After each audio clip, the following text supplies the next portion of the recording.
Okay. And it looks like we are live and recording. So, hello everyone coming in from the VOD, I guess. This is going to be me trying to qualify for Turin's ECL tournament. And I'll be doing that live. So if you want to skip the waiting around, you can go ahead and go to the timestamps down below. If of course you're watching on the VOD. If you are live, then we'll get to chill. Feel free to ask questions and it should be fairly good. I'm thinking I'm in a decent shape right now. Decent shape right now. So fingers crossed I don't get knocked out in the first match. All right, now that the announcement is done, I'm going to go ahead and do a bit of advertising, and then we can jump right on in as soon as we actually find an opponent, which who knows, we might have a bye, so this could take a while. All right.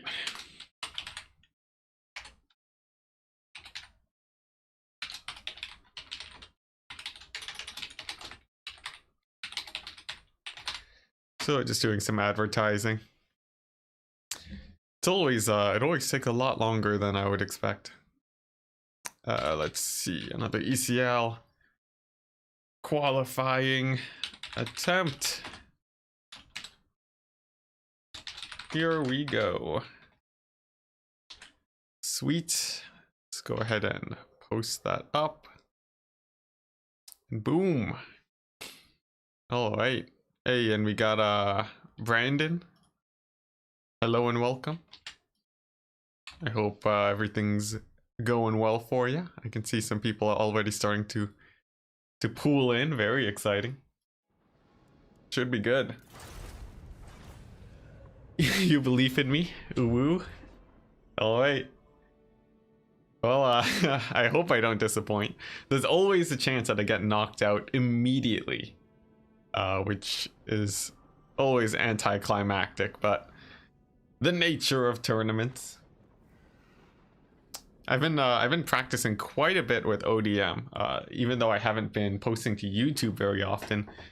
The training still goes on, so I feel like I'm in a decent shape right now. I've been playing a lot of Vampire Coast, so if you guys are here for that, then you should be fairly excited on that front. I've been training every single matchup, even against the Proud Dowie.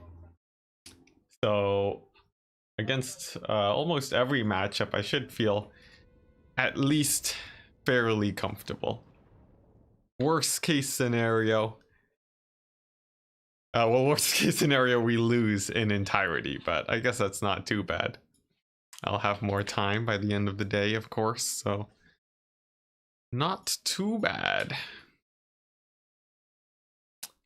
All right, so some more stream announcements.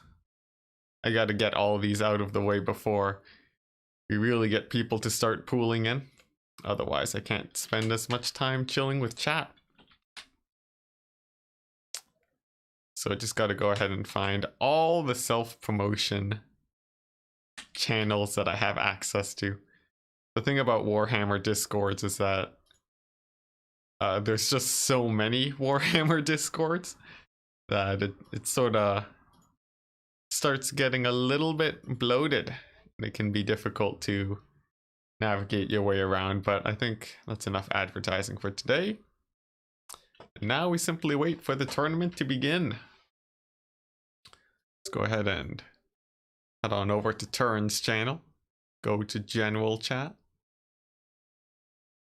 just to keep an eye on that, and we'll be good to go. Can't wait for Vampire Coast. Oh, it's gonna be good. It's gonna be real good. New refined builds galore. Great.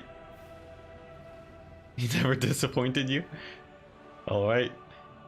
I'll question the whole father a bit, but I'm happy that I haven't disappointed. Skaven Kite. Ooh, that'd be fun. If the opportunity presents itself, I will definitely go Skaven Kite. I've been working on my counter picks too. So for every faction, I want to have like 3 counters to work with, and that process has been going pretty good. You know, for every single faction, I have my list of different counters that I'd be happy to bring. Stacked ECL. I haven't checked. I saw Flying Taco was there. Let's see, who else do we have? We got Dactor, Green One, Maker. Lots of recognizable names. Kafka, Iskandar. Ooh, Hanodins. Very nice. Legion. Lunacy. I could just read off the whole list. 51 players. Fairly large selection we have. Let me go ahead and grab the screen blocker too while I'm at it.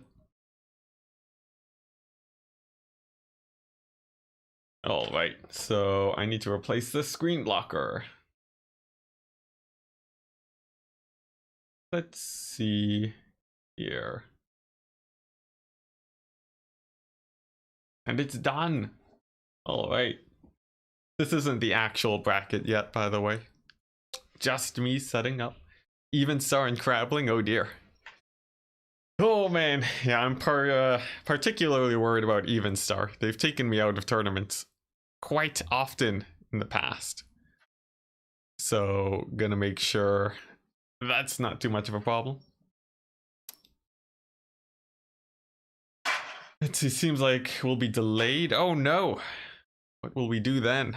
How long's the delay? If it's gonna be a long delay, I could play on the ladder that I made. Since there is yeah, I haven't done too much practice, so I could be a little bit rusty. I haven't played a single game of Warhammer today. It could go terribly. Turin probably isn't awake yet. There's a good chance. I know I have a pretty bad habit of sleeping in too. And I think his sleep schedule's been pretty messed up. He's been doing a lot of late night streams recently, so who knows? That could be the case. Is the bracket live? Bracket currently appears to not be live, though I am not an admin, so who knows? Hi Enticity, good luck today. Go for the cheese. I will mix in cheese for sure. I think it's a very important strategy to mix into your builds to make sure that you keep people modest. Otherwise, you know, all the matches are going to be fairly stagnant. Cheese sort of encourages other styles of play and sort of restricts a few all-in strategies. Oh, whoopsie daisies, quest battles. Oh, would you look at this? I've visited this menu like once ever. Here, you can see it. Man, I have not really explored this UI before. Anyways. His internet might be dead? Ooh, that'd be bad. Hey, Contende, I'll play. I can make I'll make a lobby for you.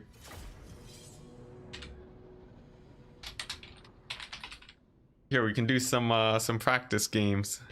We can play best of 3 or something.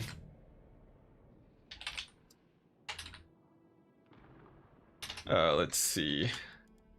Interesting. Looks like we're not friended on Steam. How could this be? So it's confirmed we'll see a Skitter Leap Skaven Rush. Ooh boy. Mass Stealth? Let's see here. Alright. Pwn, let turn go. You won't be harmed. Nice. Alright, sweet. Okay. I'll go Skaven first. Alright. So, something that I learned recently about Skaven. They got a pretty cool missile ability. Warp Stars is pretty nice. Let's see, I'll get into it in a second. Yeah, this thing. AP damage. It's sort of like a Vindictive Glare. less damage but more consistent. Surprisingly good against things like eagles and so on. Skitter Leap, not really a good ability, but still very fun, so we'll try it. And yeah, we're gonna go for a Skitter Leap Skaven Rush, as requested by chat. We got some good players in chat too, indeed. Should be fun. Alright, now what's the best unit to combine with Skitter Leap? Poison Wind Mortars? Think about that, guys. You stealth the mortars and they don't get sniped until they actually reach combat. Now, that's not amazing. I have no idea what is. Let's see, I'll also go with Gutter Runners. I actually sort of feel like kiting instead of rushing. And this feels a little bit better. Daniel, that is brutal. Oh my goodness. Chat just going ham on each other today. All right, so what do we got? We got an Eshin Sorcerer, a bunch of Gutter Runners, and I'm not sure what else does well against Tomb Kings. Triads are actually surprisingly good for the kite. They have the Doppelgang ability to effectively get a free summon. Always very fun. Skitter Leap too. Yeah, you can make it AoE, so I actually don't have to worry about my lords getting sniped too hard. And I think I can invest in Skrolk because of that. We'll take Pestilent Breath too, why not? Some wind spells, or alternatively, Wither. Think about that. Who needs Pestilent Breath? Now this is something I've been experimenting with. This bad boy,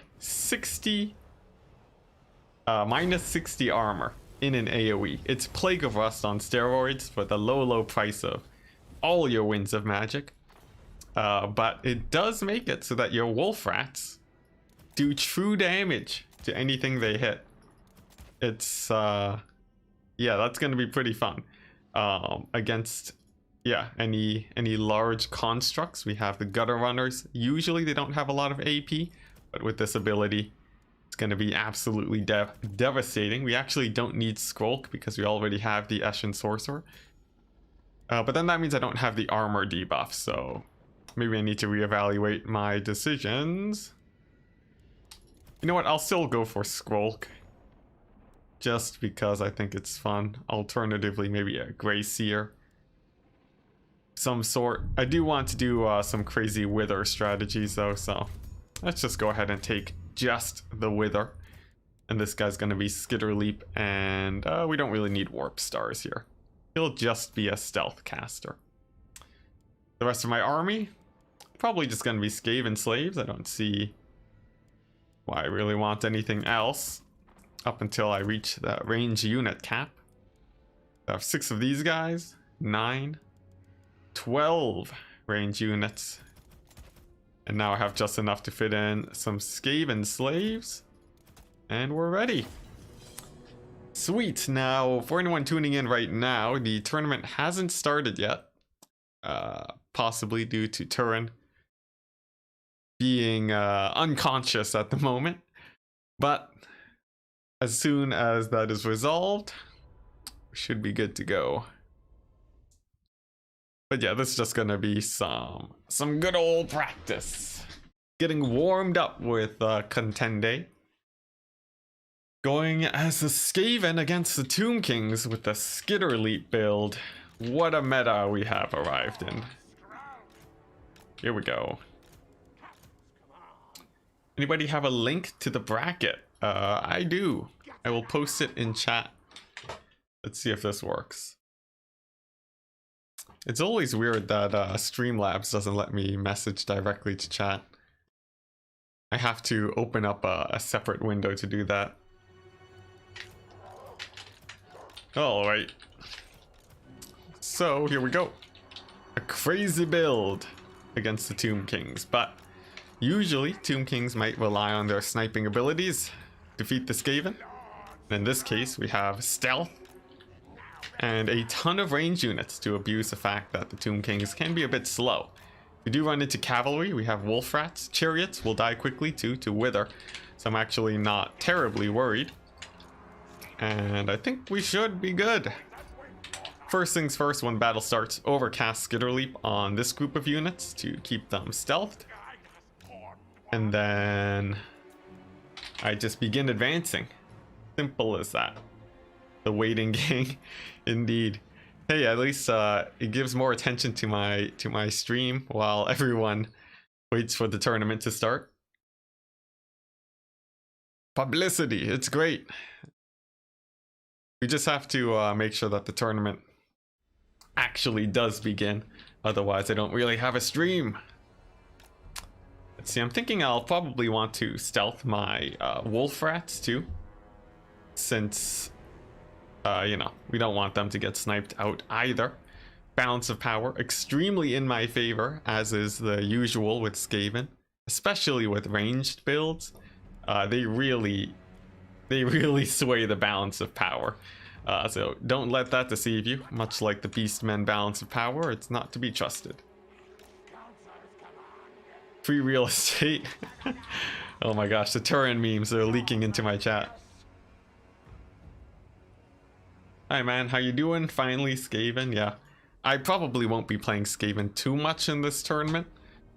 Let's see, I think I used Skaven as counter picks in 2 situations.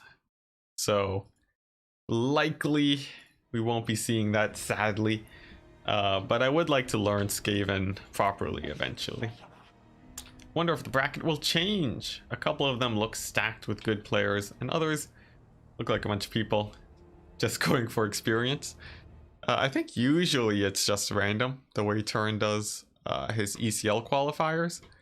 And I would expect the bracket to shuffle before it starts. If you want to see it quickly though, you can take a look at this. You can see I'm all the way at the top, but anyways, we have a practice game to play. So let's do it. Begun the battle. Yep, balance of power. Nintendo has realized that the battle is already over. Almost army losses. It's about like halfway there. Alright, now here we go. We are seeing some screaming skull catapults. Very interesting. I have stealthed my entire army, which means that the screaming skull catapults are going to have to shoot at Skaven slaves if they want to do anything. So that's already pretty good. Nice. First volley landing, hitting me for less than 100 damage. Absolutely amazing for me.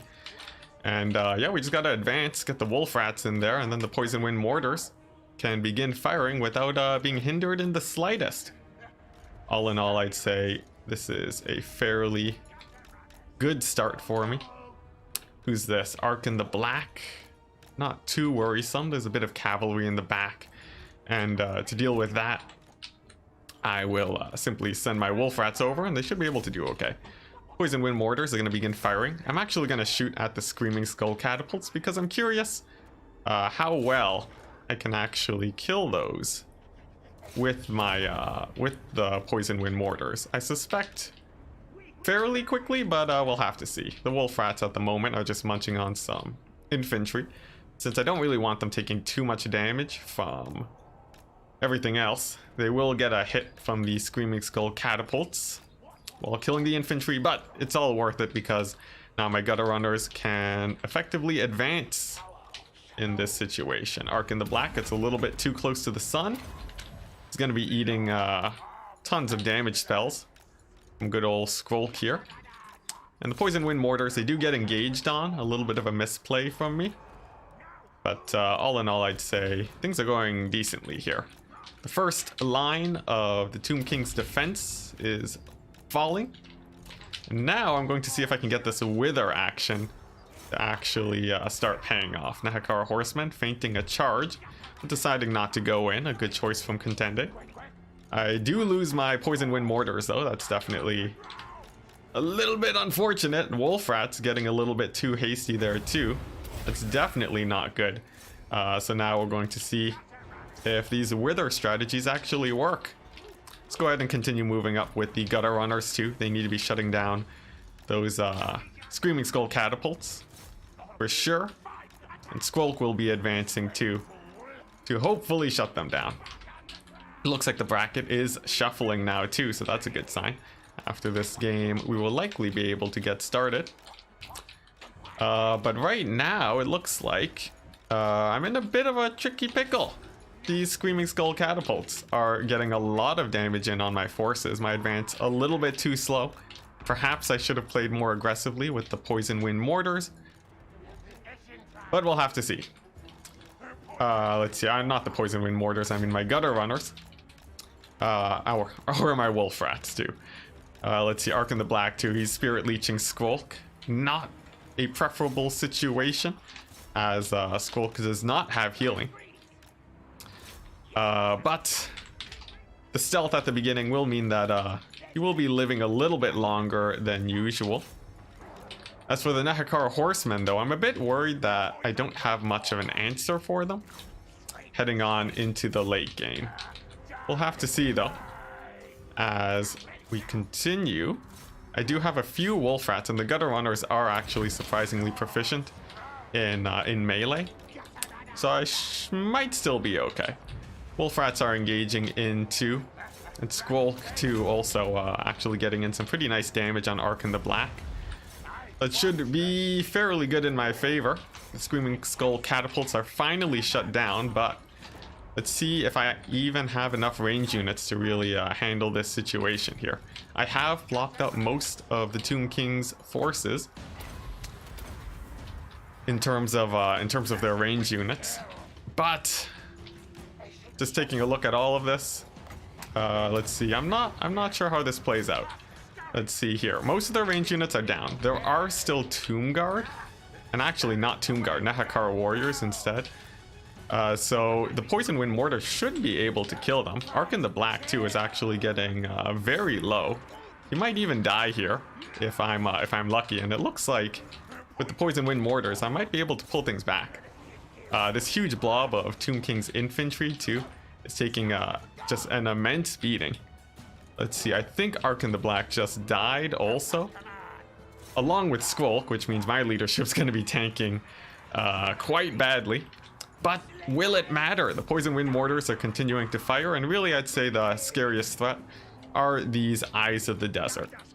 But everything else is still going fairly well, as I do have my Skaven Slave Slingers, and Slingers are notoriously strong against elite units in the late game. So we'll see if that all plays out as I hope. Meanwhile, just trying to keep my guys from routing is going to be the primary goal here. It looks like I will be able to deal with most of the Tomb King's infantry. In fact, nearly all of them. So it is actually just going to be these, like a really beat up unit of Nehekara horsemen and these supportful stalkers, which are likely the biggest threat for me right now. I do have my Eshin Triads though. That's definitely a huge plus. And ammunition on the Skaven Slave Slingers isn't insanely high, but it's good enough to last for an amount of time. I should still have enough ammo to kill off these stalkers in the late game. At least I think so. And there we go, the last of the Tomb King's infantry is down. There is still a unit of Nehekara horsemen though that worries me greatly. But just looking at the balance of power, it seems like things will be going my way. Let's see, the Screaming Skull catapult is down. Nehekara horsemen, with their leadership, is actually still fairly high. Triads are really beat up. Ooh, I'm not sure if I have enough to kill off these stalkers. Let's see. The saving grace I have is my Skaven slaves actually, with their glorious about 1/3 to 1/4 ammunition. So we'll see if that's enough. Supportful stalkers are fairly beat up too. Of course, these guys aren't known for their armor piercing, but with so many slings, a few shots will eventually get through. I may even be able to save my sorcerer, my Eshin sorcerer, and that should be fairly good. Not to mention I also have a couple gutter runners too, which are surprisingly strong in melee.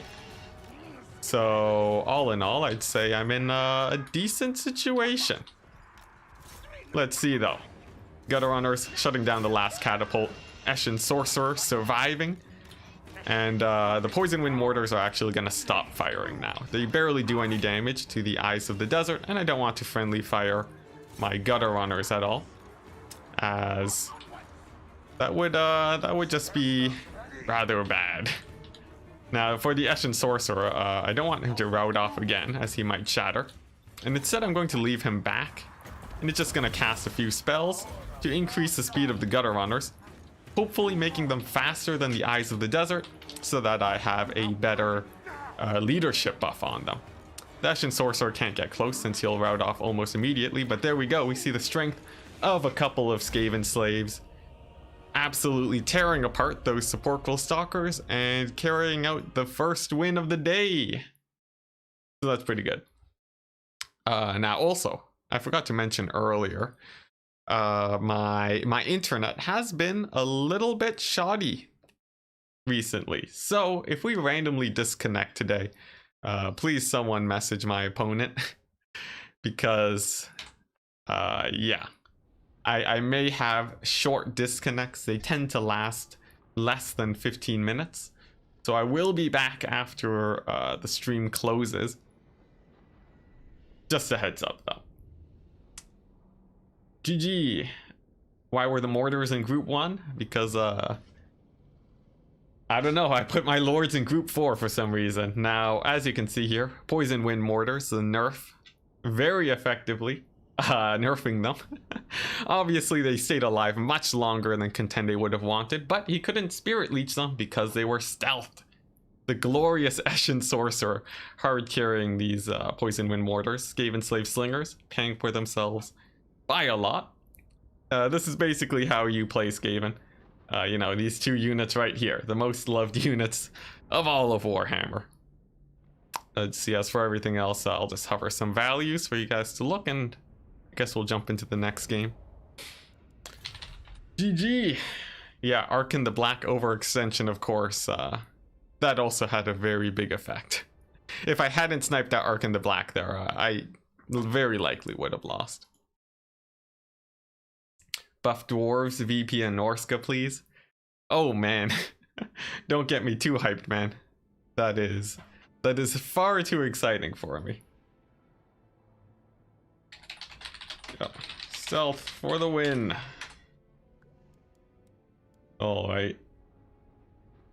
So, VP don't need a buff, you think?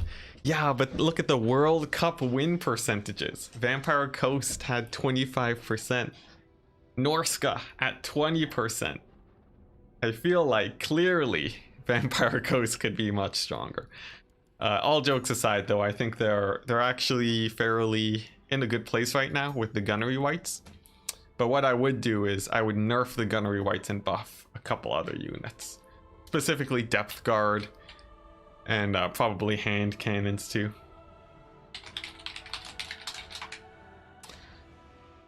Yeah, I think Vampire Coast, they're in a bit of a weird situation right now. They're a bit over-reliant on their single entities. Some specific players had 80% win rates with VP too. Yeah, I would imagine like what, Evenstar or Fizztech? I forget which one.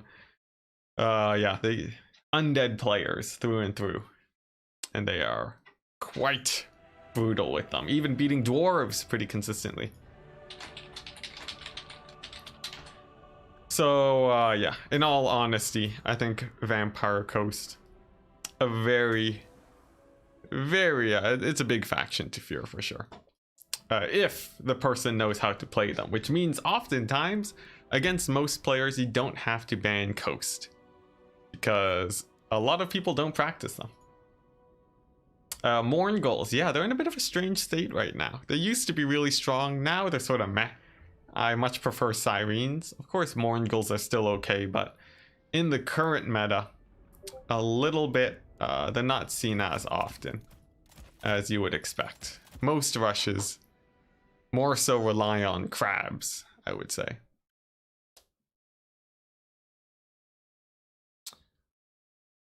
Alright, just doing a quick check to make sure the tournament hasn't started yet. It indeed has not. So yeah. Has to be the worst unit in the roster. Moringles? I would say no to that. Hand cannons comes up as an idea. Bloated corpses, but they're a meme, so I think that's fine. Many more worse units though.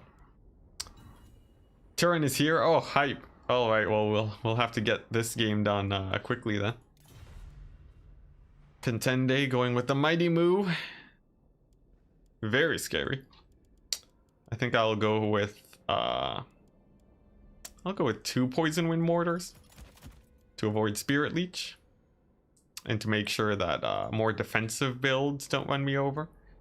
And then a Grey Seer on a bell. Whoopsie daisies, overspent. But yeah, Grey Seer on a bell. I'll take him with his summons. And sure, dreaded 13th too, why not? There's no real reason for it, but I think it's fun. You know what, that's a little bit overkill though. I actually have no more money for anything else. And I do very much so want to fit in a couple Skaven slaves. So what I'll actually do, I'll go with good old Skrulk. Take him with just the normal summon. Go with an Eshin Sorcerer again. And he will go with Skitter Leap to really screw over the Beastmen. And then that way I can fit in some Eshin Triads and hopefully a couple of Gutter Runner. No, not Gutter Runners. Let's see, Eshin Triads and something else that I totally forget now. Where are those Triads? There they are. Cool. Turin says tournament will start in 15 minutes. Wonderful. Let's see. I want the Triads. Ah, yes. And the glorious Skaven Slave Slingers. That rounds me up to 8 units. You know what? It's actually going to be the same build as last game. Here we go. We're going to see how effective this is against the Beastmen now. ECL starts in 15. Wonderful, wonderful. All right. Turin, I arise from the ashes. Sorry, lads, had internet issues. I see. Looks like that makes the 2 of us now. All right, sweet. Gotta remember to stay hydrated.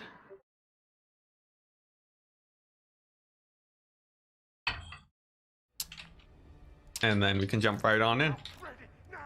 All right. I love how this kite build is just exactly the same between 2 different matchups, but I feel like it's actually fairly decent here. Like if you look at it, it's not bad actually. Like, you know, you got your stealth poison wind mortars, you have gutter runners like no tomorrow to really shut down most cavalry styles of play. Poison wind mortars, of course. What's not to love?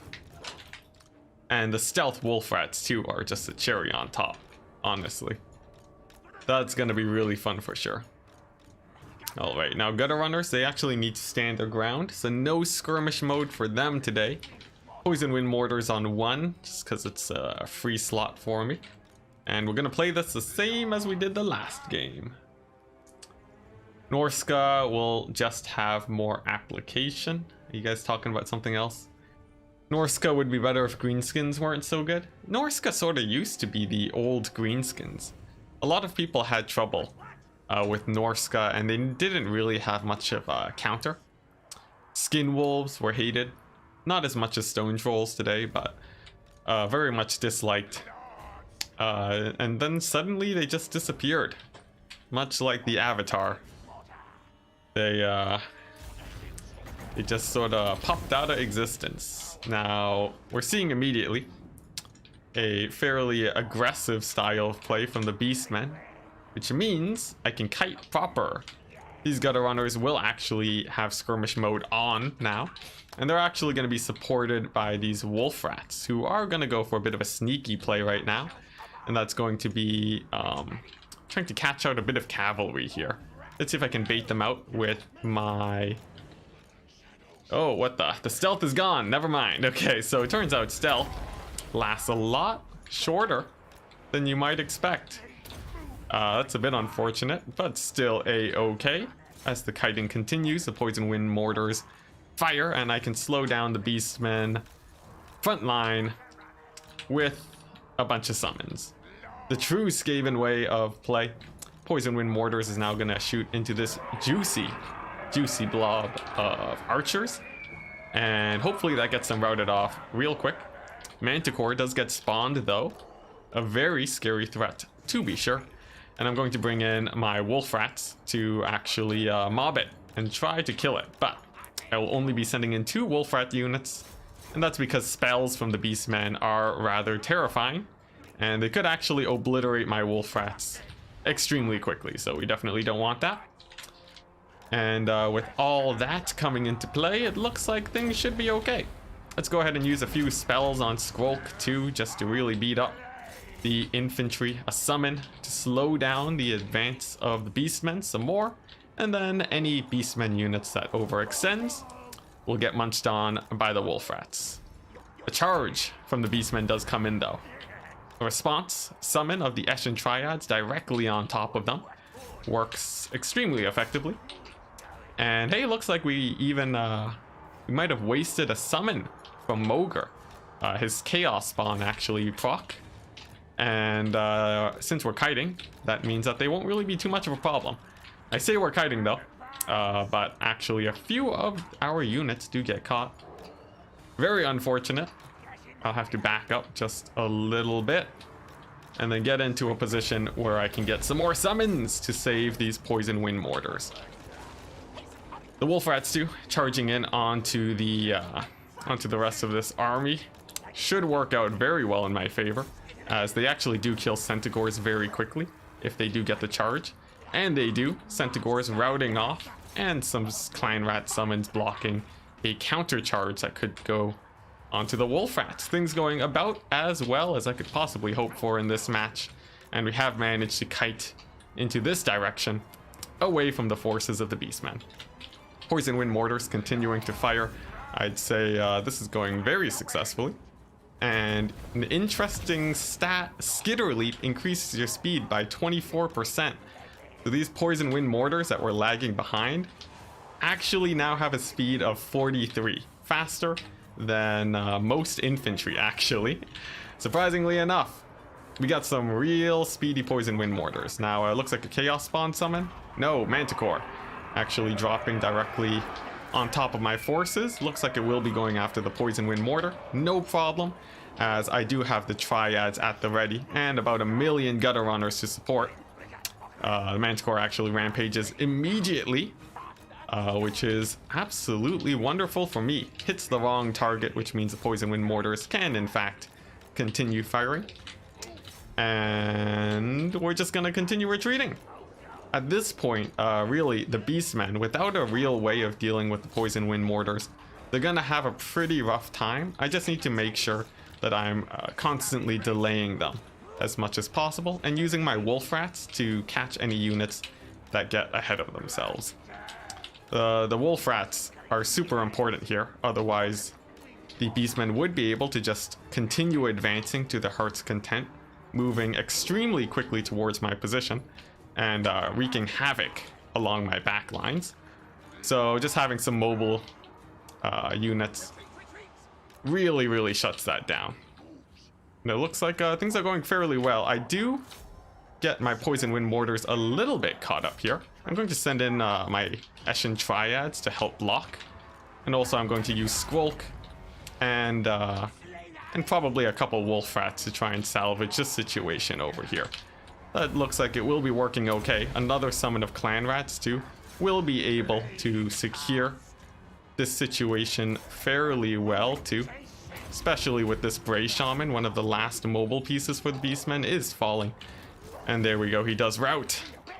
Absolutely great for me. Let's continue to retreat. I will be sacrificing a unit of Skaven slaves, which by Skaven terms is exactly how they function, so nothing wrong there. And they will buy time for the army to continue retreating. Not to mention I still have poison wind mortars too, so let's try to get the juiciest shot imaginable. Oh, but they rout off right before they fire. Now that's very unfortunate. But it should still be fine. My ammunition is still fairly high. And I will be able to just continue kiting away from the beastmen here. Poison wind mortars, they do rally. It looks like they might rout off again though. Let's see if I can get a shot off. No, but they do actually shatter. That's actually fairly unfortunate. But anyways, I'm still in a very good position. Balance of power is very much in my favor. The beastmen infantry is very low now. They're actually down to mostly archers and 1 unit of cavalry. That's definitely not enough to deal with this many gutter runners, as gutter runners are actually fairly decent in combat. Their infantry too, now that it's low, means that they can't effectively defend their Ungor raiders. And with all those factors combined, I think the wolf rats will be able to do fairly effective cleanup. Now Mogr, he just took a lot of shots from my range units. That's actually not what I want to be doing due to his rather insane missile resist. So I'm actually going to ignore him, advance with my army, and try to get some better targets with these range units. That should work out fairly well. Chaos Bond Summon does drop. But worst case scenario, I can probably kite away from them. That's not too much of a problem, really. Alright, and now with the Beastmen infantry so beat up, I can actually go ahead and begin advancing with the Gutter Runners. Gutter Runners actually have pretty nice stats at 28-28. They're actually fairly annoying to kill in melee. So on that front, I'm feeling relatively safe. And taking a quick look, I do still have 2 Skaven Slave Slingers. These guys will be my main DPS in the late game. And if I need to use them to shoot Mogr to death, I will, even though that will be extremely inefficient. They'd be much better fit shooting at some Gore Herd, but in this case, I think I've established enough of a lead where the Gore Herd won't be too much of an issue. Quickly taking a look at Squolk though, he does rout because of the Chaos Spawn Summon. A little bit unfortunate, but definitely not game losing. Gore Herd facing off against the Gutter Runners. Let's see how the stats fare up. They actually have fairly good stats compared to Gutter Runners, but these guys do have poison, so that will tip the favor towards them for sure. And here we go. Just cleaning up now, getting the rest of the Beastmen infantry out of here. Squolk throwing down his damage onto Mogr will be reducing the balance of power. And with just a couple hits on Mogr, I think that should be army losses for the Beastmen. Especially since they don't have any more infantry left. It should be good. Mortars hurt so much, been your favorite unit for a good while. Yeah, Poison Wind Mortars are insane. They do have a couple hard counters, but they are really, really good. If you do worry about them though, Artillery and Spirit Leech is the usual counter to them, I would say. All right, and there we go. Let's see here. Only 1,000 value. What a ripoff. I paid 1,100. But yes, Poison Wind Mortars are amazing. Against Beastmen though, the Gutter Runners are actually much more effective, because the Beastmen infantry are not very armored, so all of their cavalry will have a hard time paying for themselves, and the Wolf Rats too, with good enough micro, just really out DPS everything. The ultimate glass cannon, just working out really well. And yeah, a pretty nice kite build, so there we go. GG. I was at 6, I think. Yeah, I'm at 6 skirmishers, so it should be within the limits of the rules.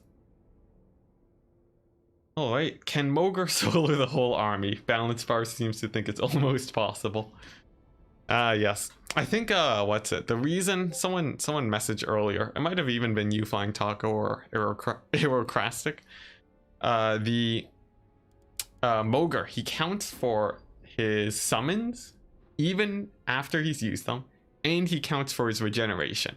Plus, he's at a high price point, all those factors combined really inflate the balance of power, even if he won't get all of his regeneration, and even if he's already used his summons. Alright. Kited by a mortar and it feels bad. Yeah, Alfredino actually likes to do that. It's a brutal playstyle. You do. See ya. So cool. Now we wait for the faction war. Not the faction war, the ECL qualifier. Should be starting soon, oh boy.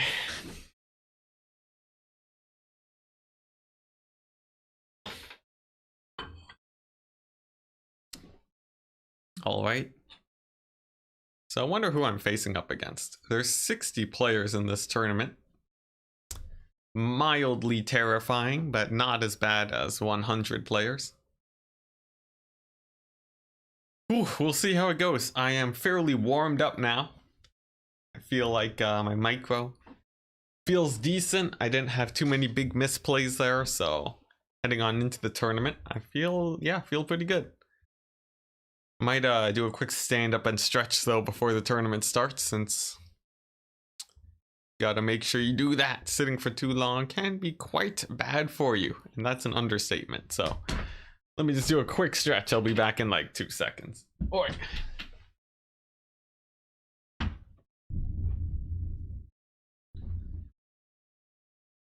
All right, I wasn't kidding when I said 2 seconds. So cool, yeah. So in Warhammer 3 news, a lot of content has been announced for good old Kislev. That is extremely hype. My thoughts on them: they seem like a very fun faction to play. Extremely missile heavy, high leadership.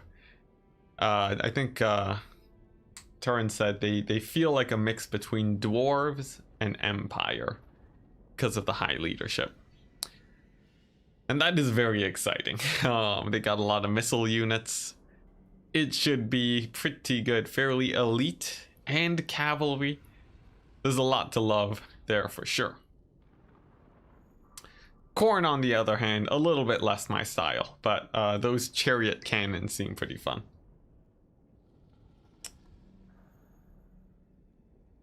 Professor Pung, you're not playing today, so that shouldn't affect my odds in the slightest. What are you saying? That 60 is smaller than 100. Indeed. Although, you'd only have to beat one more person if 100 people signed up. So it's not that bad. Speaking of faction war, did Turin tell you when it will take place? He did, but I don't know if it's announced to the public yet. So I will refrain from stating a day. If it is public, though, I'm sure someone in chat will answer. Ooh, oh man, it is getting hot here, guys. Summer is upon me for Canada. It does indeed get hot here towards the southern areas of Canada. So finally, 5 months into the year, I will no longer be wearing sweaters. So that's gonna be nice. It does mean it's allergy season though, so that's pretty brutal for me.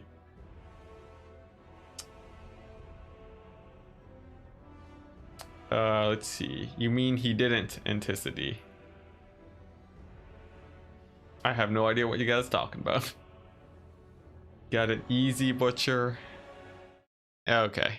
I've successfully lost track of chat, and people have only messaged a couple things. All right, so let's take a quick look at the general chat in the Turin multiplayer Discord. Let's see here. What do we got? We got some memes. We got some people chatting. Something about Chaos Dwarves. Oh man, Chaos Dwarves is gonna be so hype. I really hope they're the pre-order faction, guys. Oh hey, Turin's in chat. Well, there you go. So Turin himself in chat to announce the faction war time. Yes, it is going to be Saturday at 9 a.m. PST on the 22nd. I will be ready to play it. So so there you go. Oh man, look at that. exclusive announcements only on my stream. Of course, I'm just fooling around, but yeah, there you go. You got even star right out of the gate. Ooh, did the tournament start? Let me refresh. Are the brackets finalized? Oh, they are. Look at that. Who do I have? Swarve? Oh boy. Swarve is pretty scary. So let's try and let's try to not lose immediately and play at our best. After that, it's gonna be noob for life. Even though their name might say it, they are still a very experienced player. They've been in the community for as long as I can remember. And then after that, likely Flying Taco or Gobbo Slayer. So we have quite the lineup ahead of us. So let's see how it goes. Let's go ahead and message Swarve, send that invite into the lobby. Round number 1 is going to be on Iron Sand Desert, a very flat map. Let's see, there we go. Map is set, Swarve invited. Let's go ahead. Started 5 minutes ago, whoopsies. Alright, a little bit late to the draw, but it looks like I'll be suffering no consequences. Alright, army blocker is up. We can dive right on in. It should be pretty exciting, even if it's a short day today, you know, maybe I'll work on the rules or something. I haven't had much time to focus on the Tide of Battles series, although I do want to still work on it. Real quick, I'm just gonna do my picks and bans. VP ban Wood Elves and Dwarves, very standard. But yeah, the Tide of Battles, haven't been able to work on it, but I have been working on the rules. We just got finished working on the forest camping rules. They're the same as before, just clarified. And as soon as that's touched up and reviewed, we can finally move on to clarifying some other rules. And then hopefully by the end of all this madness, the banner rules will be nice and clear for everyone to enjoy until Warhammer 3 comes out. This one has the little ridges, indeed. It's not too much of a hindrance though to gun builds, so it's still okay. Alright, Swarve. Looking not too impressed by the instant VP pick, banning Wood Elves and Dwarves. I'm sure he'll be able to find something though. Oh, Bretonia! What is this? A rogue Bretonia pick. A matchup I would say Vampire Coast has an advantage in. Vampire Coast versus High Elves. Ah, a much more standard pick.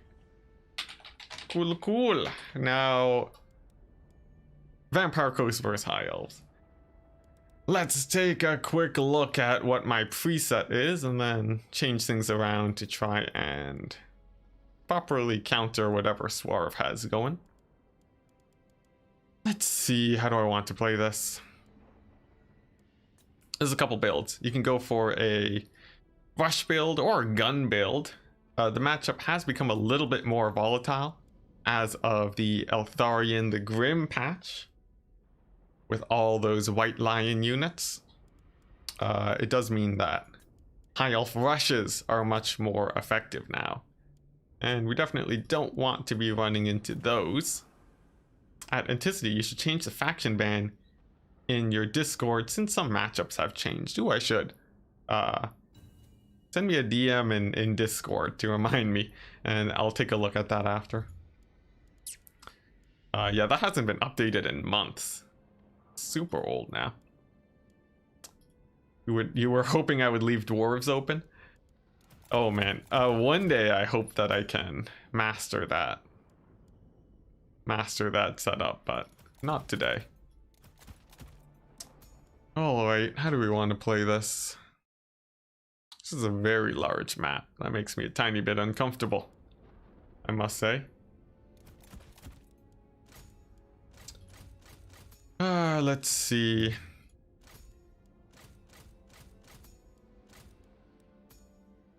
What could Swarve have that would be a problem for me?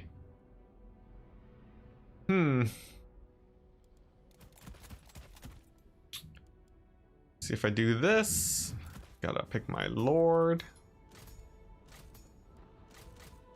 So the idea about high elves, they have a lot of options to deal with gun builds. They have a few options to deal with rushes, but not nearly as many.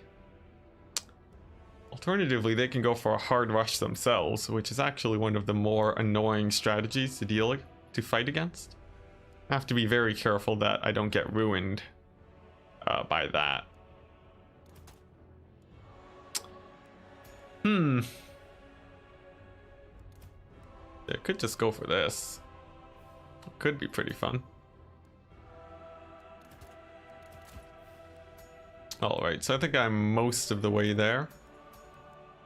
Strangely enough, though, it feels like my money is extremely low with this Vampire Coast build. I'm not sure what exactly is contributing to that. Maybe I have to cut some units.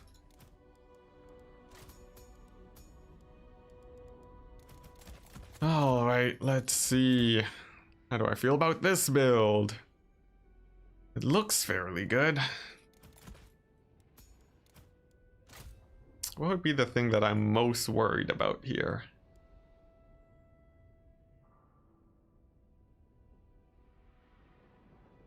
The dreaded high elf rush is always extremely scary, I must say.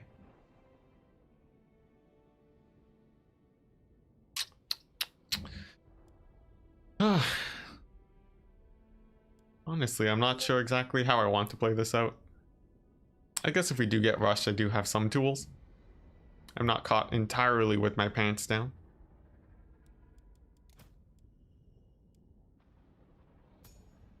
This build seems okay, but it's like it's just barely not there.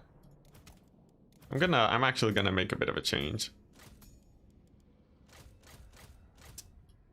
Cause yeah, this feels much better. Then I can sub out some of these guys, and then I have a much more comfortable build.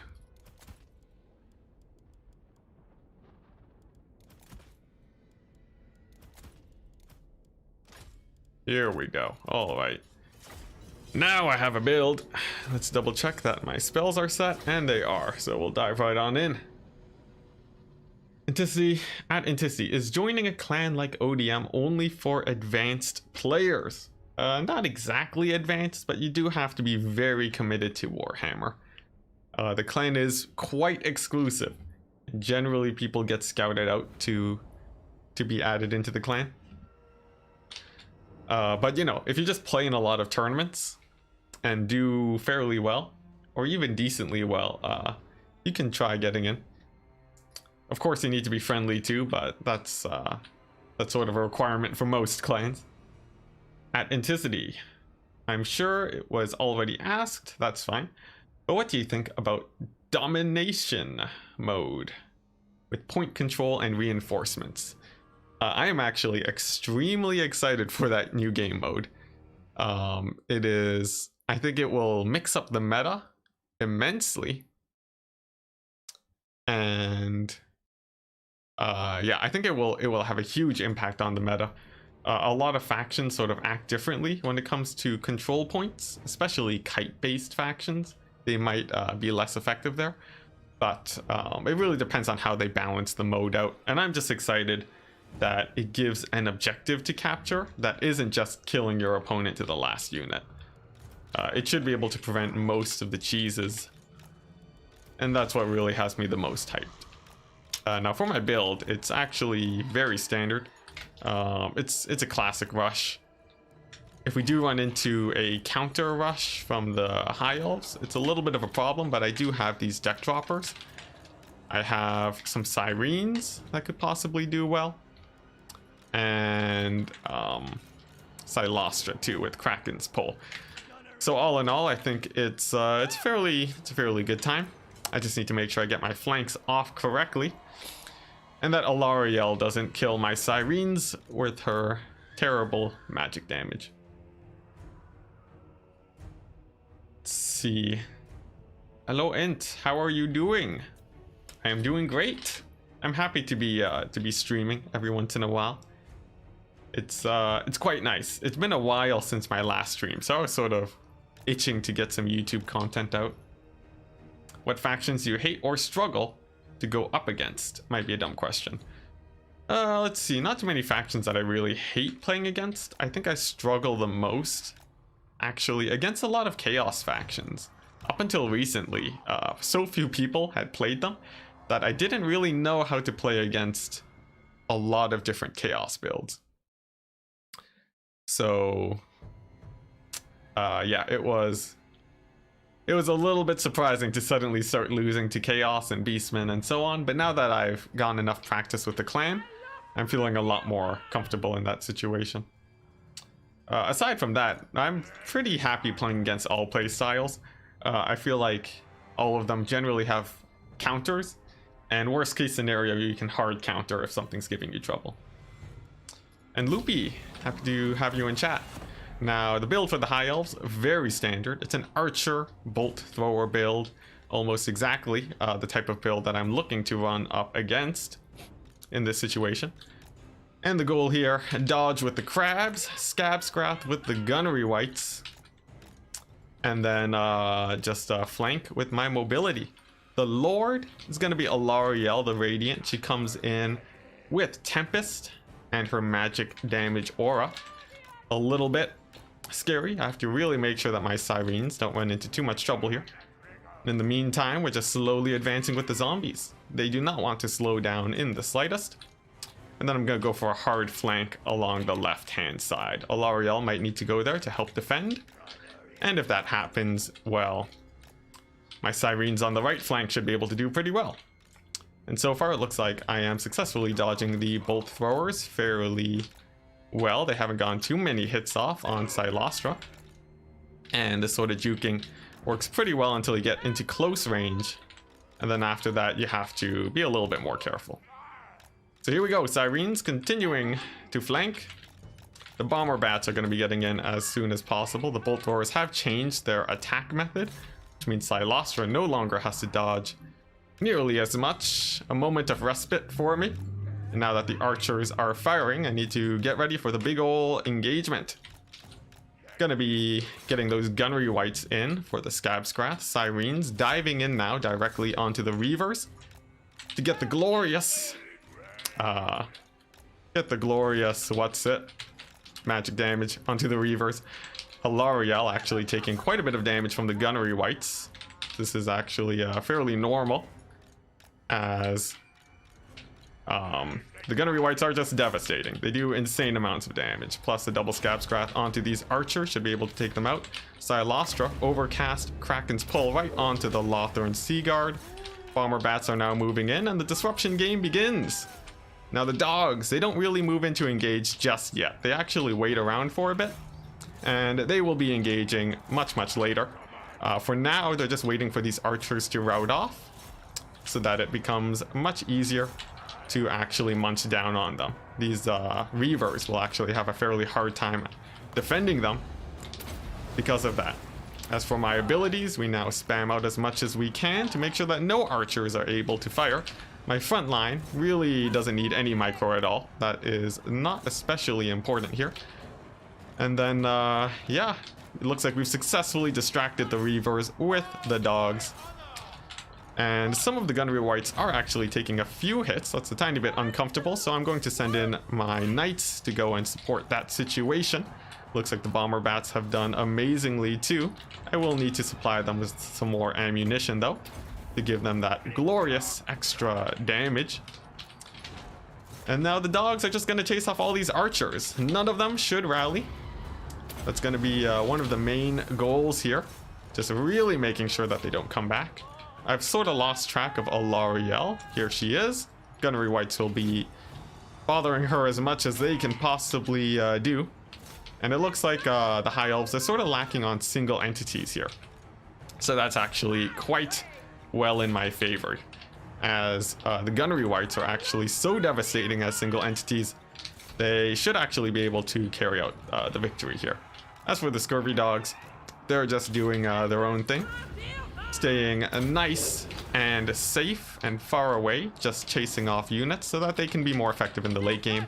A glorious Kraken's pull tier too on the blob, working very effectively for me. Tempest does drop onto the bats, but they've already gone their damage off. Scab Scraths onto all these clumped up units will do really well too. And then that should result in a mass rout for the High Elves. And it looks like, yeah, they're having a really rough time now. And that's going to be game number 1. Basically as standard as can be. It's a rush, guys. Nothing too spectacular here. In this case, it looks like Swarv ended up going for a build that was quite heavily disadvantaged against my classic coast style. Bolt throwers are good, but without nets, the Gunnery Wights will be able to march right on in and give you a very hard time. Just looking at the damage values, it's looking pretty good across the board. Of course, the game did end early, but despite that, my hero squad really did a lot. Alright, GG. Yeah, GG, well played. You thought High Elves are a hard counter for Coast. They usually are. And here we go, game number 2. Gonna be Greenskins. Oh boy, ban the Lizardmen and the Tomb Kings. Alright, now let's go ahead and refer to my counter pick chart. Greenskins actually is a matchup that I've been trying to practice against more and more. So I do actually have 3 counter picks here, that being Lizardmen, Tomb Kings, and Vampire accounts. Swarv has opted for my Vampire accounts play. So let's see if he's able to shut it down. Okay, Swarv going, he's calling it early, saying you win. And this is the benefit of practicing your counter picks. For each faction, I have 3 counters that aren't Vampire Coast. This ensures that if I pick Vampire Coast, oh my gosh, Swarv actually just left. Did he just DC or did he actually just leave because of a Vampire counter pick? That is brutal. Perhaps he just DC'd. Perhaps he's just busy. I will not hold it against him. But I guess that's that. Anticlimactic a bit, but totally fine.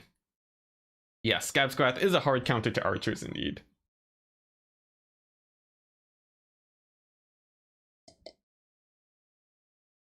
How many matchups do I find Depth Guard viable? About 1, I would say. 1 matchup. And that being the matchup against Dowie.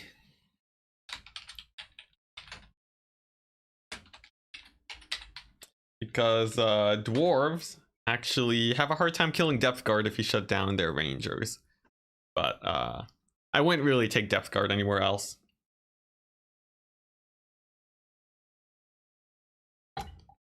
Professor Pone, don't make jokes like that while I'm drinking. You almost made me spit out a ton of milk, man. Oh my goodness. Alright, so I'm just gonna contact Noob for Life, I guess. And then I guess we'll get underway. Alright. Looks like we're up. If Swarv does contact me, I will go back to play my games against him. But to avoid the risk of BMing, I will avoid contacting him unless he contacts me that there was a crash or something. How about Beastmen? I wouldn't run Depth Guard there. Depth Guard take way too much damage from ranged, which sort of exemplifies the problem that Vampire Coast has, which is ranged units. They counter chaff, but there are much better tools to do that. Alright, so I've contacted Noob for Life. And now we wait.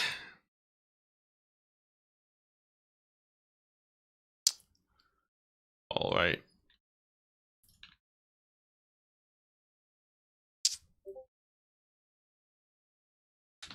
I think he just left.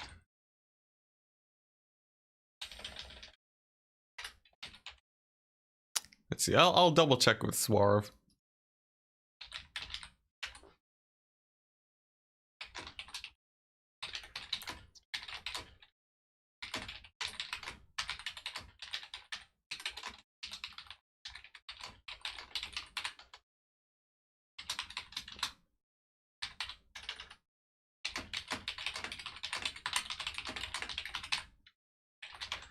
All right. So while I set up the match with Noob for Life, if yeah, it looks like Swarv. He did message back, so I think we're just moving on then. Who has the edge? Vampire Coast versus Vampire Counts. Daniel saying Enticity has the edge. Well, thank you very much there, but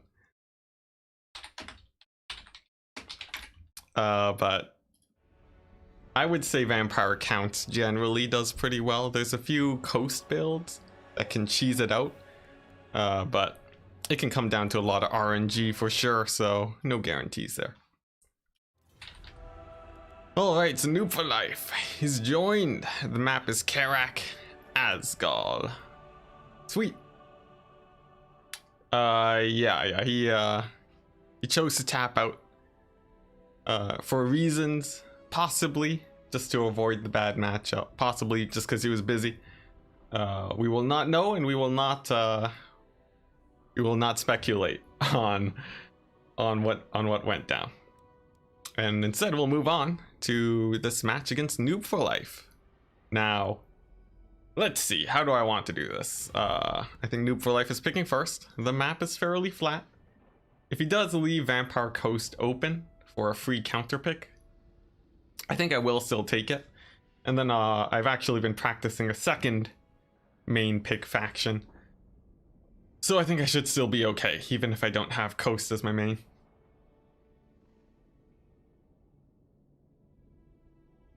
Ooh, it looks like it's Empire. Very fun.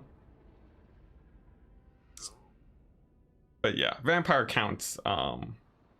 Usually, I think there was sort of a meta for a while where they went for black coaches and crypt ghouls.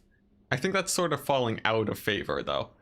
Nowadays, they go heavier on the single entities with a lot of bats in the air and Graveguard, since Graveguard are actually so tanky, they will generally win you the frontline fight. Also, I am melting, so I'm just gonna get into my t-shirt now. Maybe open the window a bit more.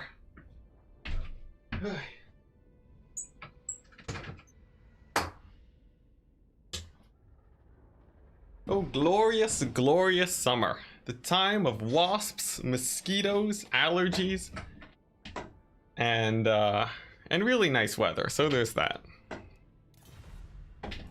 Empire, ban the Dowie, and Chaos. I'll go Lizardmen then. This is actually one of my more favored matchups. I quite enjoy playing Lizardmen against Empire. So we'll see if Noob for Life has a solution here. Let's take a look at the build. I'm fairly happy with some of the default setups here, so this should be good. Whee! Man, my hair is like, I got my hair cut fairly recently, but it's actually getting pretty long again. Feels like it's just always poking me everywhere. I can't get it to sit properly. But anyways, let's see, we got Lizardmen. We're up against the Empire. The matchup isn't too complicated. There's nothing super crazy that goes on here. It's just it's usually an Empire defensive formation. They generally do pretty bad against kite builds from Lizardmen, so oftentimes you don't see that. Lizardmen, on the other hand, generally don't end up kiting because Empire comes in with a lot of range units that you don't want to run into. Buzz cut? Ooh, I don't think I could do that. My hair is actually super stiff, and if I cut it short, it's just gonna be porcupine for a couple months. I actually really prefer having it long. Something that I didn't learn until the lockdown. Before, I would actually get it pretty short, and it would always be much harder to maintain. What's this? PE equals physical education? Did I miss something? People Eaters as a name when playing Lizardmen is hilarious. What's going on? Chat. Always hard for me to follow, but you know, my reading comprehension isn't the highest, so Maybe I shouldn't be judging chat. Now, for my build, what to go? I'm fairly happy with what I have right now, but I feel like I feel like I'm missing something here. Of course, I'm sure someone in chat would be typing Dread Saurian. At least it's on your minds as a potential thing for me to take. Let's see, maybe if I change this build just a tiny bit. How do I feel about this? A skinky? Yeah. More monstrous units. Usually very, very useful against Empire, as they are prone to running into terror-based problems. No, Shredder. Oh man, so close, so close.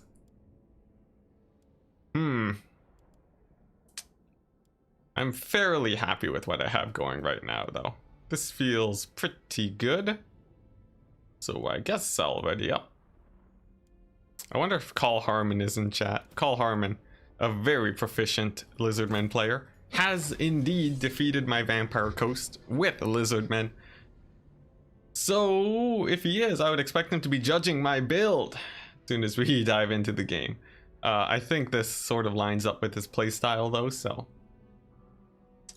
I don't think he'll have too many problems with it. Ooh. The tic-tac-toe or you lose morally. I'm sorry to say, but I will accept the moral loss. If you want tic-tac-toe though, Falcon, a champion of tic-tac-toe and various memes, and winning at the same time. Just glorious, absolutely glorious. I would highly recommend you check him out if you haven't already.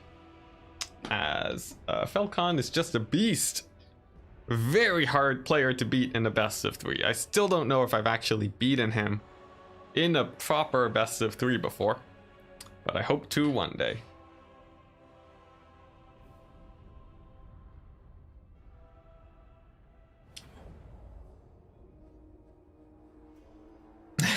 Professor Prone. Oh my gosh. Does Falcon stream? He does. Occasionally. On YouTube, actually. Just search up Falcon on YouTube to find him. And he should be really easy to find. He has a bunch of quick battles on his channel. It's a really good time. I would highly recommend checking him out. It's great. He plays really casually, I guess. Or like the way he goes about streams is very casual. Like it seems like he's just fooling around, but he will win almost all of his games. It's absolutely insane. And yeah, just a very fun time for sure. All right, so Chameleon Skinks up in front. This is a very similar build to what I usually bring. So I'm wondering if Noob for Life has the reads and might try to hard counter this. But essentially what I'm doing is going to be using the Pterodons to break either the front line or the archers, whichever is weaker. And then using my cavalry to swarm in along with the Saurus Old Blood to hopefully win a cavalry engagement against Empire. I do have Red Cresteds on the flank, so I should be able to win it. And then the Saurus Old Blood with his damage resistance buff makes him harder to kill than Grom for 18 seconds. Which means that if he does get focus fired or netted, he actually won't be taking too much damage. A very nice counter to the usual Marcus Wolfheart playstyles that we see from Empire. I also have a Bastillodon. It's just there to cause terror and to distract the front line. Hey, Ice Power in chat. What's up, man? Are you in the tournament today? I don't think I saw you in it. I know it's a bit of an inconvenient time, but usually I would have expected you here. Or did you already qualify? You might have already qualified. In which case, my bad. Let's see, Falcon is not having fun playing the game, apparently, according to Gojira. To be fair, if you played as much as him, it would make sense. Oh, you mean like in the current meta? I could see that. I haven't really gotten any hint of that, though.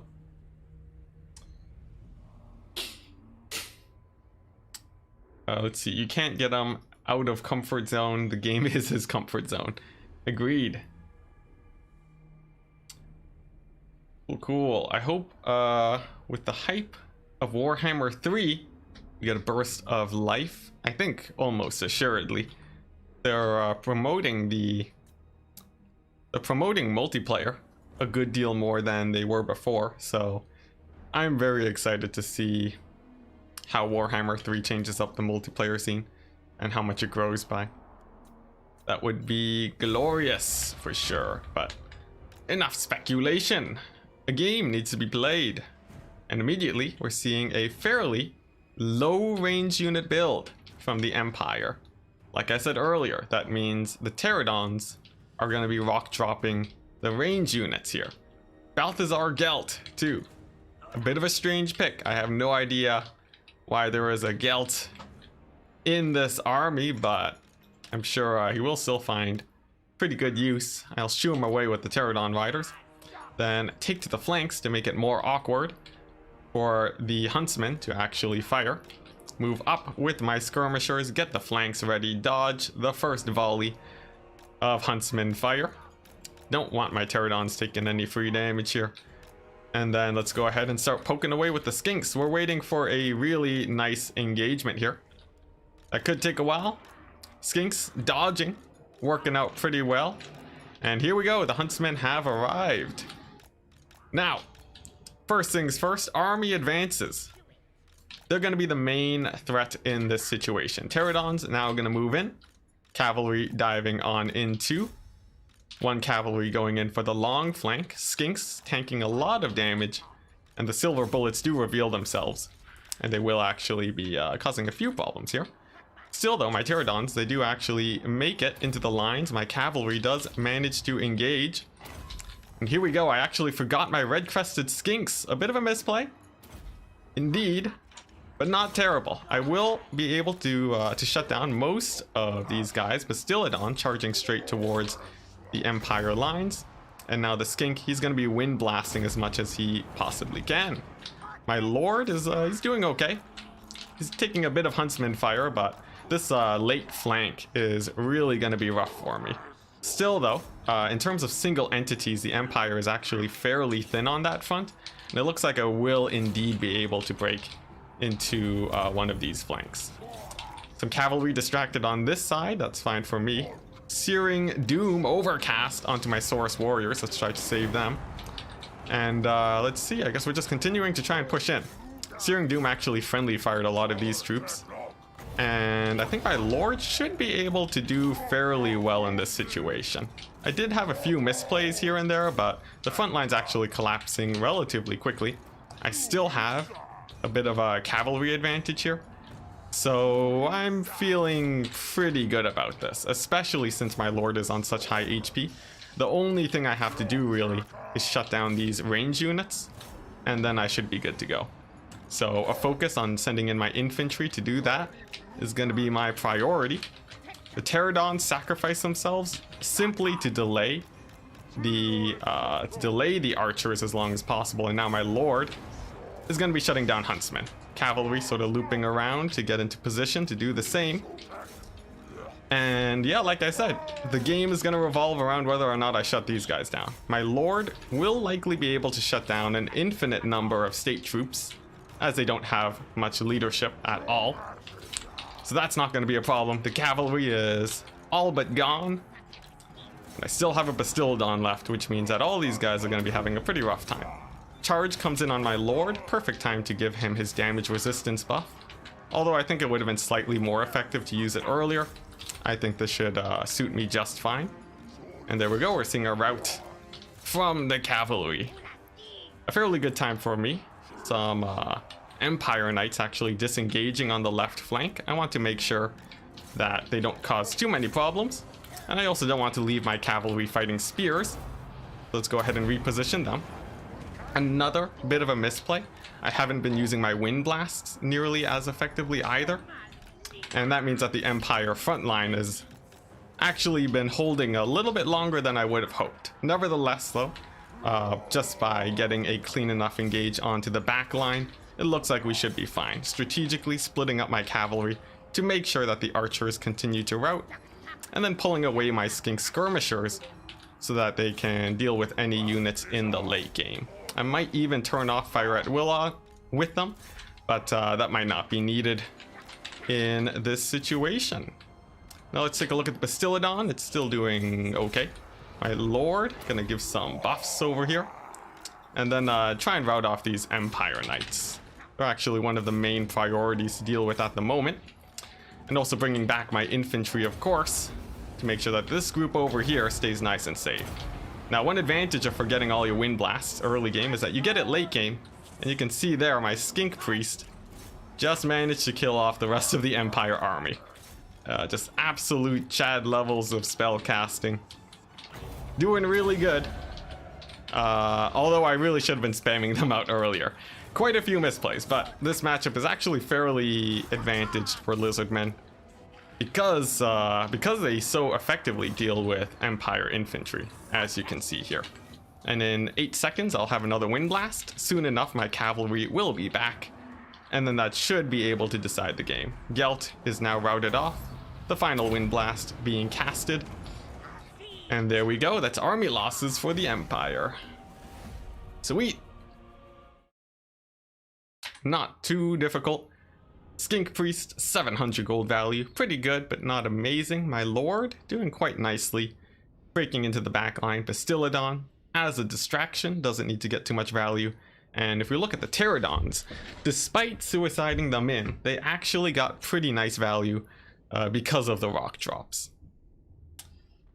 So not too bad, not too bad. Cavalry sort of just traded evenly. But in the end, yeah, just crumpling that Empire front line was really all I needed to do. There were no single entities to kill my Lord either, so he really needed those range units alive. So sweet. The next map is gonna be Langui. Actually, one of my least favorite maps in the entire game because of its awkward positioning. But we can make do. Okay, VP, ban Wood Elves and Dwarves. There we go, very classic picks and bans. Let's go ahead and line them up. Open up the screen blocker. And while we wait for the counter pick, I can go ahead and update the bracket as it is progressing right now. We're seeing Flying Taco moving up in the tournament, along with Ulrich Rahl beating out Ludwig, and the green one, Rifle Shuffle, Platypus and Spiritualism still duking it out. So quite a few big names in the current bracket. We'll see how well I do. GG, well played, poor Empire. Yeah. Sadly, Gelt was not able to kill all of the Saurus warriors. He brought them to Astalia, but it did not pan out as well as you would expect.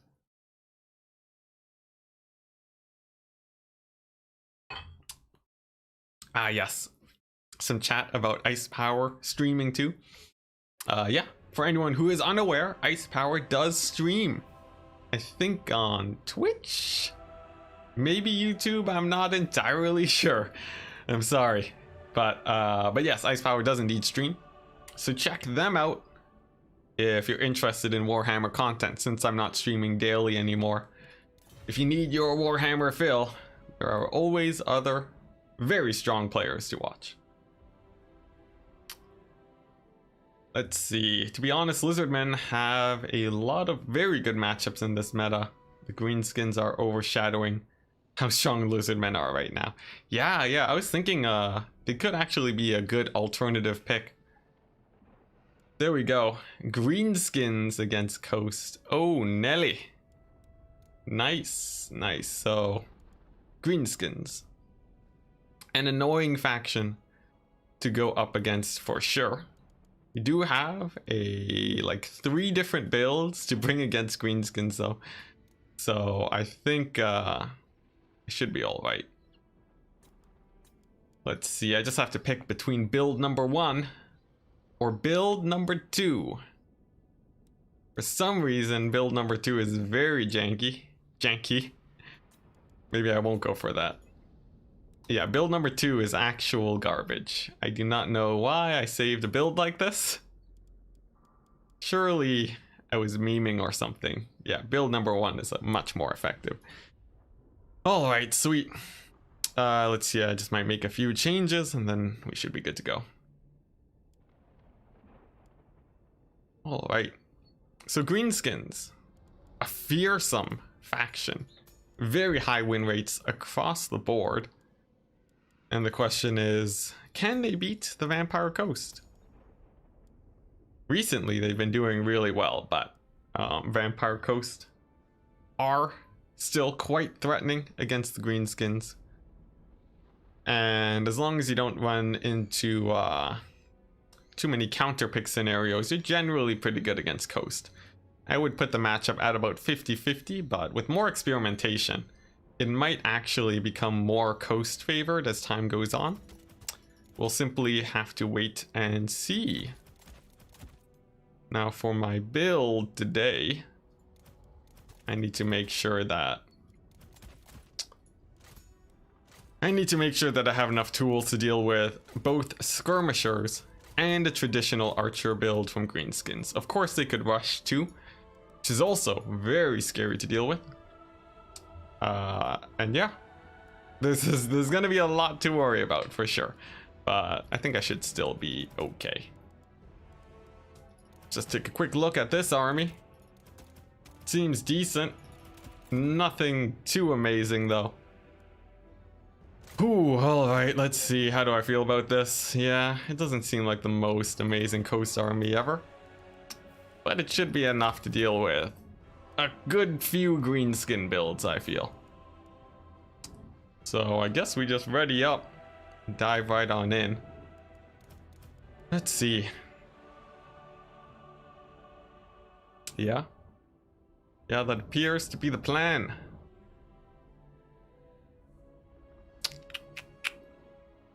All right. Okay, ready.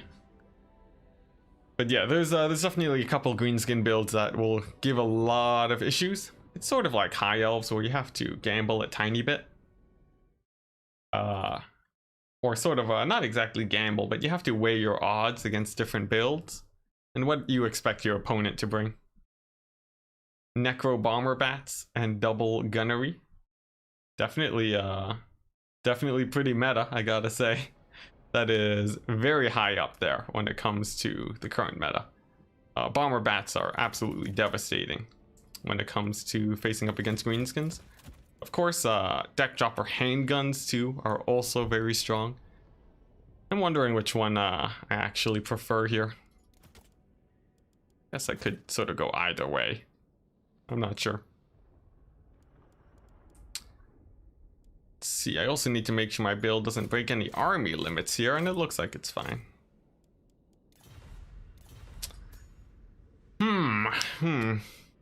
Yeah, I think I'm okay. Ugh, it can get a bit sketchy though. This is a pretty brutal build, however.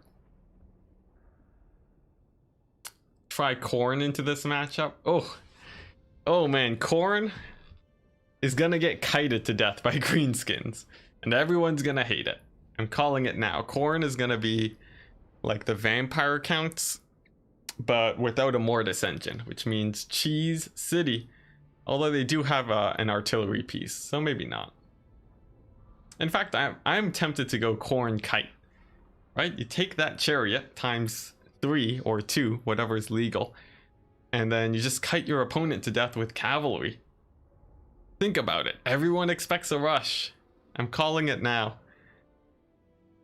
I also think Bretonia is going to be the counter to Kislev, because Kislev will sort of suffer from the same thing Empire does, in that their cavalry will presumably die to trebuchets and questing knights. So for anyone hoping to play Kislev, expect to run into that problem. Of course, this is off of no actual playtesting basis. More just speculating because man oh man do I want Warhammer 3 to come out.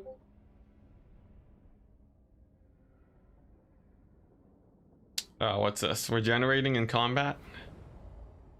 His artillery regenerates? That's insane. Kislev will play like Dowie though? Well, okay, let's see. Dwarves. Let's see. What? Dwarves are really hard to kill with cavalry. So I guess if I guess if Kislev has cavalry, that is also have best, by the way.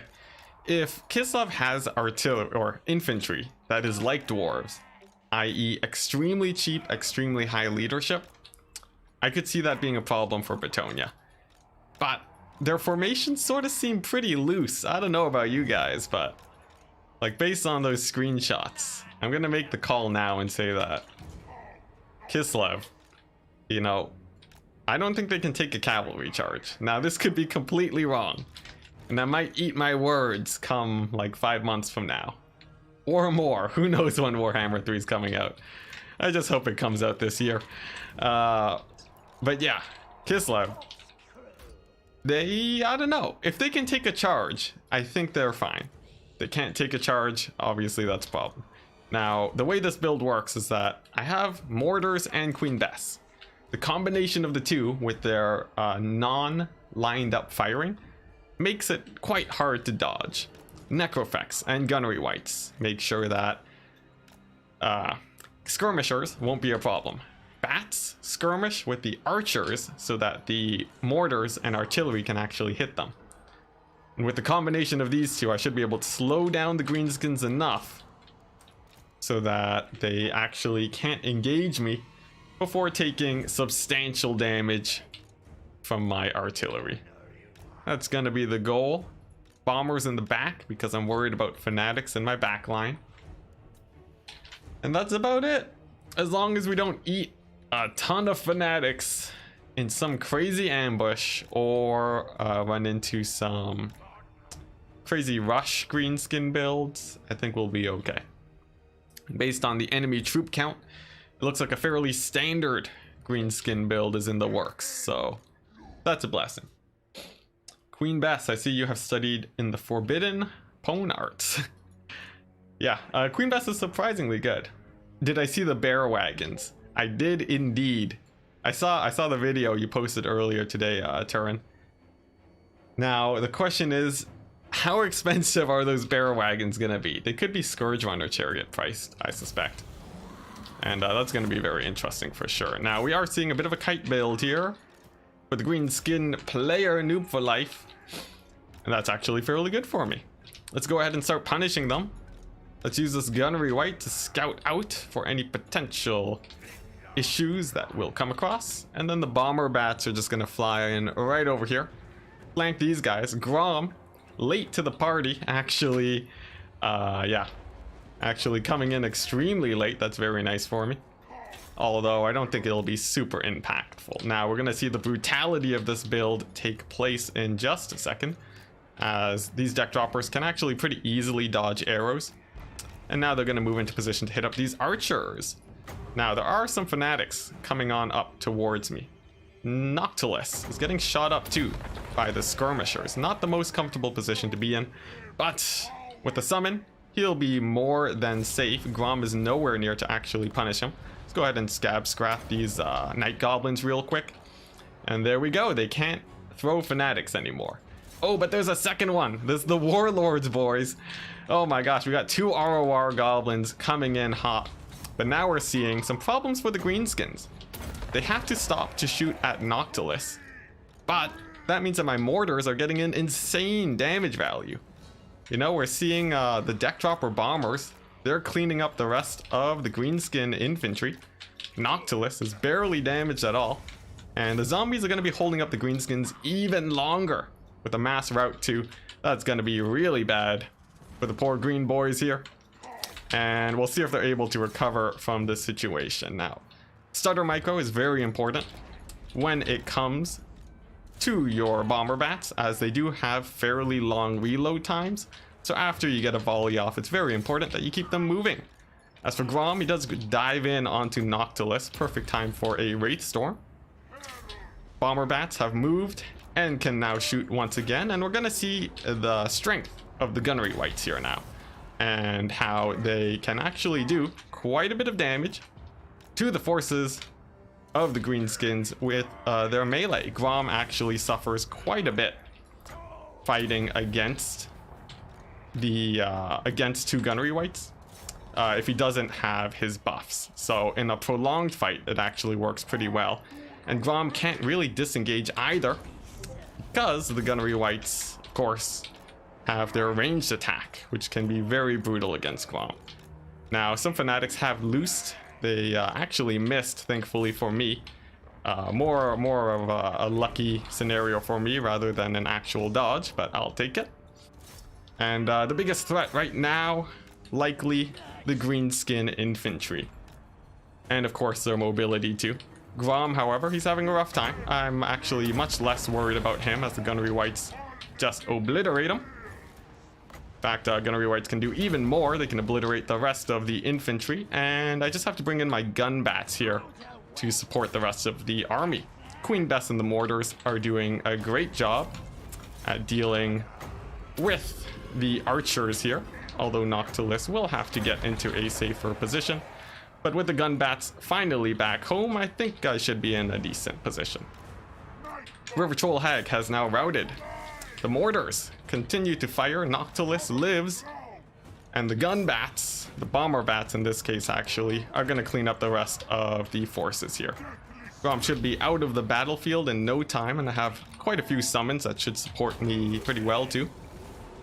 So let's go ahead and move everything into position, and then hopefully close out this game. Noctilus has to live though. I definitely do not want to be losing him. The mortars just continuing to finish off units. They're actually going to shoot at skirmishers now, since there's actually not much else for them to fire at. And then the gunnery wights are going to give ammunition to the most healthy bomber bat unit, as that's actually pretty important because they have higher models. The rest of the bomber bats can just use up their ammunition and then become air skirmishers instead. It's actually not super important that they survive, because when it comes to giving ammo, you really only need a single bomber bat. Now, bit of a problem, Grom does rally. A little bit of a pain. I'm gonna try to rout him off with the bombers. It looks like that's actually going fairly effectively, and he does rout off. Despite taking barely any damage from the bombers, Grom is gone. And then that should be game. There's just a couple of unbreakable night goblins here. They're gonna die to some scab scraps, and that's gonna be GG. Wonderful, wonderful. The greenskins falling to the new Vampire Coast style of 2x gunnery wight, with the whole ton of skirmish and ranged play. You can see here, Queen Bess and the mortar, absolutely devastating. These archers barely got any value at all. Some of them, no value. 0 gold, that's insane. The fanatics, not doing too good because of the scab scrap. And the skirmishers too, getting hard countered by the gunnery wight playstyle. Greenskins are gonna have to change it up a bit if they want to defeat builds like this. So we'll see if that happens. But for now, we move on to the next round. Very nice, up against the winner of Gobbo Slayer or Flying Taco. Mass regen units, Stone Trolls, Hag, Grom, Spider Riders. Just calling out some greenskin units there.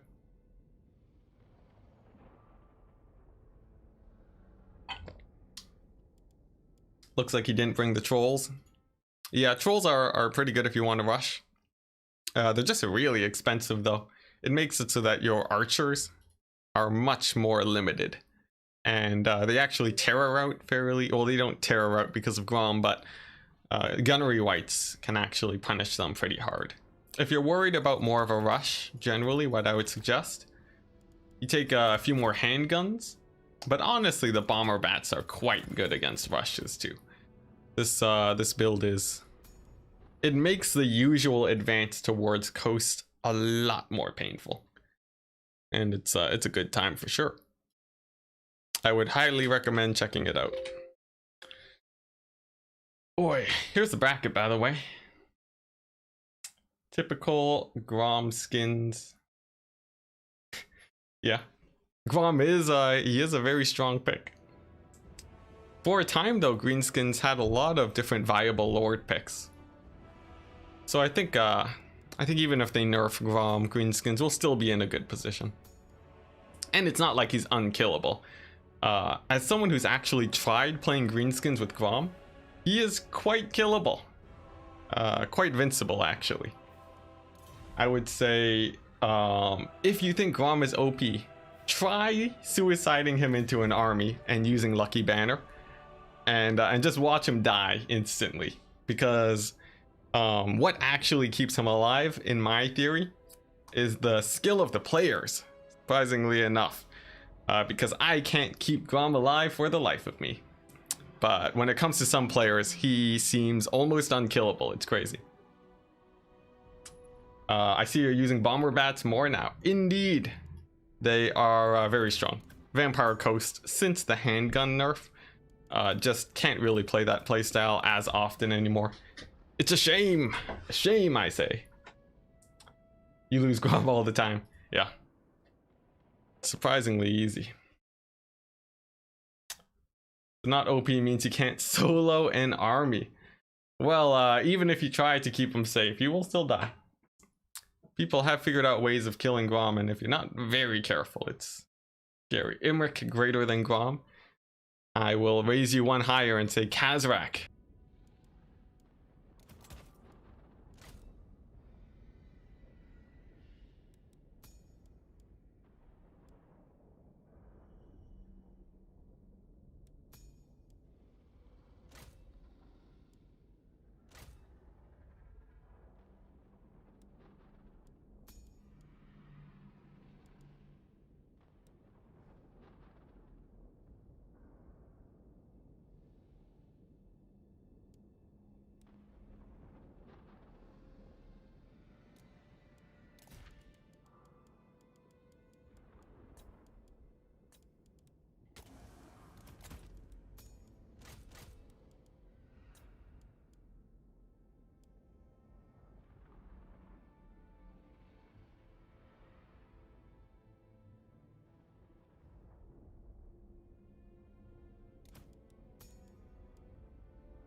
I muted myself. How did that even happen? What did I click?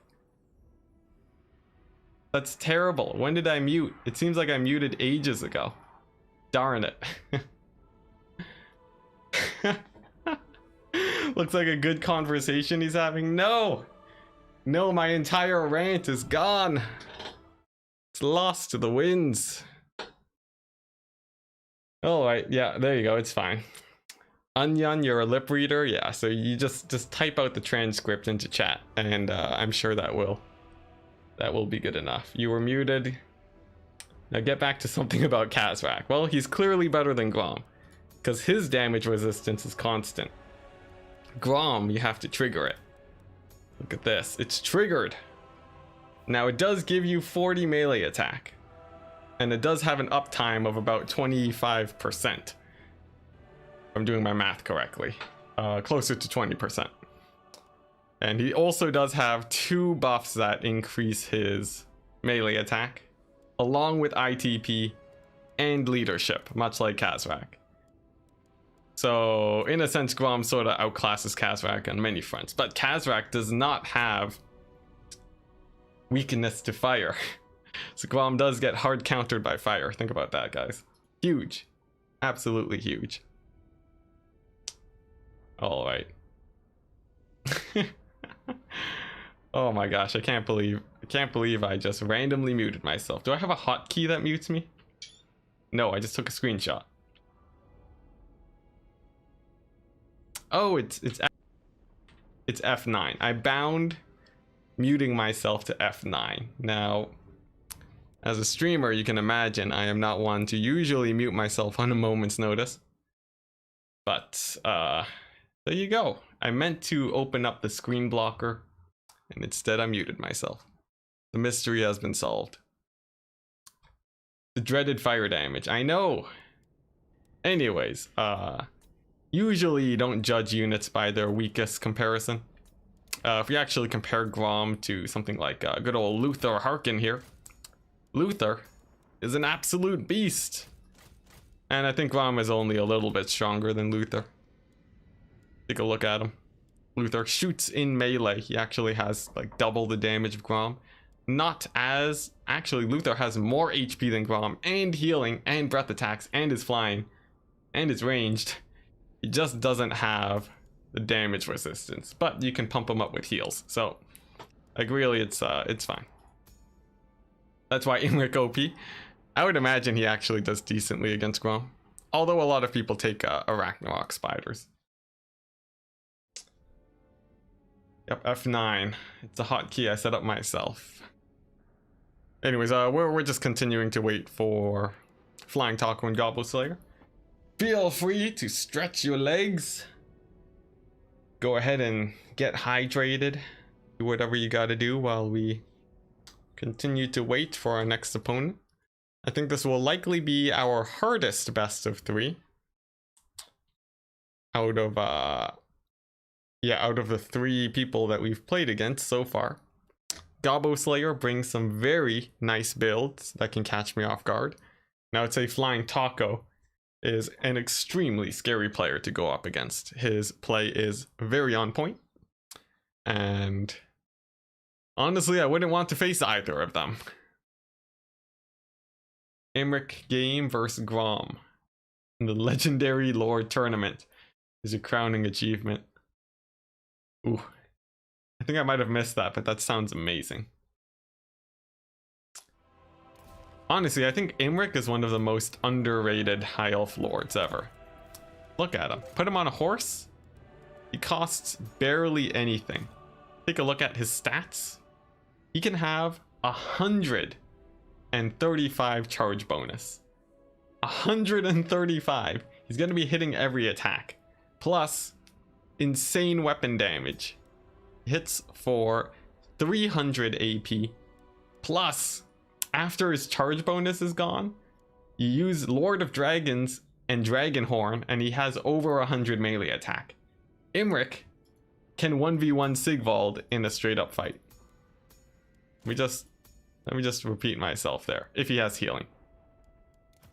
Let me just show you guys real quick the devastation that is Imric against Sigvald, because everyone says Sigvald is OP, but witness the true power of Imric. Trust me, guys, trust me. I'm willing to bet my life on this. 2k costs barely anything. He actually costs less. If people say Grom is cheap, Imric's cheap too. 2,000 for a strong lord is generally fairly acceptable, I'd say. Imric on a horse is so good, yeah. Against Mazdamundi, it's a dandy old time. Alright, here we go. Behold, guys.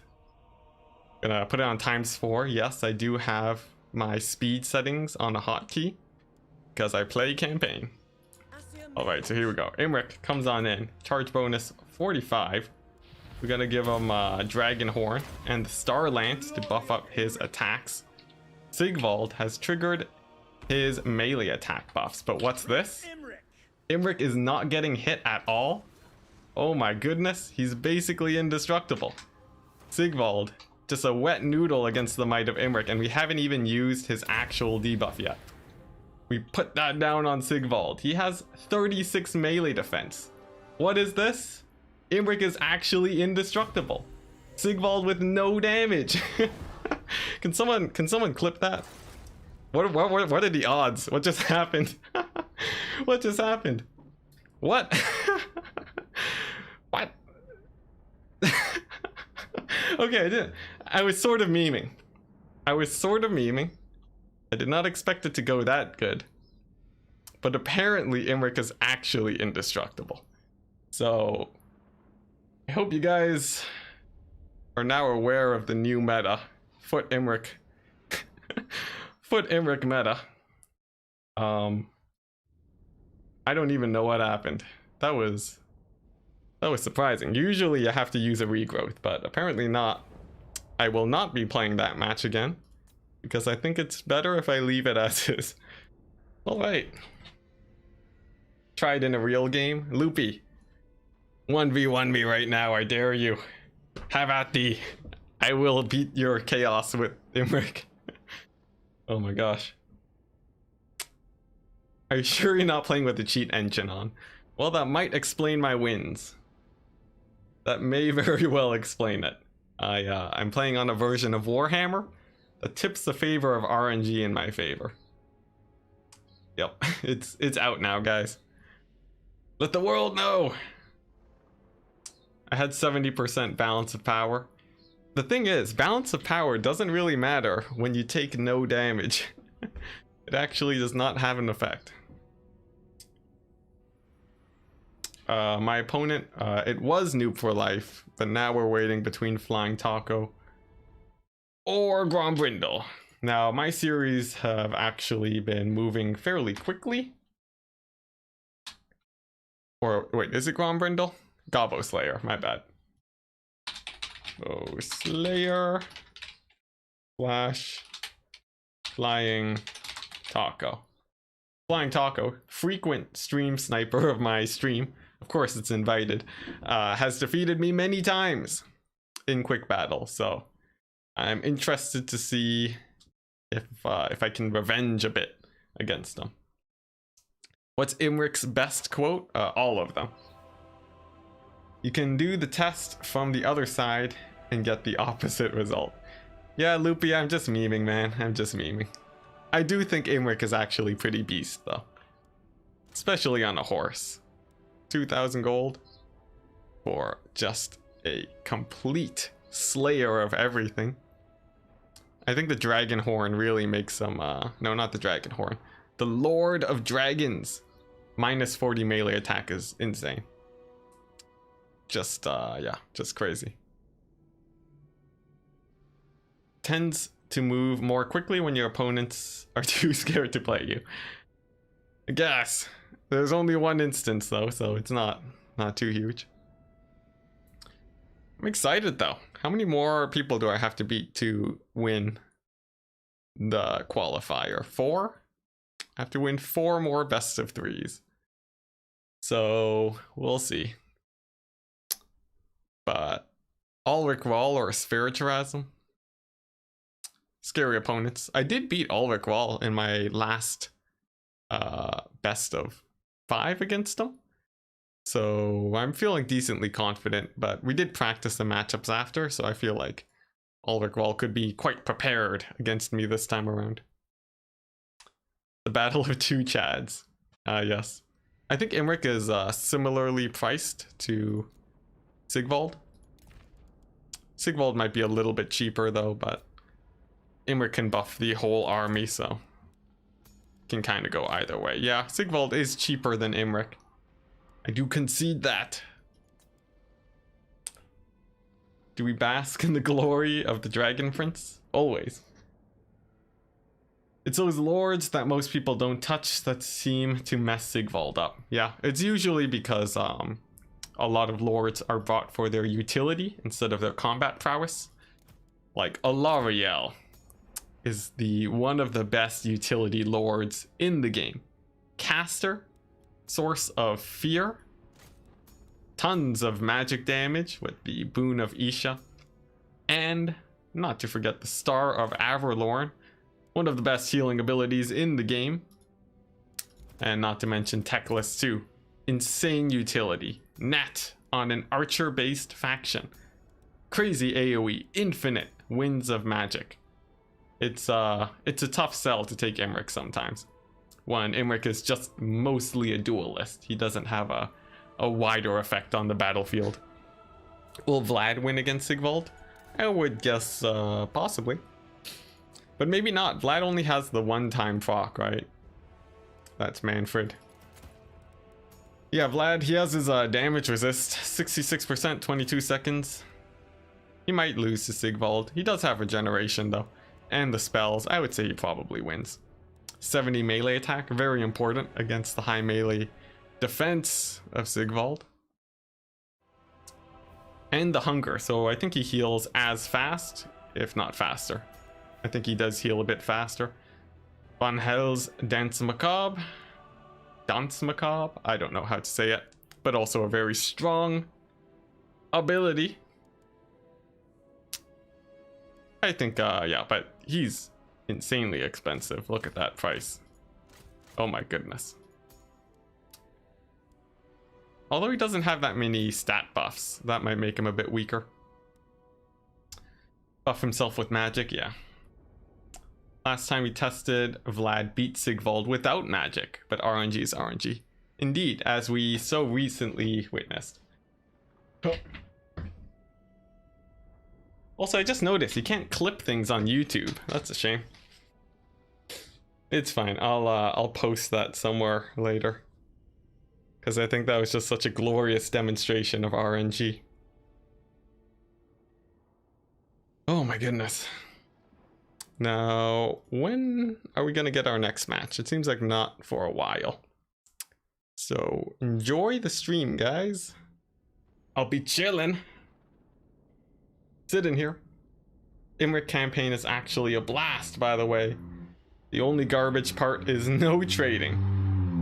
Yes, Imric's spawn position. The trading system could... I feel like they only have to add a bit of code to fix it. I say that though, but usually you can get a lot of bugs. But if somehow they made trading work between oceans, that would be a plus. Maybe they need like a canal, you know? Maybe Imric is just so far away he can't trade. Don't judge. Any good on that guitar? Terrible. Absolutely terrible. But I practice it like, you know, every year, I guess. When I'm not grinding out Warhammer like a madman. It's a hobby that comes and goes. The free dragons is mad, indeed. And Imric's dragons are insane. They got crazy stats. It's a blast. I played an Imric, I think the last time I played an Imric campaign was a competition from Lore Master of Sotek, where Imric had to, you had to defend as long as possible on one settlement. And it turns out you could defend forever without recruiting units. It was, that was something.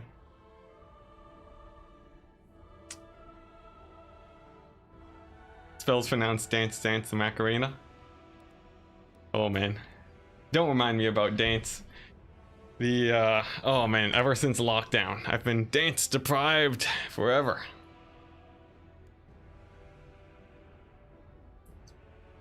Where do I work, by the way? Still unemployed and searching for work. I am looking to work from home though. Looking for remote jobs and programming. Should be good. As yeah, I feel like driving, between the time spent driving, insurance, plus payment for the car and everything, it's so much of a hindrance on your income that it's much better just to search for a remote job. Twerk stream when? Actually, I much prefer jazz, although I think a twerk stream would get me demonetized immediately. Full-time streamer, yeah, let's go! The dream! Alright everyone, if you can accumulate about imagine if you just had to pay me dollars an hour when you watch. That would be pretty insane. I know I wouldn't pay to watch my own stream, so I don't think full-time streamer is anywhere near, but if it was possible, I would take that opportunity.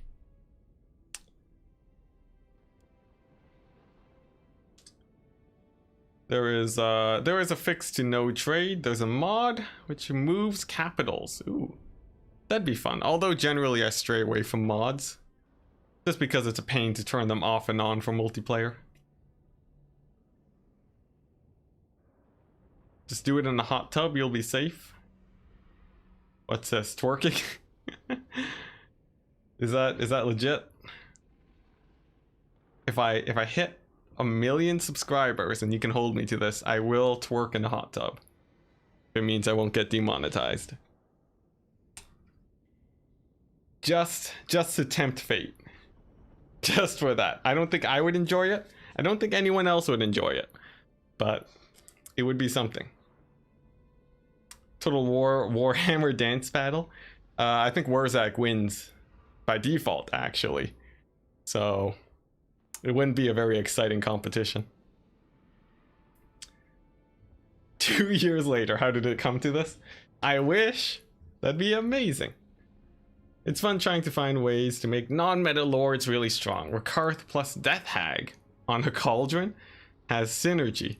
What? What? Rakarth and a Death Hag? I didn't even know those units existed. What are you talking about? Whiplash on a Death Hag? What, are you giving her like a million melee attack? Can I just say Whip of Agony? Why can't it target lords or heroes? I guess they're not beasts, but like, come on, that would be sick. I want to see Rakarth make Kolek run. The true beast tamer, but instead Rakarth gets terror routed. Like, what? Master of beasts? Come on, man. Alright, now what's this about Death Hag? What, you take a Death Hag, you put her on a cauldron, what does that give you? Gives you some melee damage? Witch Brew? Like, I don't know, I'm not feeling it, guys. I'm not feeling it. 81 people and less than 81 likes, come on folks. See, I'm not sure how much the likes actually do affect things. I will note though, there were a lot more likes than usual on the Tide of Battles video that I put out a while back, a few weeks ago. I should probably make more of those, because clearly people appreciate the extra information. I was thinking of making one about spells, but I still don't really know how to get that off the ground. Still though, eventually, soon, TM. In campaign, the whip can target lords and heroes. That's amazing. Or are you talking about the whip or the... Because I know Whiplash can. I'm talking about Whip of Agony. You want Rakarth to be fun? Then go Shadowcaster and Firecaster with Rakarth on his dragon. You get him up to 1,400 weapon strength. You're telling me he can 3-shot Kolek, is what you're saying. That seems fun. The ultimate Lord Sniper. Not bad. Now grab a Manticore or Doomfire Warlocks and stack Rakarth. Yes. This is where he just misses. He misses on the charge because his charge bonus is only 50. And the Kolek smashes his face in. I think it could work though. You need to make contact though. Maybe not a build for me since my single entity micro could be improved. Could always be better. Also, hey, by the way, if we win 2 more best of 3s, we get to make it to Turin stream again. That'll be pretty fun. Has anyone experimented with Wolfrats plus Skitterleap yet? Actually, I did that earlier today. Turns out Skitterleap does not last long enough for you to use it super effectively. It is good for Poison Wind Mortars though, I will say that. What I think is actually much more interesting is this. Wolfrat spam, they hit for 50 damage on the charge, plus Wither, Overcast, minus 60 armor. So Wolfrats can actually kill elite cavalry. In fact, here, let me quickly show you guys some more amazing stats. Here we go. This should in theory work. I know in campaign Wolfrats actually do kill things pretty fast. Alright, so we take Enchantress, just the usual spells. You take a Paladin, you put him on a mount. You take another Paladin, you put him on a mount. Alright, so in theory, if I wither these Paladins, they have 40 armor. Actually, that's still a lot of armor. This might not work, but I want to test it. At Enticity, Party Elite had a series on spells if you're interested. Might take a look at that. I'm sort of looking to make the video more about using them in multiplayer and using them more effectively. But I haven't really seen Party Elite's video. But hey, if I make a copy of it, I'm sure it's fine. as long as I'm not intentionally copying it. Oh, so interesting fact, guys. When you are in a custom battle, it lags even if you, yeah, if you're playing in a custom battle, it lags just as hard as if you're playing a multiplayer battle. All right, let's see quickly. Okay, yeah, this doesn't work at all. I was too optimistic. Look at that, puny damage. You don't have nearly enough of a debuff. Yeah, okay, never mind. Garbage strategy, guys. Ignore me. I'm a terrible player. Oh my goodness. Worst experiment of my life. I was so hyped.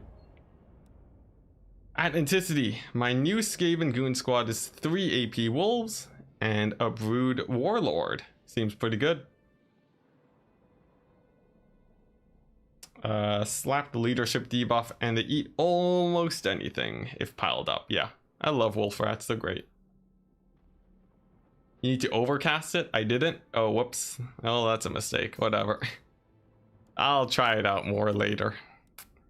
Is Gobbo Slayer and Flying Taco gonna finish their match? We have games to play.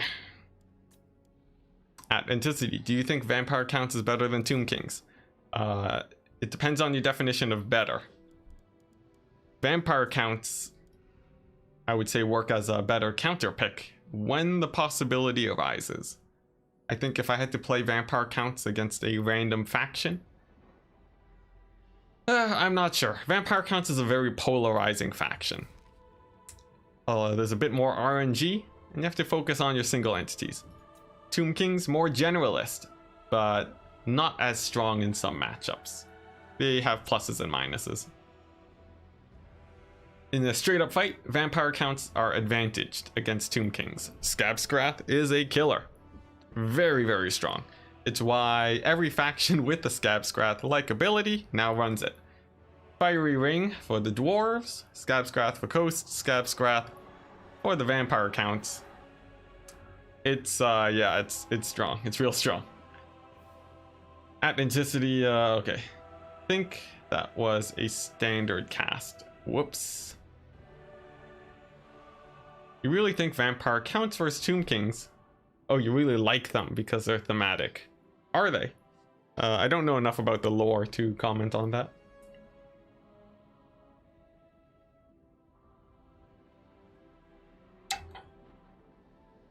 There have been stream issues, so there might be delays. Talking about this stream? Steam issues, my bad. Sorry, I get paranoid. My internet was, it actually crashed earlier today, and it crashed yesterday, so could be a few issues. But it seems to be fairly stable. Fingers crossed we don't randomly crash in the finals today. There may have been, let's see, Vampire Counts have Blood Knights, which are one of the coolest units in the game. I would agree. Me and my opponent get disconnected from lobby due to Steam. Ah, is it it's not Tuesday. Oh, it is Tuesday. Whoops. Yes, Steam has updates on Tuesdays, so that could be a thing. That could be the reason why Flying Taco and Gobbo Slayer, why their match is delayed. Yes. Vampire Counts are slaves to Nagash, kind of. Makes sense. Most of their spells are very Nagash based. Cauldron buff lasts a really long time. Just Rampage. Oh, I see. Rakarth can remove Rampage off of a Cauldron. Okay. I dig it. I dig it. Use Rakarth just to remove Rampage? That's pretty sick. How good do you think Skrolk is with double assassins? Nothing, I haven't seen that too often before. Think about Skrolk. I was on the Vampire Counts roster.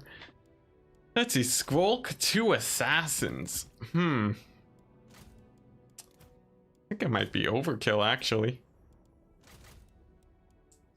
This feels a little bit overkill. If you're taking, like, if you want to assassinate something, you usually take Snickage. It was meta versus Beastmen, just to snipe out different lords. I get it. I can see that. I think with Skrolk though, you sort of want terror, right? And I don't know how many single entities your assassins usually catch. I'm not sure. It could work, it could not. In the current meta, I would say the assassins might not be as effective without Snickage. Wait, Beastmen exist? Well, they did do pretty well in the last World Cup tournament. They're not a faction to ignore. Yeah, I think Beastmen are.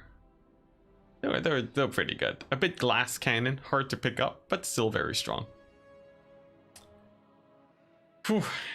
Man, it is hot today. But it's like supposed to be 30 degrees. I know some of you guys are gonna hear 30 degrees and just think it's basically winter. But for me, 30 is a lot. Cetra wins against all. You can tell that to Grom. He'll put Cetra in his place with enough cycle charging. You want to see Skrolk versus let's see. You want to see Skrolk versus factions like Greenskins anymore. I think you mean you don't want to see Skrolk there. This was a strong combo, just Skaven have plenty of leadership combos. Really? There's a leadership combo in here?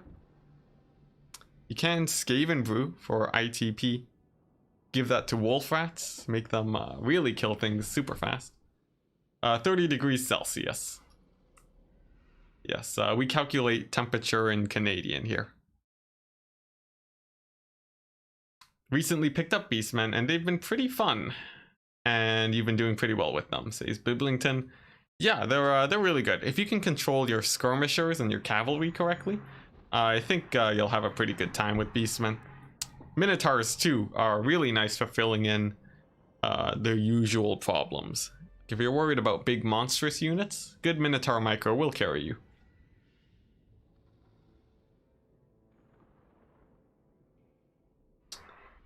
Turn 3 Beastmen encounter, turn 4 Beastmen destroyed. You know, I don't even know if I encounter Beastmen in my campaigns anymore. ITP comes from Death Frenzy and Plague Pack. Cool, cool. I'm not sure what abilities those are. I guess it's Warlock Engineer ability, yeah.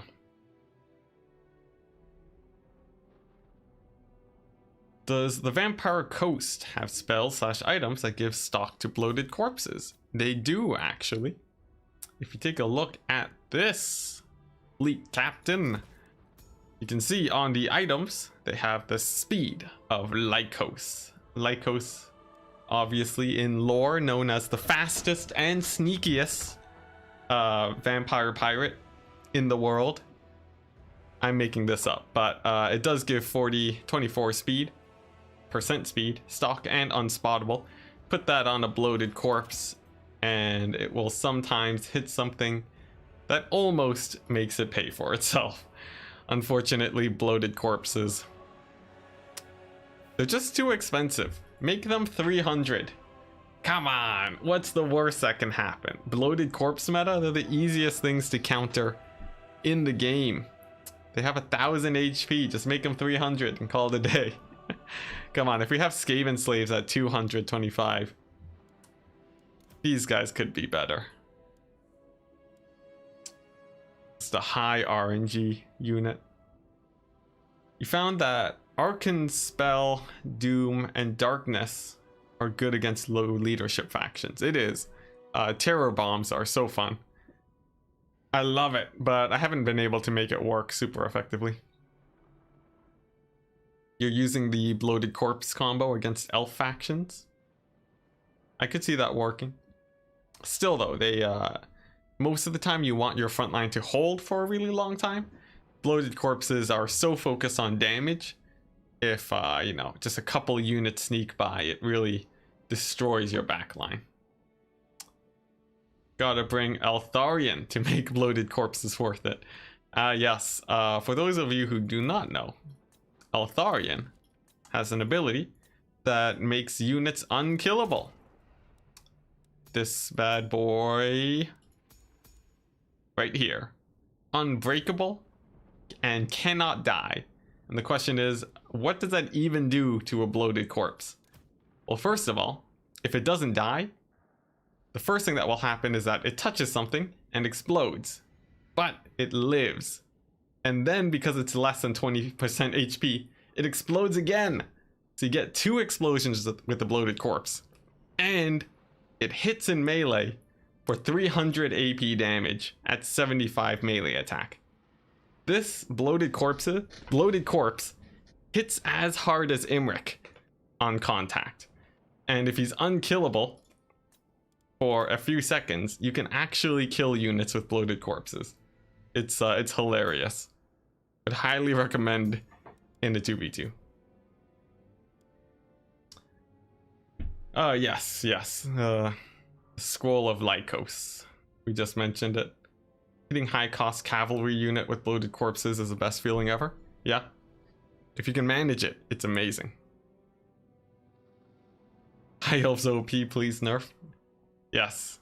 I think Eltharion, his unkillable ability should be removed entirely. I wonder though if, cause it's supposed to combo with phoenixes, right? If you do it well, like maybe you get a guaranteed proc on your phoenixes, maybe that's good. I don't know though.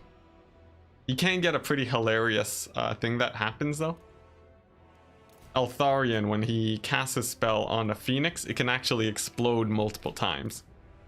This fiery rebirth every 3 seconds. No. Oh yeah, every few seconds essentially. It has a huge explosion, which can actually kill things for the duration of Eltharion's unkillable thing. But I think last time I tested it, the Phoenix did actually manage to die. Yeah, because it will just instantly die and that overrides his unkillable thing. But if it doesn't die, it just keeps exploding. It's hilarious. This only happens if it's heal capped, I think. It happened in campaign once. It's a bit finicky, for sure. Which is your favorite Vampire Coast Lord? I think Noctilus right now. Count Noctilus is a huge utility. He has a really fun mount, Necrofex Colossus. And he has really nice melee stats too. Extremely hard to kill. In as a faction where people try to snipe you a Lord pretty often. Can you heal it for more explosions? Yes, you can. Infinite rebirths, yeah. It's hard to do it with the Phoenix, you tried it. Okay, I see. Just a bit too jank. Well, maybe one day someone will unlock the hidden power of Phoenixes. Alright, so while we continue to wait, I am gonna go and get some more water so that I can stay hydrated. Let me go ahead and set up a counter for all of you guys. I'll set it for 3 minutes. And then I'll be right back. There we go. Hey, there we go. Nice. So timer is ticking. I'll see you guys in 3 minutes. Hopefully we have a match by then. Oh boy.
Okay.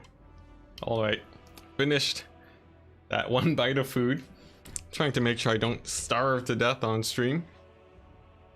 Boy, because yeah, when I get hungry, I start talking about food a lot on stream. So let's try to avoid that today.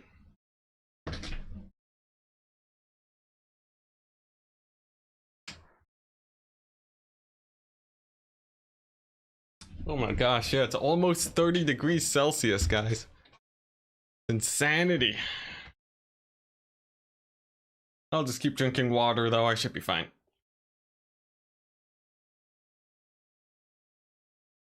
The Tomb King's lost in the end. Nagash crushed Cetra, but he went out like a Chad. That's nice. Tomb Kings against VP is not good for VP. I think so, but it's not impossible. VP can sort of play it like Vampire Counts, just without the Grave Guard. Depth Guard won't really work, but what you do is you bring the Gunnery Whites with Scab Scrap. You'll mow down the front line fast enough, especially with bombers, and then you can chase away any Ushapti for the rest of the battle. Not a fan of starving to death, but that's just you. I think so. I can actually say it is very likely someone is a fan of starving to death in the world. The world is filled with many diverse people with very extreme interests that you might not expect.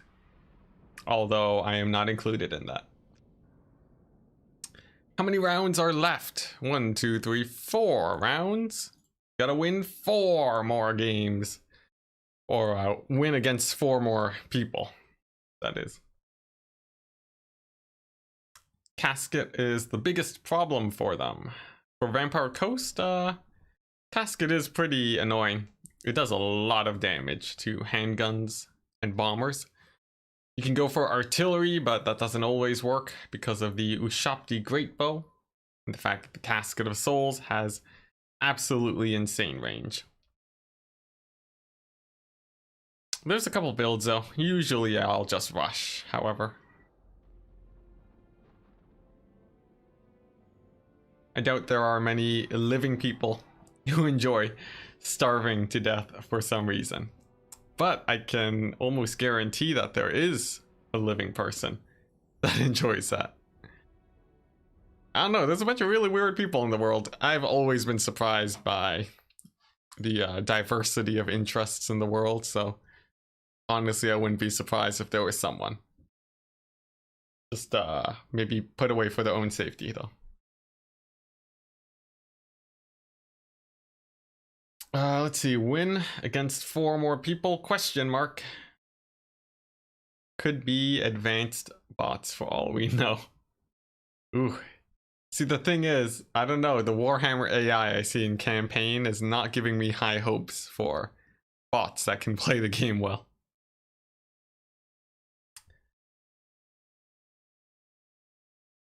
Let's see.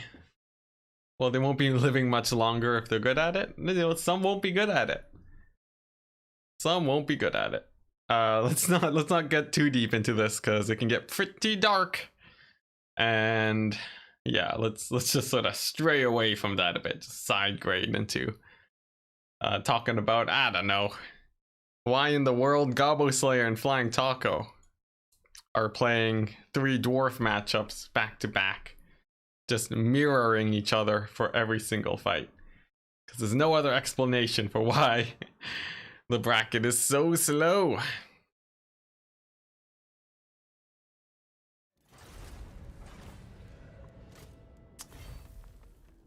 Ooh.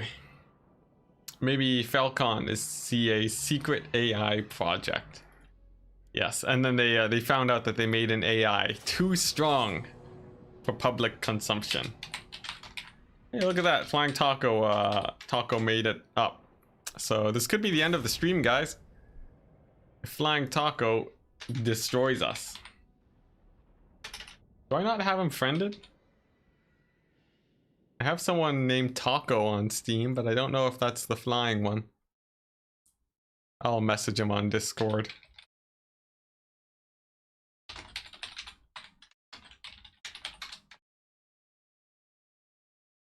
right, what's the map? MP Peak Pass. Good old MP maps. And it's set. What's this map look like? Oh geez, it's the huge one. One of the biggest maps in the game. To be fair, we had a 2-hour set yesterday. How is that even possible? The games have a time limit of 1 hour. Oh my goodness. Those must have been really long games. Unless you were just setting up armies forever, which, you know, it happens. Ah, okay, so it is just Taco. But the image is not flying. How will I recognize you? Alright, so Flying Taco is picking first, followed by myself. Let's see how this goes. You're already out of the tournament, so I better win so you have something to watch. Is Contende in there still? Contende streaming. Crap, they're out too. Alright, well, it's up to me.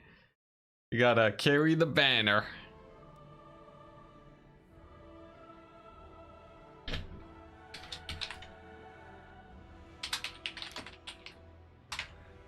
Alright.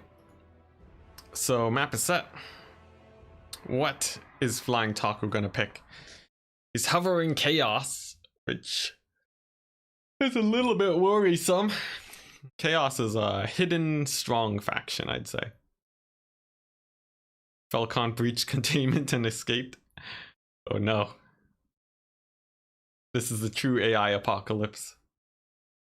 3 games with a lot of chat in between. Okay, that's fine too. It's Taco Tuesday again? No, not again, please. Not like this. Yep.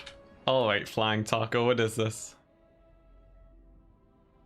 Is he just out of practice, or is he trying to make himself look like he's not a professional Warhammer player? What is this?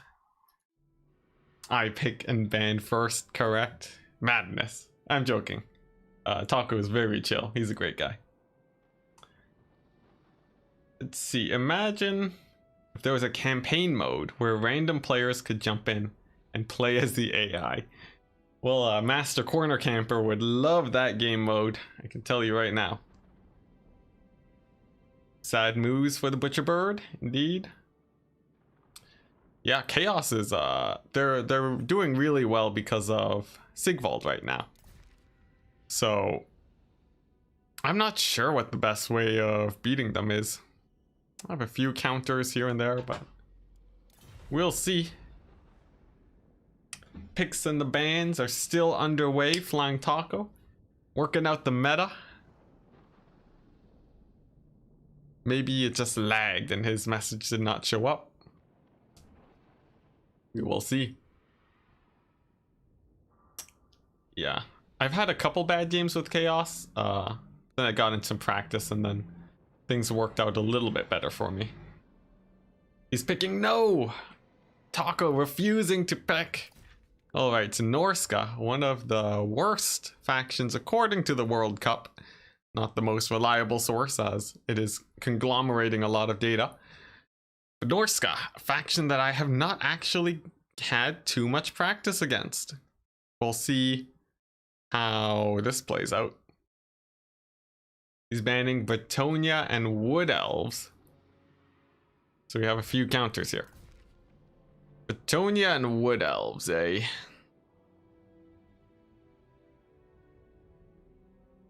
How do I want to do this? I could go for Chaos. It'd be pretty hilarious, but Norska can actually have a pretty nice leg up there. I could go with Lizardmen. But I think given that Flying Taco has practice with Falcon, I would not want to march into that matchup. Vampire Coast. Possible, but maybe not the way I want to go. Or maybe the Empire. The Empire is pretty exciting. You know what?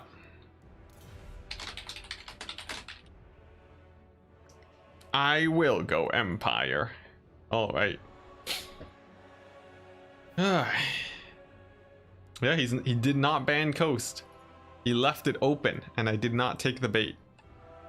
Now, whether or not that will turn out terribly for me, we shall see. I'm pretty happy with an Empire pick, though. Empire, they do have a few playstyles against Norska. The infantry box actually is pretty scary against Norska nowadays. As you basically just have so many spears, Norska can't really easily push through that. You just have to make sure that your range units don't die, and you're in a fairly good position.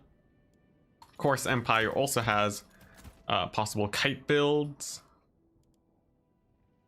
And then that's about the main two styles, I'd say. So we'll see. We will see indeed.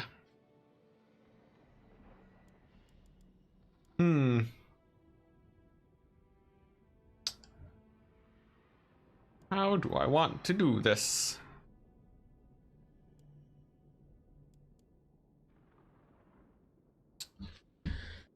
Let's see.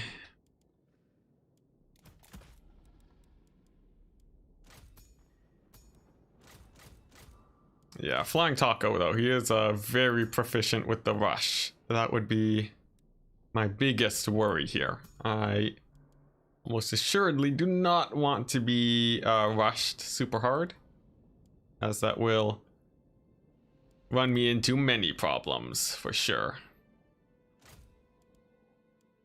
Hey, Enticity, you looking forward to some specific faction for Warhammer 3?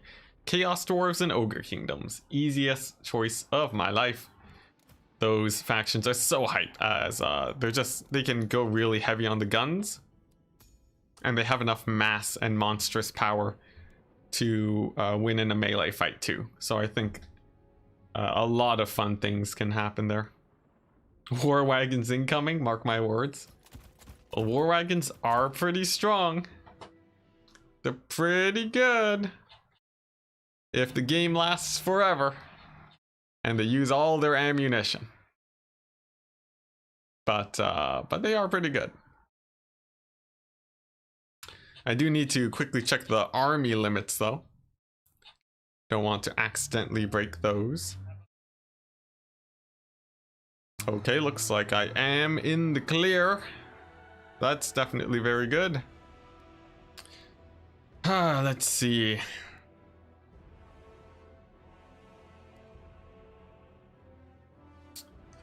Man, there are some crazy shenanigans that I want to do, guys.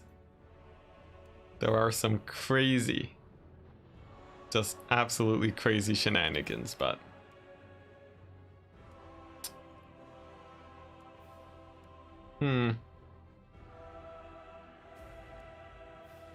let's see.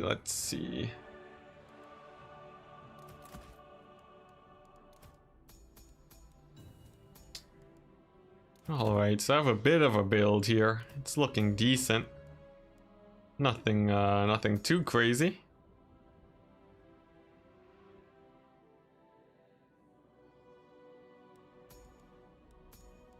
Alright, I have a build. Oh, I need to check something real quick. 1, 2. Alright, let's try it. Let's try it.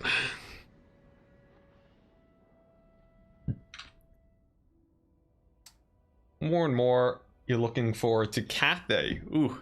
See, the thing is, we know nothing about Cathay. I need, like, at least a general idea of what their playstyle is going to be like before I can really get hype about them.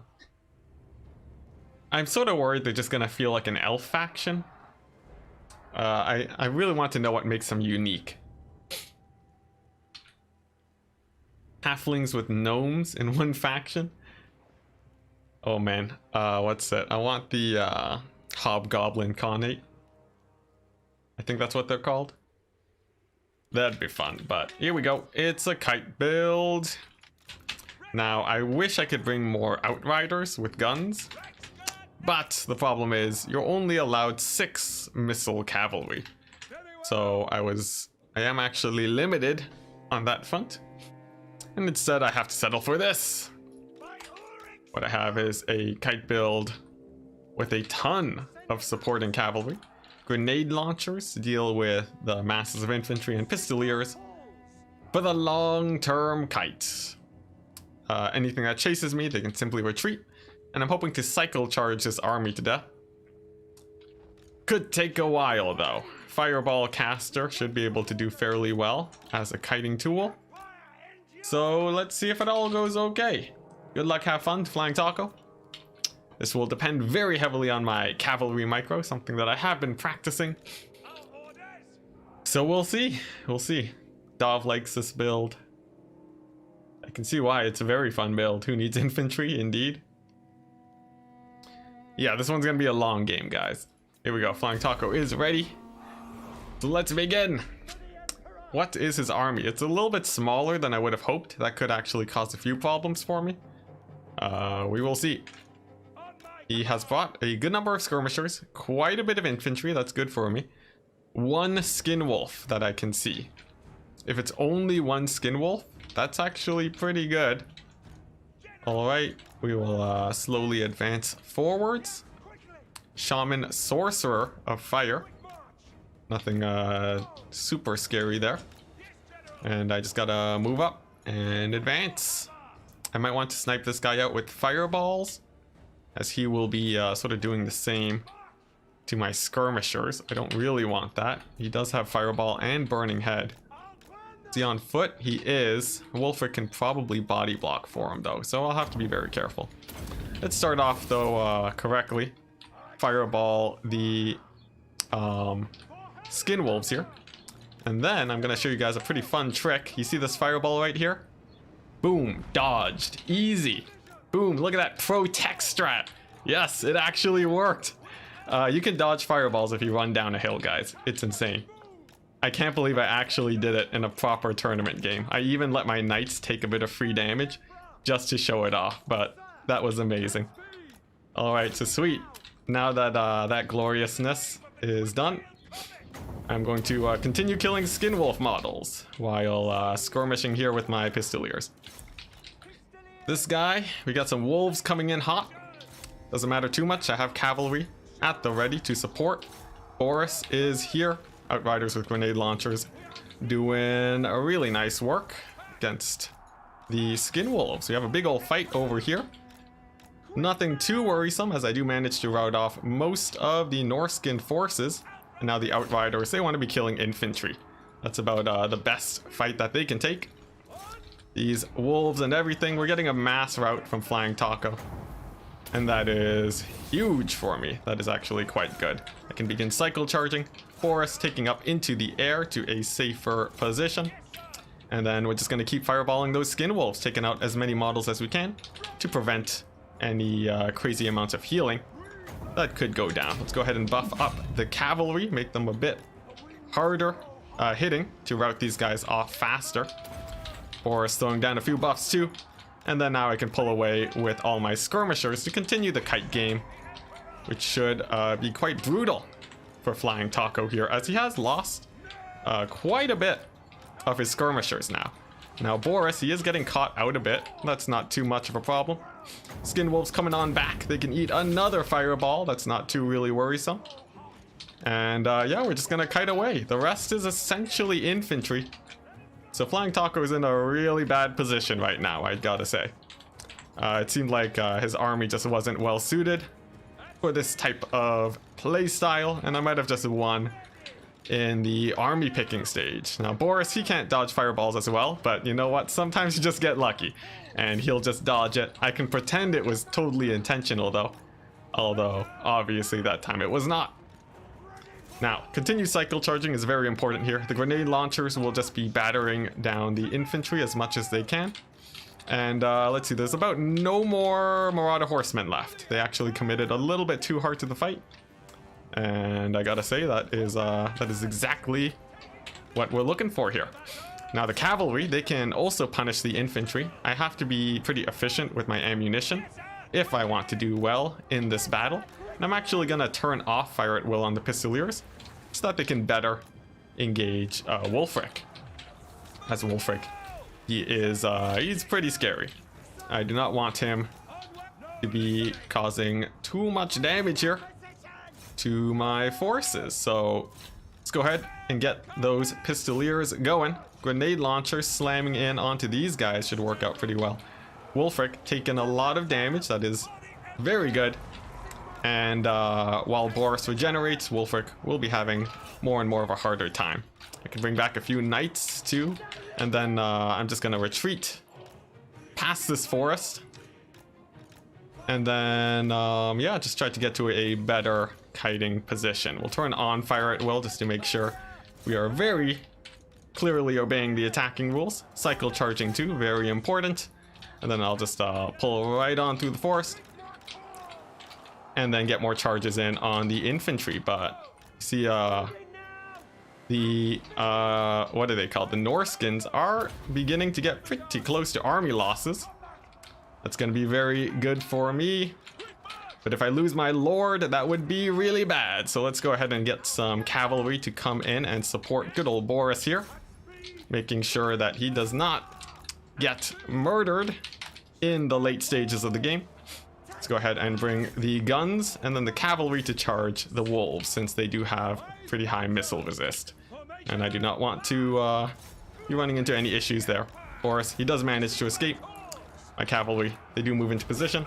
And now the grenade launchers can do their glorious work and finish off the rest of the infantry. Pistoliers killing off Wulfric because he's probably the hardest target to take down right now in the late game. And then I have my caster too. He's going to be spamming fireballs into Wulfric because like I said, he's actually going to be pretty hard to finish off. He does overextend a tiny bit though. He has no infantry support, so I actually can surround him with my knights. And really it's just a boat that he could throw down that would really help him here. But with so much damage coming on in, I would expect Wulfric to die fairly quickly. And army losses kicks in, and I think that's gonna be GG. Sweet, baby. Oh my goodness, we did it. We kited the Rushmaster himself, Flying Taco. Oh my goodness. A little bit stressful, but in general, after the huge pick on his skirmishers, that was the main thing that really helped me out there. And also, of course, the sweet fireball dodges, no one can forget. Oh my gosh. There we go. GG. All right. Man, that Empire build is brutal. It's really hard for Norska to deal with. This is the one that I've tested against ODM members too, and it generally does quite well. Man, I can't believe. Oh man, I was testing that fireball dodge with Loopy earlier, and it actually works. Oh my gosh, that's so hype. That's more hype than beating Taco Egg. Oh man, but yeah, just take a look at the value. When your cavalry is untouched and you get to use all your ammo, they're going to be paying for themselves. He actually only had 3 skirmishers, and based on his mobility, it seems like he wasn't really ready or expecting a hardcore kite build like this, and that was his downfall, sadly. All right, so GG. Let's go ahead and catch up with chat. What's going on there? Working way better than you expected it. Yeah, he only had 3 skirmishers, like horsemen. So, yeah. CA, please nerf Enticity. They already did. Not a single unit lost. Yeah, basically none.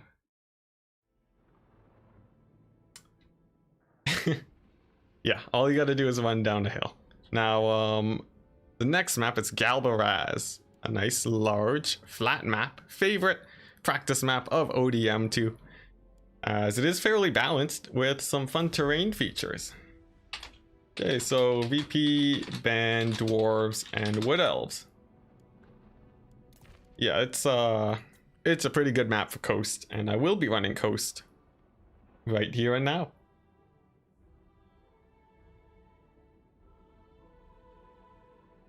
Empire has so many build options, such a fun faction. Yeah, it really makes it where they can't be the worst faction in the game, but sometimes they won't be the best. They have a lot of tools at their disposal, though, for sure. You're half awake at the moment? What's going on? Oh, typos. Yes, went down the hill to Doge. Dogecoin is like super expensive right now, right? It's spiked. Anyone who invested in Dogecoin is like a millionaire or something. Cryptocurrency has always, it's always been interesting.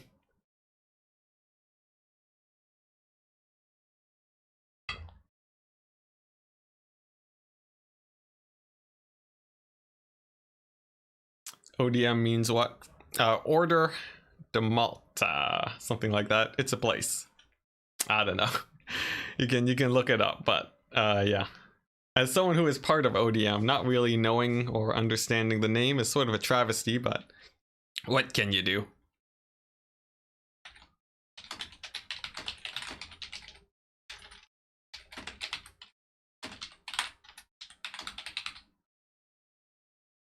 All right. So it looks like Flying Taco going for the high elves here against my coast. Oh Nelly. Oh Nelly. Now what type of high elf is Flying Taco gonna play? Oh man, honestly I'm not super sure.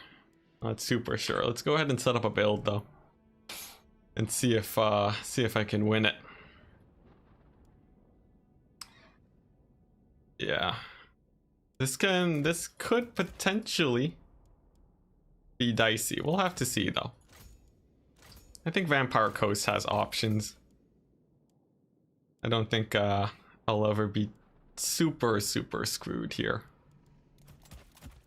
Yeah, order the malt. I don't know how to say the last part.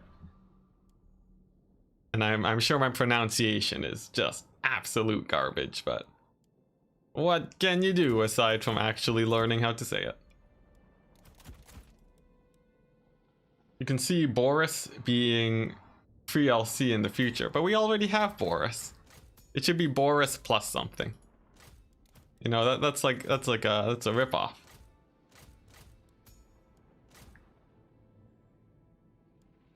Cool. So I already played Vampire Coast vs High Elves earlier. It makes things a little bit sketchier because Flying Taco could be prepared for what I decide to bring. So I have to play this extremely carefully.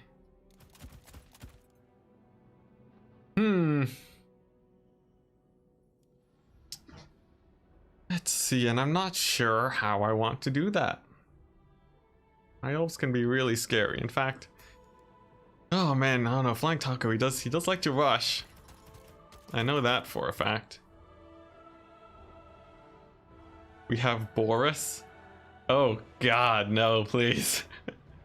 All right. Oh, I'm suddenly no longer hungry, guys.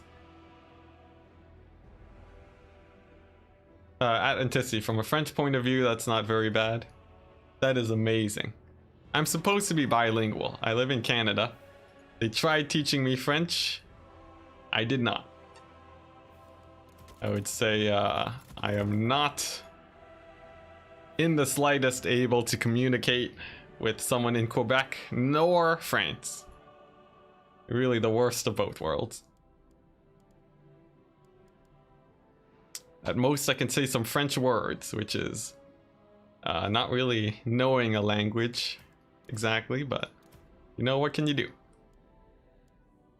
Alright, now Flying Taco, what build are you gonna go? What, are you gonna kite me? You gonna rush? I wonder if he's gonna rush. How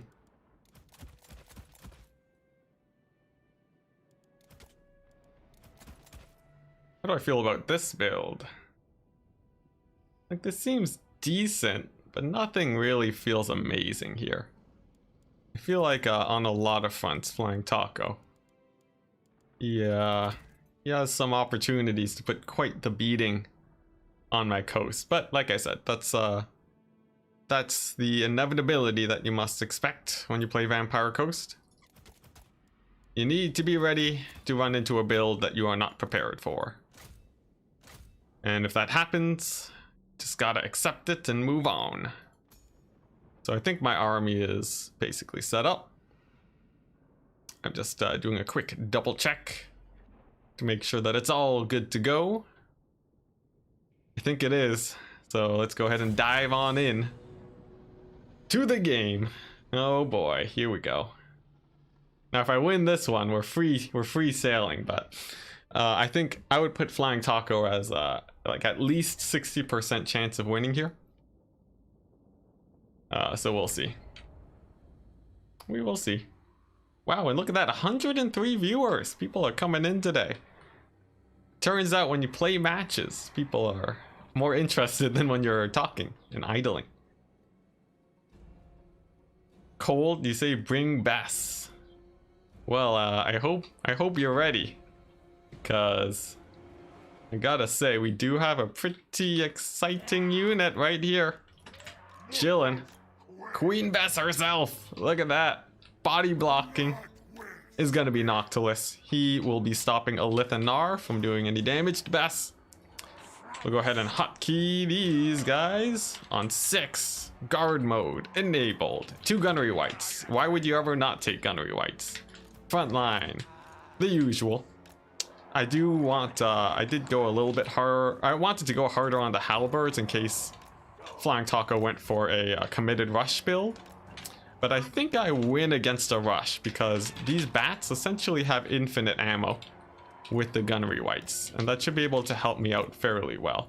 Scurvy dogs in the back line, very standard. And yeah, it's just a little bit of a defensive formation. And the question is, will Flying Taco have bolt throwers, which sort of act as a natural counter to this type of build? We'll have to see. Good luck, have fun. We'll dive right on into it. His army is small, guys. That's bad. He's gonna lion rush me again, like when the Eltharion DLC got announced. Oh god. All right, Taco, give me your worst rush.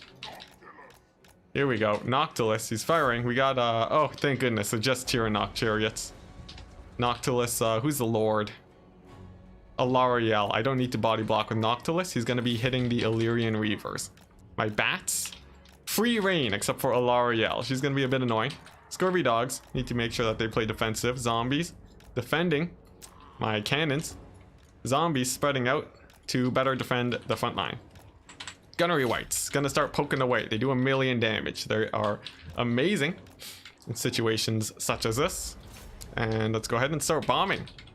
Gunnery whites are doing good. Noctilus is doing good. But Alariel, she's gonna be a bit of a problem here. Let's see, my mortars need to be firing. Noctilus, he's still doing okay.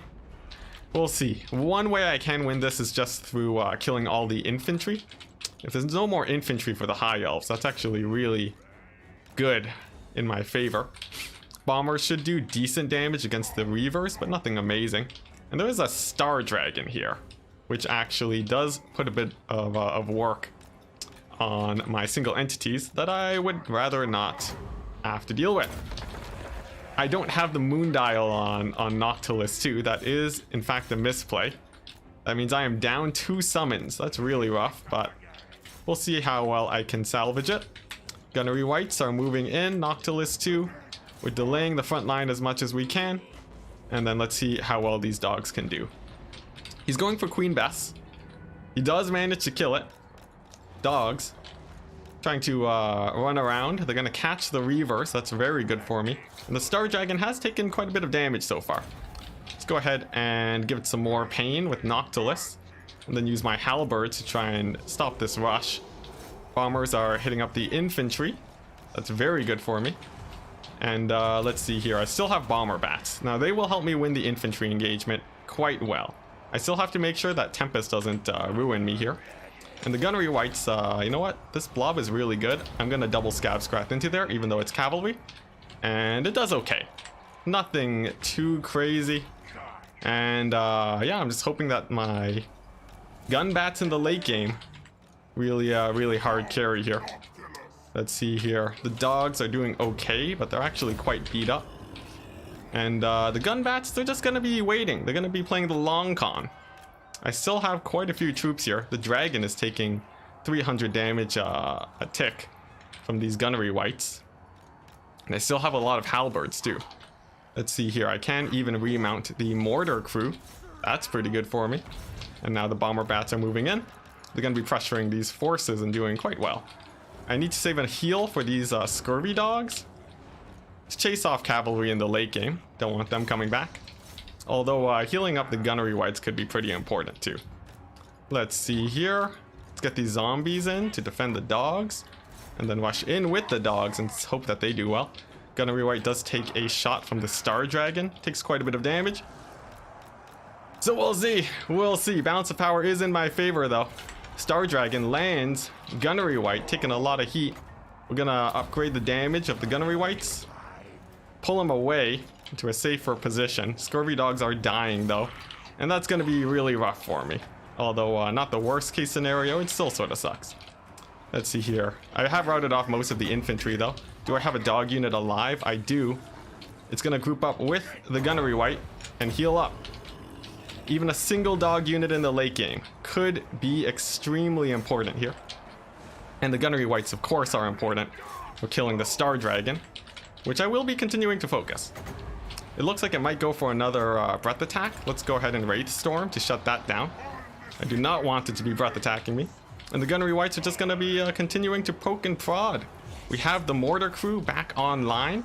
That's another thing that Flying Taco will have to worry about. It's very good for me. Scurvy dogs are recovered, but there's still a lot of cavalry here. Let's see, we still have to be a bit worried.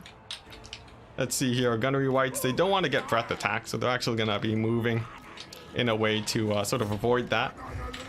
Looks like the dragon might want to land. Noctilus, he's going to get a zombie summon out to try and protect them. Oh, breath attack does land. It hits. Gunnery wight takes a lot of damage. And we'll see. We'll see if I'm able to chase off these forces. The Star Dragon, it lands to gunnery wights, looking for scab scrath potential. I'll just throw it down over there. But I will be losing one of the wights. That's going to be pretty rough, unless he manages to escape here. But I would say that is rather unlikely. We are chasing off the Reavers, and I still have the other gunnery wight alive. This guy, he does manage to barely get out of there. A heal from Noctilus will help. And then he's going to be fighting Alariel. Ugh, but he dies anyways. Oh man, that is really rough. Alright, so what do we got? We got a dragon. We have a bunch of zombie halberds. They may be my saving grace here. Noctilus. He does not want to get cycle charged. That would result in a death from good old Noctilus here. Definitely don't want that. And let's see, the gunnery wights, he's just going to be giving ammunition to Noctilus. Bomber bats don't really need ammo in this situation. They just need to be chasing off units. And we'll see if the Star Dragon can kill everything here. It's going to be a little bit threatening. As you can see on the charge, the Star Dragon is really efficient at killing the wights. But with Noctilus and one wight left plus a couple zombie halberd support, if I can kill the Star Dragon, that could win me the game. But you can see the balance of power now slipping back into the favor of Flying Taco. Will I be able to kill it? The gunnery wight, he doesn't have any healing. And the Star Dragon looks like it will be taking off. That is very bad, as I will be able to get another cycle charge in onto my army. Oh boy, it's looking like this is likely going to be a win for Flying Taco, but we won't call it yet, as we'll have to see how the RNG plays out. It does land in directly on top of Noctilus. I will swarm it with bats and then use Noctilus to try and pin that down. Scurvy dogs just retreating, being a bit of a nuisance as much as they can. And the bats are just positioning so that the Star Dragon cannot escape. I'm trying to pull in with my halberds to really slow it down, but it looks like its superior mass will be able to get it out of there. However, I do still have zombies around, so this might not be all over. However, these chariots are going to be definitely a bit of a problem. So let's see how that plays out. Noctilus continuing to move on forwards. Man, I should have known Flying Taco would rush. But we'll see. Noctilus is at full HP. How are my zombie halberds doing? I'm actually going to have to heal them up, just because of how important they are in this late game situation.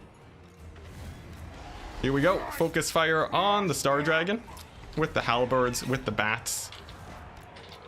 And then, come on, can I heal up those halberds? Oh man, they're disintegrating.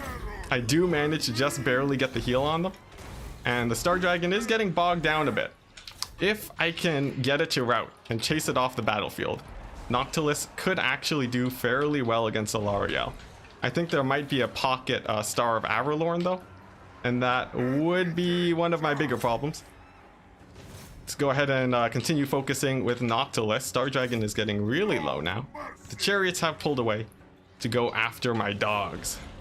That's gonna be pretty rough. Come on, Noctilus, get some hits in.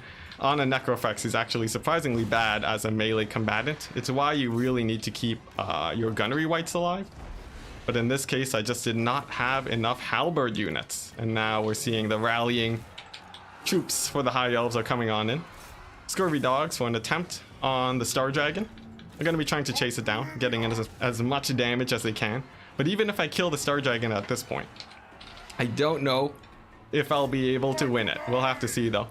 The chariots are getting extremely low. Alarielle doesn't have a lot of AP, and I still have zombies in the mix. It's just that, man, the Star Dragon is the tankiest thing imaginable. It just will not die.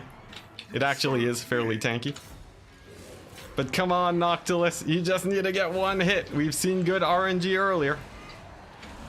And we see a stomp. He misses. And it looks like that's going to be army losses. GG, well played. We type a 1 by mistake. Oh my goodness. And there we go. Ooh. Now, if you do want to beat a build like that, you go for more zombie halberds. I did, of course, go for a risk, taking Queen Bess. And even though we did go for Bess and a mortar team, the game was still surprisingly close. A single unit of handguns could have helped out too, although they would have been mobbed down by the mobility. Alternatively, you go for gun bats instead of bomber bats. But really, I think the halberds would have helped me out. You can see here, 900 value and 1000 value. If these zombies were halberds, I definitely would have been in a good place. But such is the way with builds. And it means that we get to play the ace match now against Flying Taco. So that's going to be exciting. We'll see how it plays out. Turin saying this is a real fun match. Indeed. Oh my goodness. Man, Flying Taco with his rush build. So I should have known. He did this last time. He did it last time.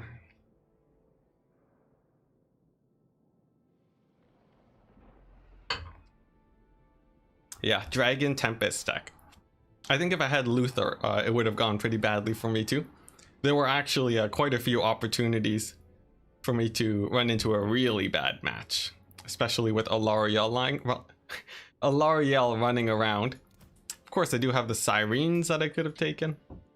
We'll see. I was expecting more of an archer, no artillery build. That's what Queen Bess is really strong against. But like, oh man, imagine if I did this. Oh my goodness, that would have been great. Anyone has a link to the challenge page? I have the link to the challenge page. There you go. Alright, and now it looks like Flying Taco is picking his 3 factions.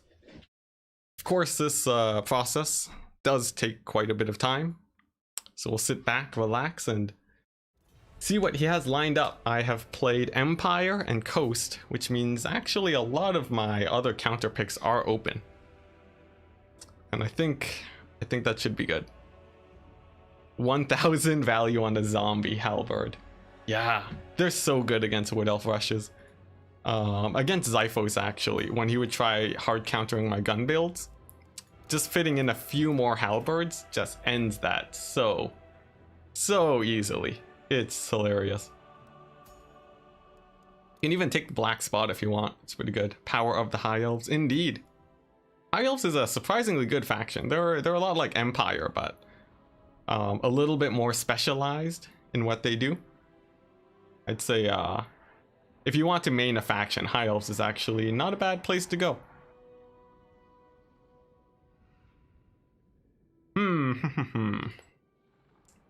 But what shall it be?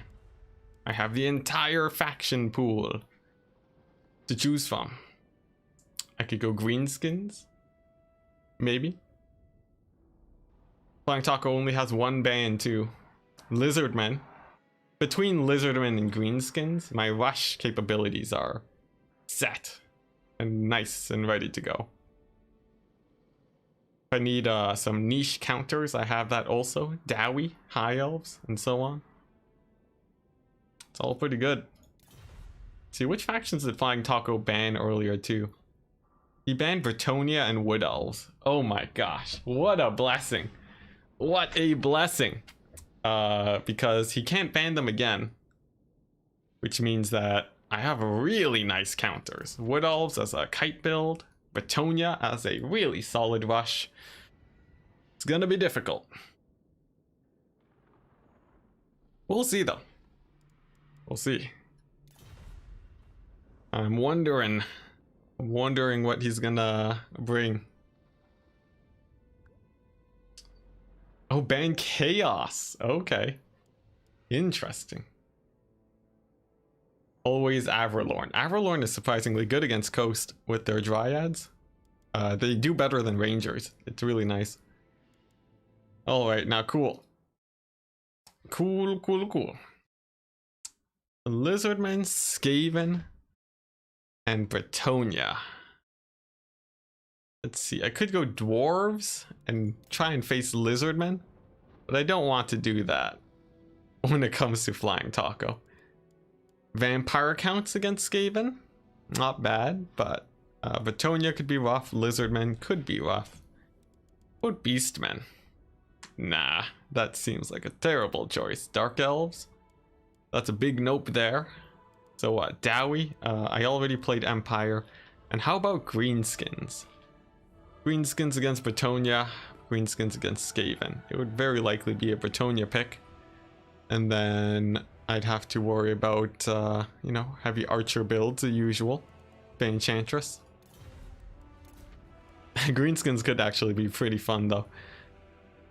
Let's see, High Elves, ban Bretonia, nah. Norska, probably a pass, yeah. Skaven. I'll pass on that too. Tomb Kings, Coast counts.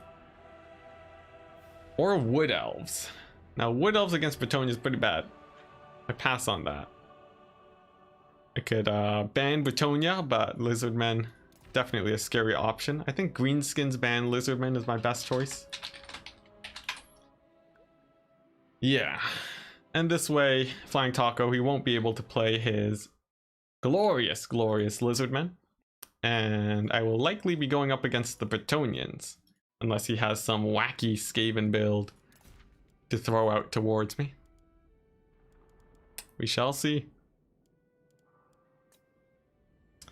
Pick Beastmen, no bans. Turin with the Chad play. I think, wow, that would be something. Dwarf ban Skaven. I was thinking that, but I think Flying Taco knows how to rush dwarves. And there we go. The Bretonia pick, as expected. So nice. Nice. Now, I have something pretty exciting in the works here that I want to try out. So we'll see how that goes. Let's see. Yeah, this feels good. This already feels magnificent and maleficent. All right.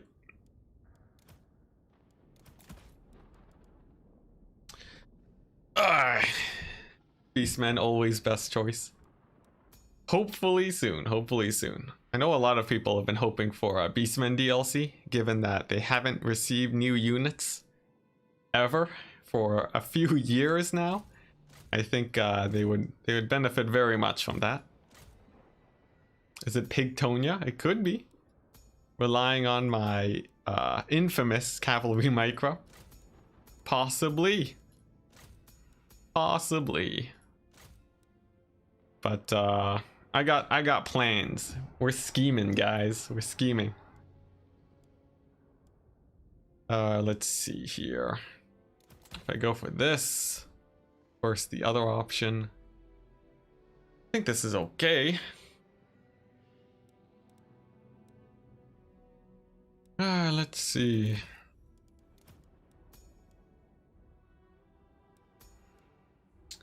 Is this the army comp I played against you the other day? I'm not sure. I have a handful of greenskin builds, but usually when it comes to greenskins, I sort of just freeball it. You know my strat? I'm playing Grimgore. Ah, yes. The mighty Grimgore Ironhide. Why does Challenge say noob for life instead of taco? I have no idea what it's talking about. Now, Bretonian archers are always a problem that you have to worry about. So I'll definitely be having some way of dealing with them. The method, though, I do not know. Yeah, Bretonian archers can be a huge, huge pain.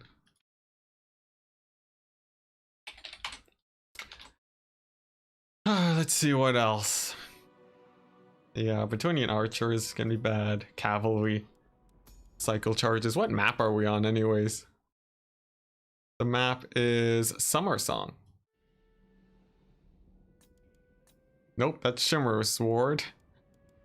Summer Song. There we go. Big open flat map. Very nice. Did you use to complete other RTS games as well? Oh, the screen blocker isn't updated. That's what you're talking about. I see. Here we go. Your updated screen blocker is now. At Enticity. You are a bit self-deprecating whenever you speak about your cav micro, but on the other hand, I am notorious for my dog micro. Is it really that different? It is insanely different. Although I think my cavalry micro is better now. Cavalry do not handle like dogs. It's the difference between driving a sports car and a monster truck. I have driven neither, but I assume the difference makes sense. Yeah, just dogs will pool up on units when they charge, and cavalry have the opposite effect. So what I tend to do is I clump up with my cavalry too much. That usually leads to a few problems here and there. So yeah, it's a thing. I would say it's quite different. So I have most of my builds set up right now. I sort of like where it's going. It's like decent. I still feel like I'm missing some punch here. I could do something like this. How insane would this be? Let's see. It would be pretty insane. It would be quite insane, I would say. Yeah, this build seems jank. This build seems really janky. I played something similar once, but I'm really wondering.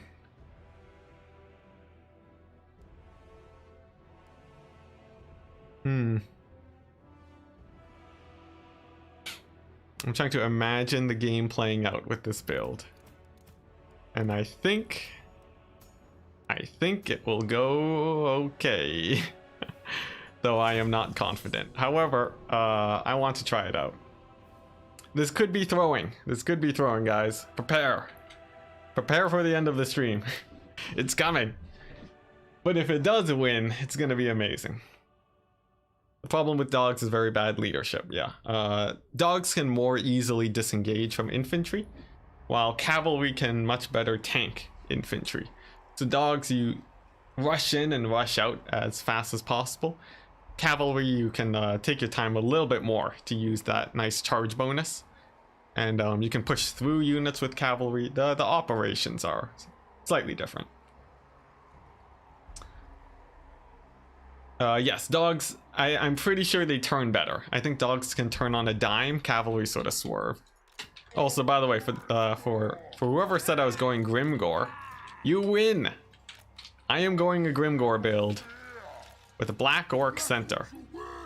The reason is because Fey Enchantress Double Paladin has nothing on Grimgor here. He will demolish anything and everything he gets his hand on. And with the combination of slows from Gorkle Fixit and the River Troll Hag coming in with her Mither and the Doom and Darkness for the leadership debuff, if the Paladins get anywhere close to this, I suspect it's going to be a loss for Flying Taco. Now that is my main line. That's going to be my anchor point from which everything else will function from. To cover the flanks, I have hordes and hordes of cavalry. It can be really hard for Bretonia to deal with this much cavalry from the greenskin side. And I think I should be okay. Because with this much cav, I can make sure that no charges come in, which means that the last thing I have to deal with are the archers. Now, the archers, they're going to be a little bit of a pain. They could shoot my Black Orcs, cause a lot of damage, and I don't have an easy way to engage on them. But the hope is that my cavalry is able to face one-on-one against the Bretonian cavalry, and then that will allow my Spider Riders to shut down the archers, thus forcing an engagement with the Black Orcs, and hopefully giving me the win. So Flying Taco is ready. I'm ready. Let's go ahead and dive right on into the match. Spider Riders in the back. We see we outnumber in cavalry. And it's going to be a King Lewin pick with Manticore summons. Alright, now that's very interesting. Will Grimgor die to Manticores? I suspect. Actually, likely not. He should be able to do fairly well. Some men-at-arms to hold the front line a little bit better. But my cavalry is much stronger. Some questing knights, some knights of the realm. I actually have a pretty nice advantage on that front. I'm going to go a little bit wider here. Get the Spider Riders right in the back here. If the cavalry decide to chase them, that is when I will move in and engage. Here we go. Let's just move a little bit further back away from these archers. And then get ready for the big ol' engagement. So here we go. We have the flanks set up and ready to go. And now we begin the advance. Now, King Lewin. Can he beat Grimgor? The biggest question of the day. We'll have to see. I think with the Manticores, it could actually be fairly close. I'd be a tiny bit worried. And I have to really make sure that my goblins don't get absolutely murdered by the knights here. These Spider Riders are just going to sit uncomfortably close to Flying Taco's backline. That will ensure that my front line does pretty well. Let's go ahead and move these guys up. The archers are firing just into some goblins. That's not really too much of a problem. And I'm actually going to deny this engagement here. I do not want to be fighting Lewin and a bunch of cavalry, because my greenskin cav will not trade well in there. Instead, I want to be focusing on this flank here. And yeah, just really focusing on that. Trying to overrun the Bretonian lines, using my cavalry and their superior fighting power. Lewin and all this cavalry over here is distracted for the next while. I should be able to collapse in onto these archers soon enough. Grimgor moving on in, moving forwards. Bretonian front line beginning to collapse. We're using our micro to just avoid the cavalry at all costs, and just collapsing in onto the front line as well as we can. We're seeing a lot of the peasants are getting routed here. That is very good for me. And the Black Orcs are still doing pretty well. I am losing some cavalry to gain this this nice engagement, but all in all, I think it's fine. Spider Riders did not want to be fighting these guys. They're gonna pull away. River Troll Hag, gonna use one of her Mithers. Nope, they're out of range, so we'll just back up there. And we're seeing a huge collapse in onto the Bretonian forces here. Big slow onto this blob of units, and Grimgor, he's gonna go hunting for the Life Caster. We're gonna wah, even though it's not the best opportunity. I have lost quite a few units of cavalry so far, but Flying Taco has decided to make the trade in that he is losing all of his archers now. Now this person, I'm gonna slow her down so Grimgor gets a hit, and man oh man does he hit hard. Life Caster actually nearly dead all of a sudden. That's huge for me. And we still have the Black Orcs, and without archers, I think Flying Taco is going to have a little bit of an issue here. Now the Manticore does land. Grimgore going to increase his melee attack, and we're going to witness why I love Grimgore here. Because he's going to murder that Manticore. As you can see, it's already routing, and it got one hit off on the River Troll Hag. Absolutely amazing. Some goblins sacrificing their lives for the glory of the greenskins, as you would hope. And there we go, the Manticore. It's now off the battlefield. That is 16 winds of magic. Absolutely wasted. It's gone. Very little value, because we have some of the best fighters in the greenskin army here today. Now, I did sacrifice my cavalry advantage to shut down the archers, and many of the archers are still alive and functional. I need to position my forces to try and shut them down. The Spider Riders specifically will be doing that job. Staying away from the cavalry still though, as I do not want to be fighting that. And then using my cavalry to close in on any opportunities that present themselves. I do catch some knights, which slowly gets me some more of a cavalry advantage. These knights are being kited out very effectively. And the archers should be getting shut down soon too. Now, Lewin, we're keeping a close eye on him. We do not want Lewin to run over Grimgore here. It looks like he won't be taking that fight though. And instead, he's going to be coming in to support the rest of his army. Now, Black Orcs will do amazingly versus Knights of the Realm. That should work out really well for me. There's only one unit of archers left. And here we go. A really big engagement. Lewin, he's routing off a lot of my cavalry. That's going to be pretty rough, but I do still have these fanatics. They should be able to do well. And I'm going to try going for the death blow on Lewin now. We're going to get ready to throw some Doom and Darkness on top of them. The archer should be occupied. We're seeing now Lewin is trying to escape, and it looks like he will, so I actually won't waste my slows on him. And instead just play keep away and wait for him to dive in again. I still have all my heroes, so that's fine. I still have some skirmishers abound too. So it's looking like we're in an okay spot. This blob here without Fey-Enchantress, Flying Taco won't be able to do too much there. Looks like Lewin, he might land. Oh, and he does.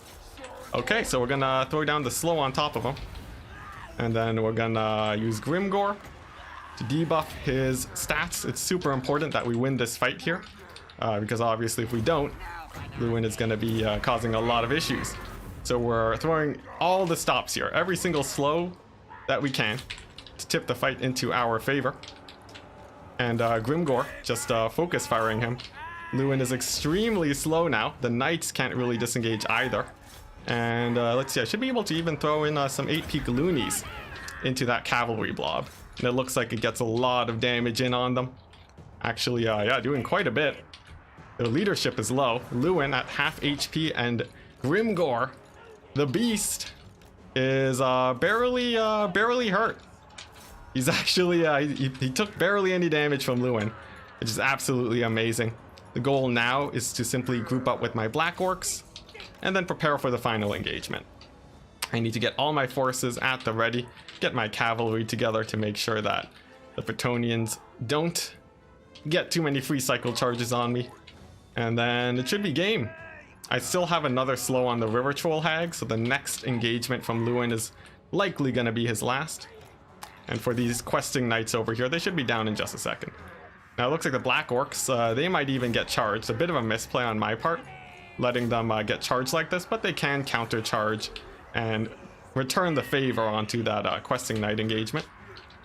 That should work out pretty well for me. The questing knights attempt to retreat. It looks like they will be able to, but not before my cavalry comes in and punishes them quite a bit. And here we go. We're gonna throw down a big slow onto all of these forces here.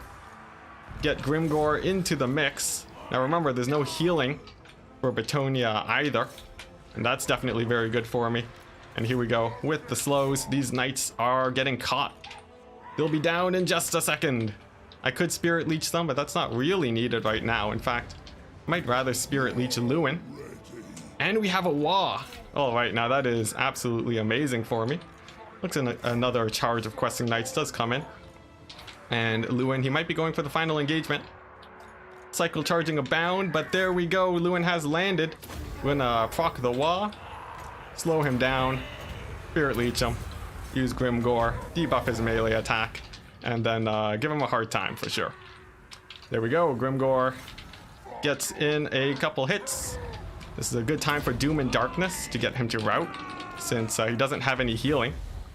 And with the cavalry routing too, he actually shouldn't be able to do too much. These boar boys are gonna push forwards to get a better surround on Lewin, and that'll allow the rest of my army to catch up to him and hopefully shut him down. Although it looks like he might be able to push through, surprisingly enough. It looks like that still won't be enough, as of course I do still have Grimgor at full HP, and he can probably just duel Lewin to death at this point. The Damsel of Beasts is tapped out, I think. She shouldn't have any more manticores in her back pocket, so that should be fine. And Lewin, he dives in again. Big charge. Grimgor procking his damage boosts. Cavalry moving forwards to intercept the Bretonnian cavalry. The strategy for my cav is just to win by numbers. And it looks like that has paid off, in that both of our cavalry has sort of traded off into each other, with the rest of my army carrying out the victory. And there we go, Lewin has to retreat again with only one hit on Grimgor. And almost no more cavalry, which means that the cycle charging will come to an end soon enough. Lewin, for his final charge, moves on in. Grimgor has no abilities ready to cast onto Lewin. I might even need to bring some mobility here, but it looks like Taco, Flying Taco calls GG. Grimgor OP indeed. Look at that, guys. Look at that. Pigtonia with Grimgor.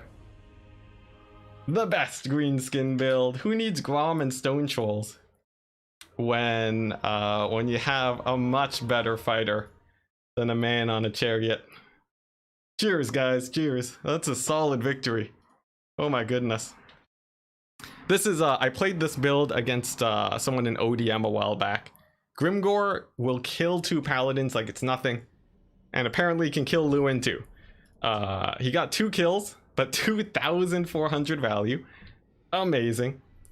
And yeah, my cavalry traded into his. It worked exactly how I would have hoped. And the skirmishers too, shutting down the archers. Look at that, barely any value here. Oh man, so good, so good.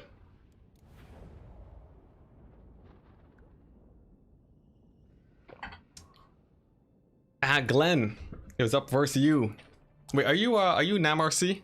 I forget. On YouTube the names show up differently. All right, thank you, Flying Taco, for the good luck in the rest of the tournament. Oh my goodness. Oh my goodness. What a fun build though, I love that. Oh my gosh, Ulrich Wall lost to Rifle Shuffle. All right. I'll need to be very careful. I think I played against them before. I need to make sure I bring my A game here. The Grimgor value doesn't count the Manticore? Really? Killing summons doesn't count? I would have thought that it did. But yeah, he hard counters Manticores. It's hilarious. Because everyone talks about how crazy Manticores are, and he just chops them instantly. Yeah, it's a fun counter. Manticores actually don't really do too well when taking a lot of damage.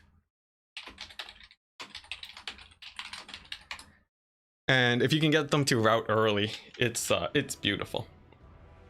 It's Saphir. Okay, yes, yeah. I did go this build versus you. Yeah. Cavalry for days. And then Grimgor. And he costs less than 2,000. He costs less than Imric. Insanity. Alright, so let me make a lobby for this guy.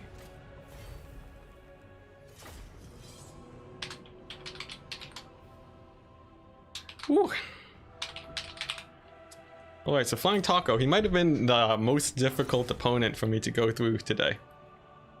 He's very, very scary.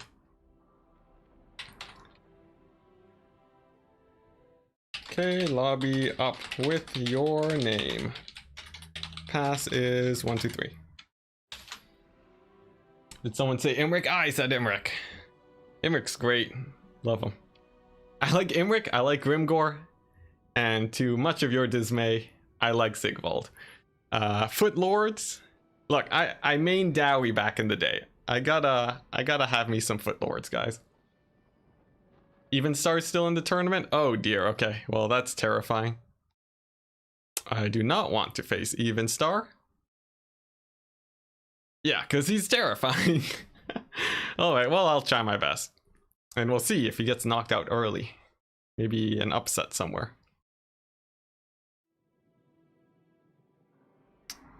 Oh boy. Man, it is so hot. I'm gonna go open my door real quick.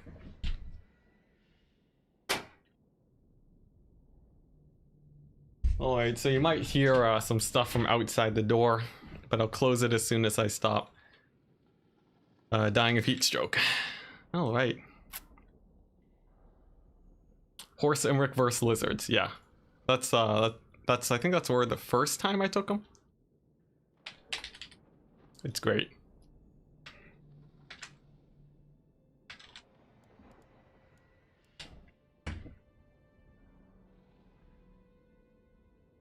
Alright.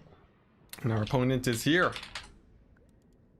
Alright, so what's gonna be the map? Oakenhammer, sweet. A very nice map. Flat. Single tree. Not bad, not bad. I'm also gonna update the bracket. There we go. And then update the scores up top.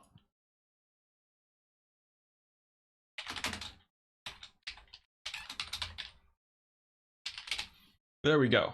And with all of that set, I guess we jump on in. He's okay, map set.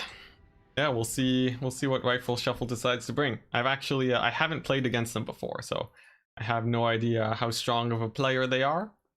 But as per usual, I will assume they are as strong as possible. Flying tacos are scary. You already had enough trouble keeping your tacos together. If you remember correctly, he likes to play a more defensive style. That is good to know. Hidden knowledge coming in from my clanmate. We played a Bretonia Mirror in your set. I see. All right, well, we'll see how this goes. Lizardman, Ban, Coast, and Skaven. Sweet. I'm gonna double check my usual counter picks. Coast and Skaven. So what do I have? Dwarves and Tomb Kings. Blech. That's not the best. Do I have anything better against Lizardmen? Honestly, Lizardmen is a pain for me to deal with. I could go Dwarves, but it's always a bit risky. Is this the quarters or semis? Neither. We I think after this we get into the best of 8. Let's see, Wood Elves, possibly, but that's not a matchup I'm super comfortable in. Could just go Dwarves. Let's see if I just go Dwarves or possibly Norska. People say Norska has a bad matchup against Lizardmen. However. Or High Elves. I was thinking High Elves, but I think Lizardmen actually can do pretty well against High Elves if you're not careful. But High Elves is an interesting choice. Bolt Door build with Larian Princess, yeah.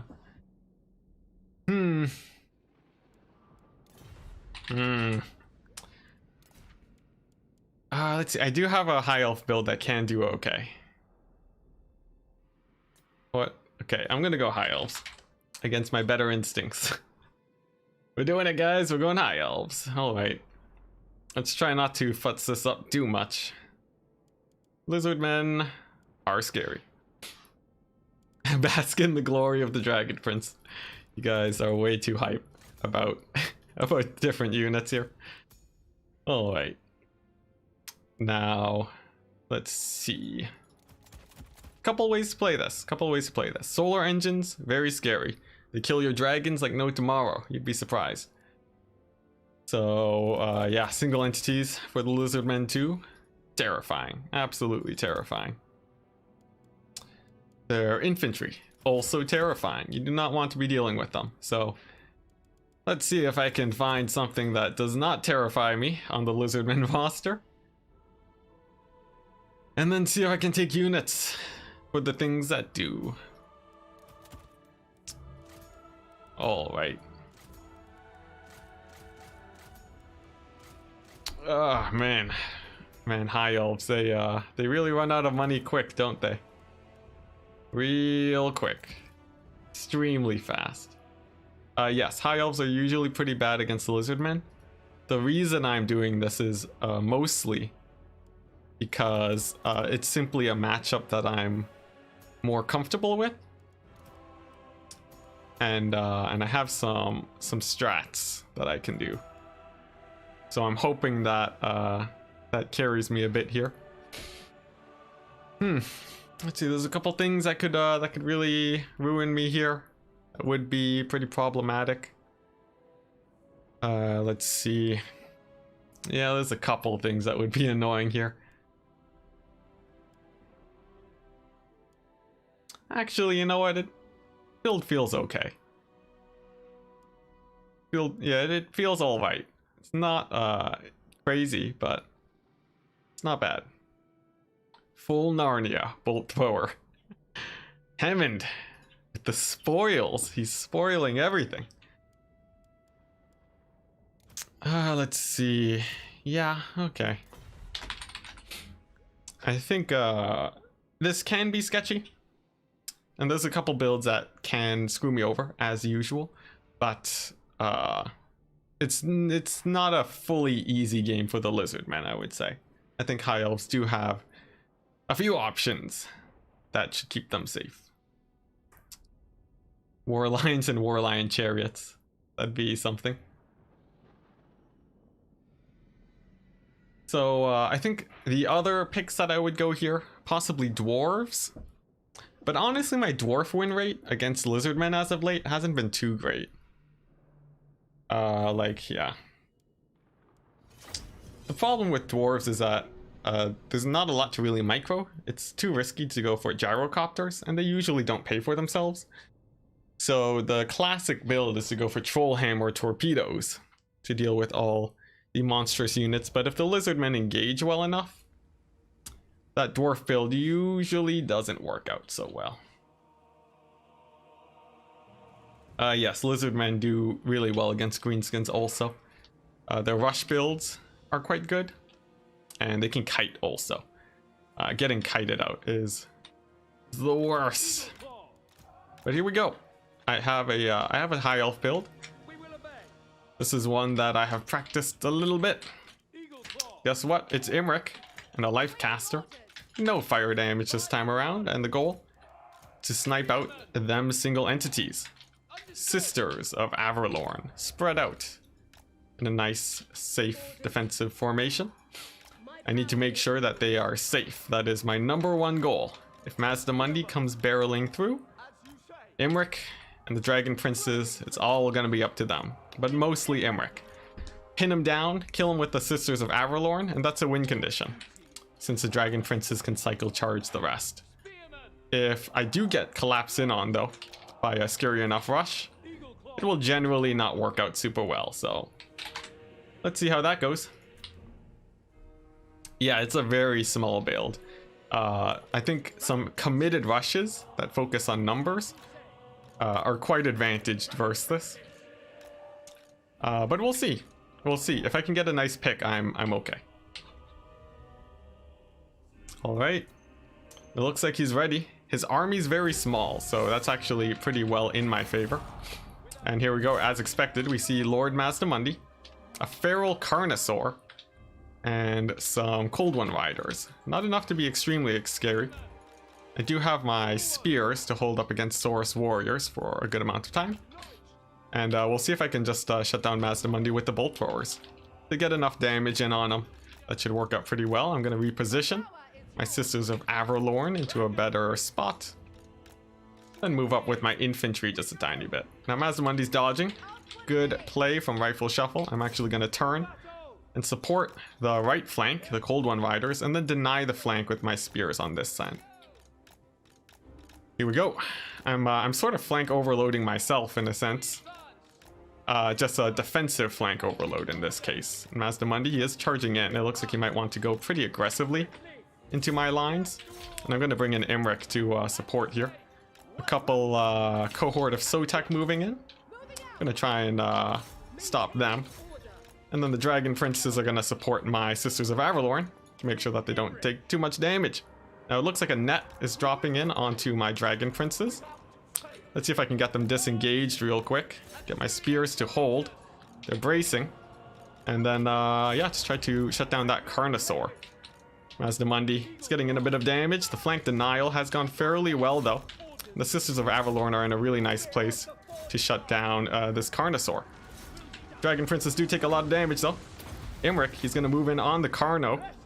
Dragon Princes have engaged. Spears doing their best to body block. And we'll see how it goes. If Imric can kill the Carnosaur, that's obviously very good.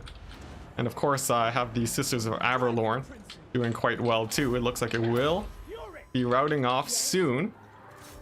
Now the Dragon Prince is doing. Imric's doing okay. I don't really need my artillery pieces to stay alive, even though, of course, it's obviously very good if they do manage to. And we'll see. The goal is to snipe out Mazdamundi now. We've killed off a lot of the cavalry. Carnosaur is now off the map. And now Mazdamundi is a little bit exposed. Sisters of Avalorn are firing in onto him. And we'll see if we can peel these sisters into a safer position. Imric is chasing after Mazdamundi too. And I want to shut down these Cold One Riders where I can. Imric is going to be charging in directly onto Mazdamundi. He does throw down a huge net though. Bolt throwers are assisting, however. And I will have spears in the mix soon, but actually a little bit later than I would have hoped. Still though, Imric, he does manage to get on top of Mazdamundi. The sisters are going to be pulling away. They're actually very slippery and hard to catch. So that should work out okay for me. Dragon Princes are charging right on in, and Imric, he's on the chase. He's on the hunt for good old Mazdamundi here. And we'll see if he's actually able to catch him. If not, well, that may very well be the game for me. So we'll have to see. Mazdamundi continues to run.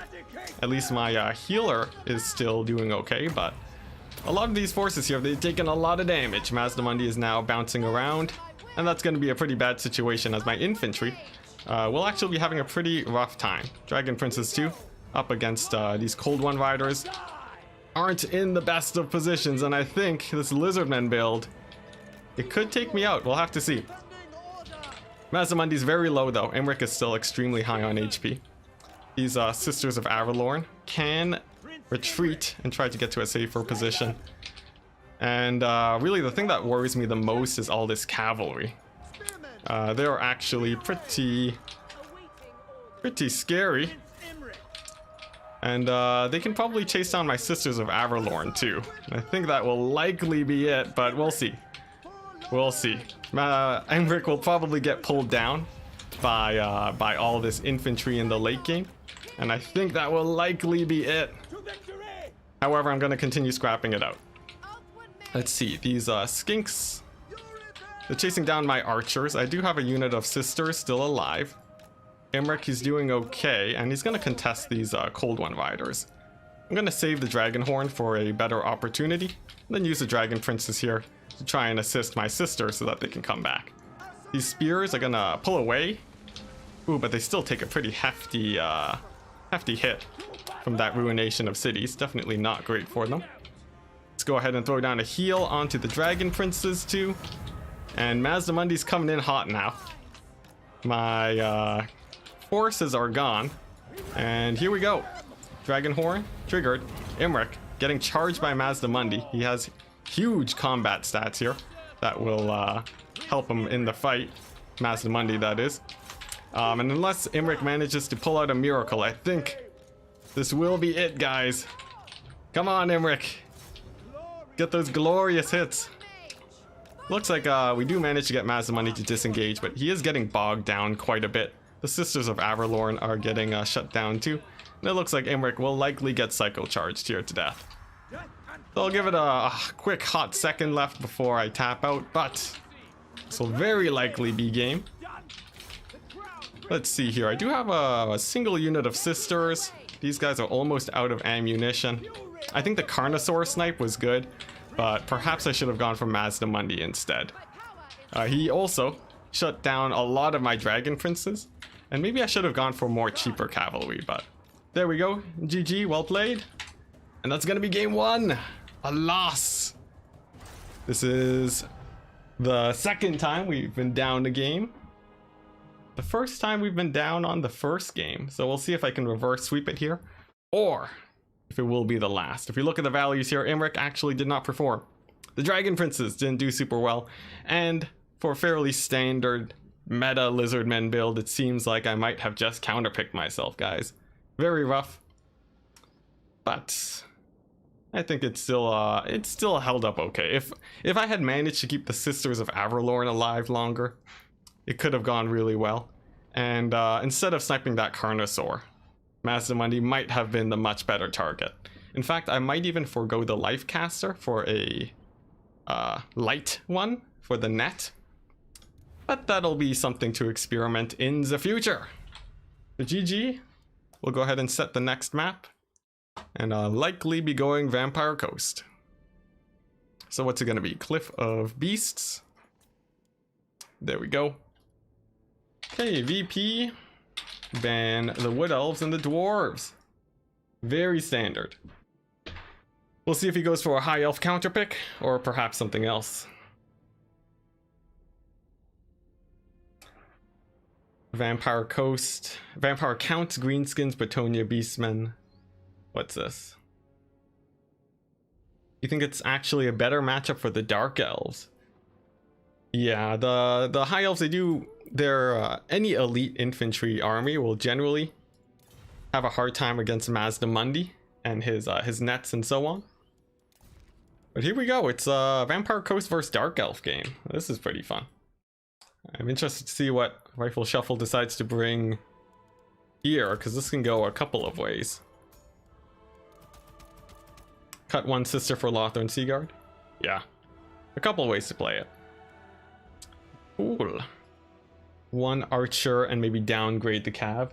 I think downgrade the cav for sure, because nets are so punishing. Yeah, a bit wider too. Could have helped. But cool, Dark Elves. How do I want to play this out?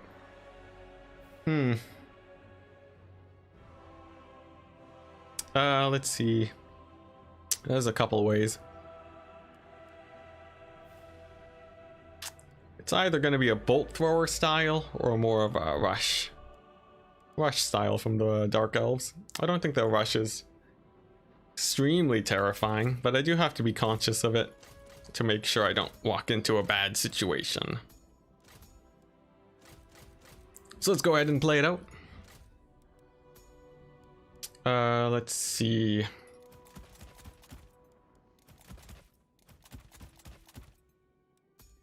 Sort of liking what I have right now. This feels fairly good. Actually, yeah, this feels okay.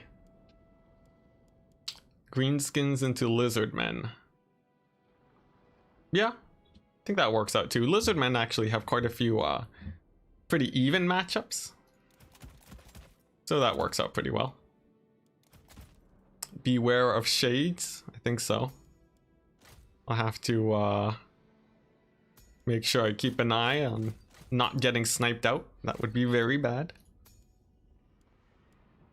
Let's see, and I think I have most of a build set up here now. It's looking pretty good. I'm trying to think of different Dark Elf options that can be thrown my way, but this works out fairly well. Let's see. I'm trying to think of the scariest thing I could run into. There's nothing extremely terrifying here, but I have to see.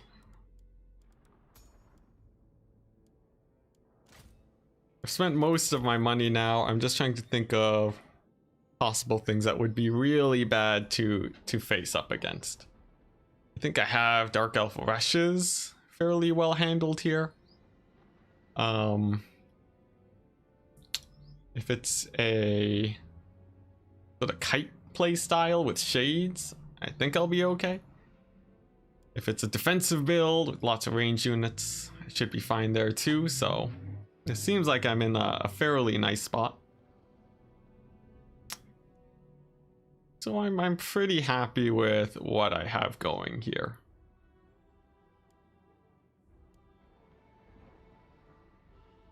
All right. So I guess we commit now. Let's go ahead and just take some abilities. And there we go.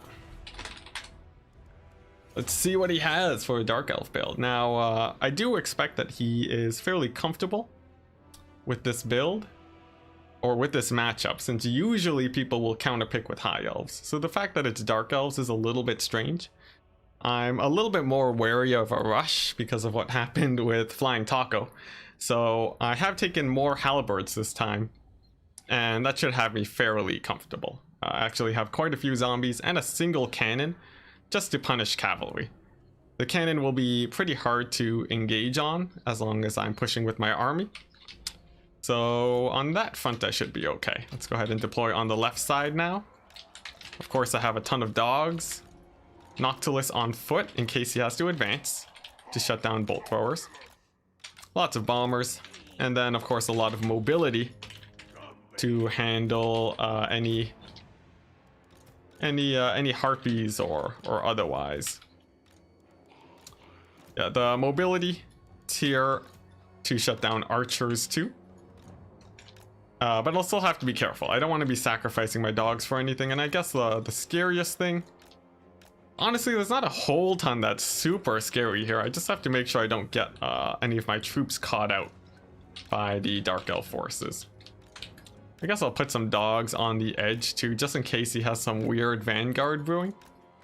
But this should be fine. See, Dark Riders could possibly go in for a flank. Let's move a little bit more to the side. And then the cannon just putting in constant pressure should be fine. You have a vastly larger army too, pretty standard when it comes to coast. And also the reason that I have 2 Fellbats here is to stop harpy play. 2 Fellbats will win against a single harpy. Alright, so he's ready. The game has started and he has gone for a triple bolt thrower style. Alright, so that's most of his money. I'm not too worried about a ton of shades or anything. And the goal is to simply advance. He does have some Dark Riders. Nothing too scary. And I do have a single entity advantage with the 2 gunnery wights. They're going to be pushing back the Supreme Sorceress of Fire, using their ranged shots against her. I have enough bombers where even if the bolt throwers are firing, I do still feel pretty comfortable. Now the dogs, I'm actually going to split them up to try and split up the cavalry here for the Dark Elves. And although there will be likely some a few forces here, like shades that are hidden away, I'm feeling pretty comfortable now that I'm looking at the builds. My artillery is still alive and shooting at the Dark Elf infantry. That's fairly good for me. And the dogs on the flanks are going to be very comfortable here. Gunnery White just continuing to defend.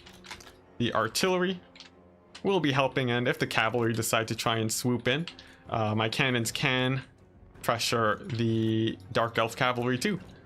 So I'm feeling good. Let's go ahead and actually advance now.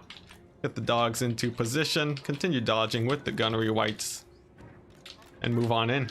I do outnumber him in terms of raw units, so I should be able to split up the cavalry fairly well. In fact, it seems like they may even be overextending a tiny bit, which is actually really good for me. Gunnery wights taking damage, I can heal them up, and there we go, the shades have revealed themselves. Now these dogs are distracting 2 units of Dark Riders, that's very good. The bombers are just slowly advancing, bats ready to delay the harpies. The dogs are still being very annoying, so that's very good. Noctilus is slowly creeping up. And here we go, my Fellbats can now engage. Gunnery Wights should still continue dodging though. Scurvy dogs doing absolutely great. The maneuvering seems to be helping quite a bit. And Noctilus, as soon as he can, I want to get a summon on top of the units there. Couple shades do reveal themselves. Gunnery Wights gonna have to pull and attempt to dodge. Looks like the Scurvy Dogs are still doing quite good. One engages onto the bolt throwers and will push forwards. Noctilus continuing to move on up. Looks like the dogs have managed to swoop on in. Another heal onto the Gunnery Wights. And now we're gonna get some summons onto the front line. That's very nice for me. I think I will be losing a couple dogs though. That's actually a bit unfortunate. Bit of a misplay over there. But we're still doing okay. Bombers are engaged. Gunnery Wights are moving on up. Double Scab Scrath onto the spears just to get them out of the fight as soon as possible. And the Scurvy Dogs are just going to be maneuvering around, trying to be as annoying as possible. And it looks like that's working out fairly well. These dogs need to pull away from the cavalry. The shades are being shut down. And we now have many zombies in the back line. So that's working out really well for me. Just a couple of shades left over here. I'm going to pull the Gunnery Wights away, as they do not want to get shot by those guys. And the Scurvy Dogs need to continue microing. A couple of misplays here and there. They actually do get caught in a few instances. But so far it looks like things are going pretty well in my favor with how disrupted the Dark Elf backline is. Gunnery Wights will just continue moving on up. Scurvy Dogs will just continue distracting the Dark Riders well into the late game, hopefully. And then some more zombie summons from Noctilus should be able to help me quite well. Now, I need to be using my zombie front line to support the rest of my forces. As you can see, the Dark Shards, or not the Dark Shards, the Shades are retreating back into a safer position. And without the zombies sort of backing up the rest of my army, the Shades can actually do quite a bit of damage to the Gunnery Wights that I very much do not want to be facing. So I'll just continue pulling away. Cannons helping the dogs in the distance. Gunnery Wights just maneuvering about. And we'll see if I can shut down these Shades. A couple Harpies are here too. They're going to be a tiny bit annoying. Noctilus even getting bogged down. So we are getting kited out a little bit here. And the fact that I did lose a couple dogs early is going to be hurting me quite a bit. But at least I've shut down the artillery pieces. And I do have artillery for myself too. And that's going to be very good for me. Noctilus is going to, let's see here, look for a zombie summon likely somewhere. The dogs, I'm now very focused on keeping my remaining dogs alive, as they are extremely important for the late game.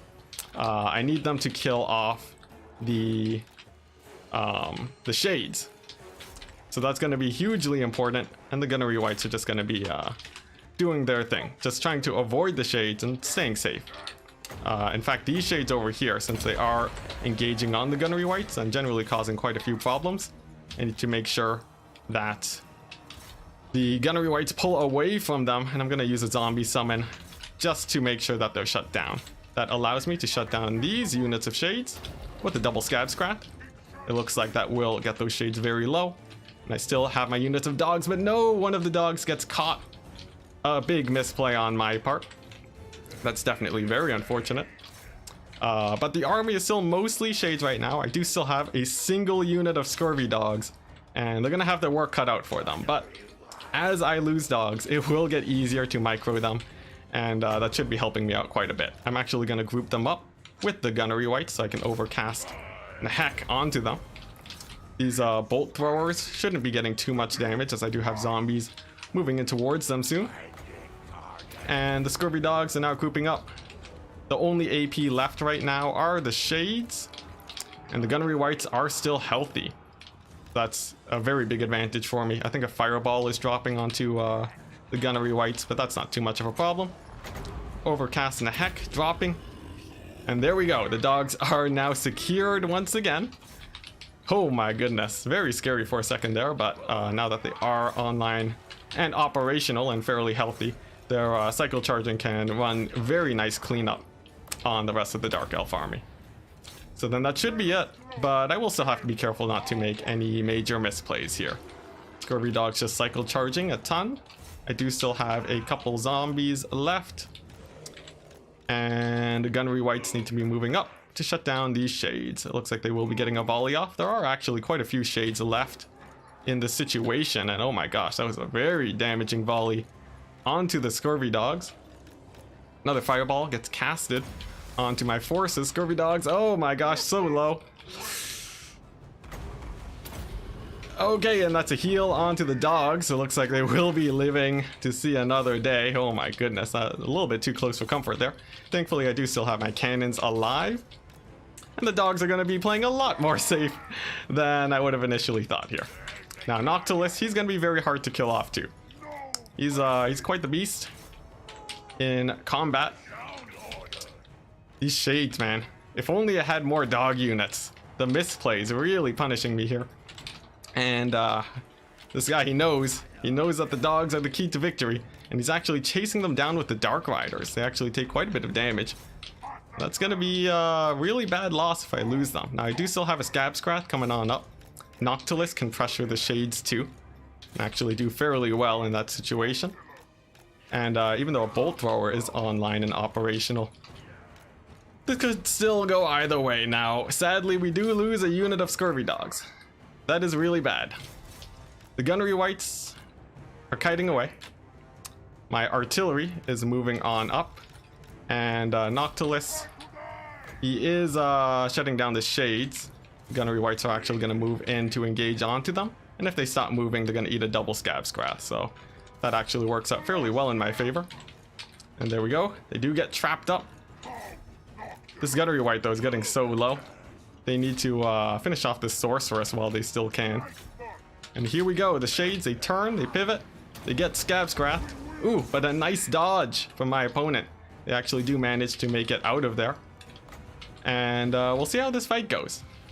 I'm down to basically one Gunnery Wight left, but nothing to be scoffed at. He is still at very high HP, the other Gunnery Wight. However, you gotta be real careful here, as takes too much damage. That's really, really bad. Strangely enough, this game is very close despite the balance of power. Most of it is actually on Noctilus. And yeah, we'll see how it goes. Not to mention the cannon is going to be a huge help here, but this Gunnery Wight is actually going to be taking a lot of damage from the shades, as you can see here. Much like a campaign battle. He is taking a lot of heat. But I don't know if the Dark Elf player can actually kill off Noctilus here. Even with his remaining ammunition, Noctilus is still quite scary. And we'll have to see. The Gunnery Wight does begin to fall, though. There's not much I can really do to save him at this point, even with as much dodging as possible. Ooh, that Supreme Sorceress does even dodge the final shot, but a bit of a suicidal move. She actually dives in onto the Gunnery Wight and takes a bit of damage on that dive in. That's actually really bad for the Dark Elf player here, as the Supreme Sorceress on low HP, you sort of need her to finish off the rest of this army, and Noctilus too is going to be quite the threat. So I'm not sure. Unless these shades do manage to get some really nice hits on Noctilus, I don't know if the Dark Elf player can win it, although the game was very close. Specifically because of the loss of the Scurvy Dogs. That was the main loss there, but I'm going to go try to get a sneaky sniping attempt on the Supreme Sorceress. Gonna try and hit her with my artillery, and then in the late game summon some drowned dead pistol mobs to hopefully win out the game. Cannon shot comes in, looks like it misses that Supreme Sorceress. Another one comes in, misses. Come on, artillery, go get her. Looks like the artillery, darn it, just barely missing the Supreme Sorceress, but that's completely fine, because Noctilus, he's pretty scary at high HP, unless these shades get a huge volley on top of them. I think I should be good. The cannons too, now in range of the shades, can begin firing in onto them. And it looks like these shades, they just can't get the angle on Noctilus that they're looking for. As long as I embed him into the infantry, he should be fine. And there we go, an artillery shot comes in, hits the shades, actually taking out a few models. That works really well for me. And here we go. A very close game. Shades are turning around again, but now's a perfect time for a zombie summon. Noctilus dodging with the melee attack, and now the zombie summon, they're going to be chasing down these shades. That should work out pretty well. Army losses for the Dark Elves and a little bit of a close game. but we managed to pull through. Oh my gosh. Losing the dogs though, what a travesty. If I just had one dog unit left at the end of the game, it would have been good. But the way Rifle Shuffle actually played it out was really nice. He focused on chasing them down, and he did do quite a bit of damage there. And after that, you can see how deadly range units are in late game scenarios. Alright, so final map is going to be River Amaxon. Let's see. Yeah, maybe Overcast Summon. Yeah, in the end, that's what did it. Ooh. Okay, River Amaxon. Here we go. Very large, fairly flat map, but a little bit restricted. You have to be a bit careful with what you decide to bring there. Alright, what have we seen? We've seen Lizardmen. So I could go Greenskins, Wood Elves, Bretonia. Let's see. Wood Elves, Bretonia, and Skaven. Now, let's see here. That would be a Bretonian mirror match, or Skaven versus Bretonia. Not good. But Greenskins, Wood Elves, Bretonia ban Greenskins. Means that what, he has Tomb Kings, which I feel like I can do okay against. Yeah. Lizardmen, Greenskins. No.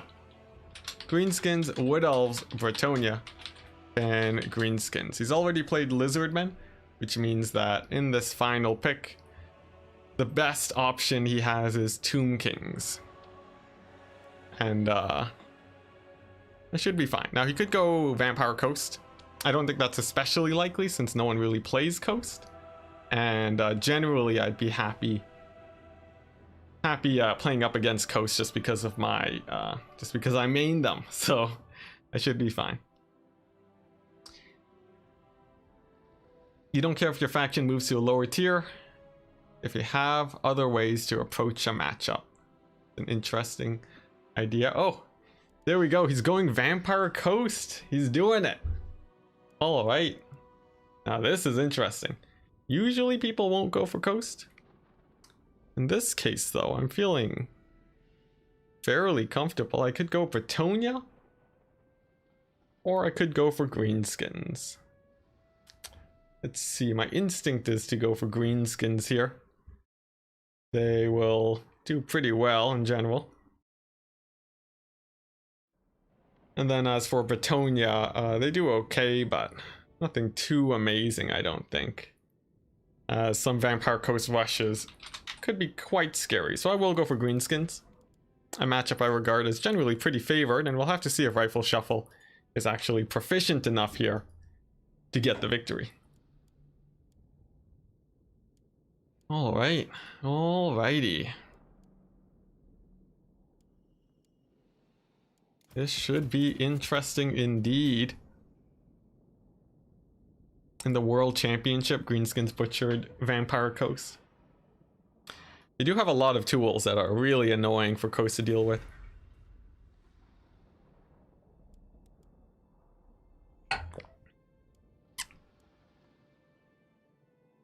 Alright. So, the general idea. You want to make sure you can hold a Vampire Coast rush. That is very important. And then you want to make sure that any defensive play from Coast also gets shut down. If you can pull that off, you're in an okay place. This was a matchup you played against him. Let me see really fast. Ooh, don't spoil his build though, because that would actually be pretty unfair. I would not be fully comfortable with that.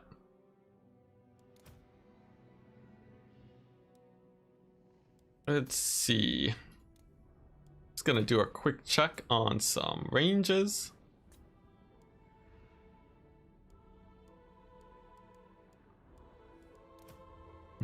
Very good to know. All right. I didn't play in the World Cup, so the VP win ratio suffered. I don't think it mattered that much. In general, not a lot of people played Coast at all. It was a pretty sad state of affairs, I gotta say.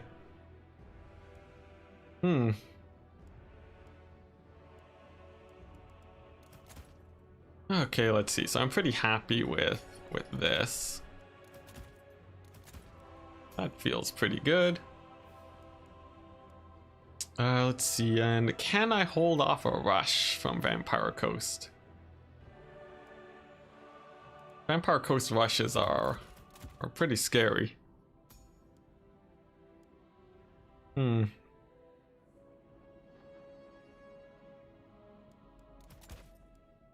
Yeah, I'm not sure. The thing that's holding me back right now is that I have too many options, actually. There are a couple ways I can play this out. Looks like my opponent's ready. I'm still setting up. A bad sign. He could be more comfortable in this matchup than I. In which case, that would be problems. Remember King of the Dead playing Vampire Coast often, but you haven't seen that in a while. Yeah, it's been a while since we really seen other Vampire Coast players.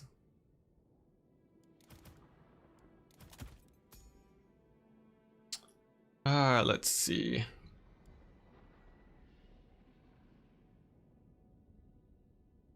Yeah, we'll see. We'll see. I'm playing against my main faction, so I should know what the counters are and what is most annoying. Let's see.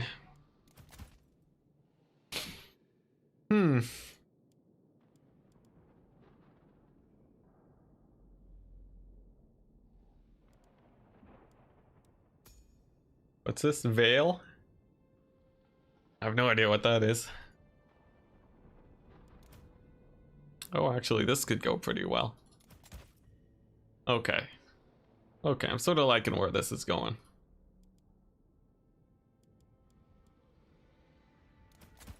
I am sort of liking it. Okay, so now I just have to fill in my hero selection. I have some basic ideas. Let's see.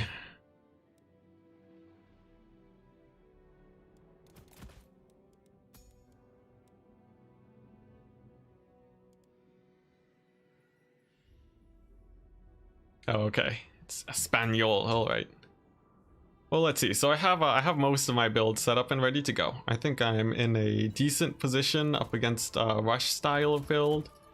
I feel okay against a couple styles of greenskin or Vampire Coast play. Let's see. There are still a few things I must worry about, however.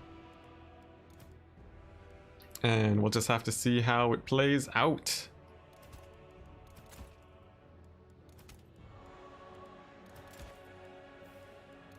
Okay, how do I feel about this build? Yeah. I need just a little bit more money. How unfortunate.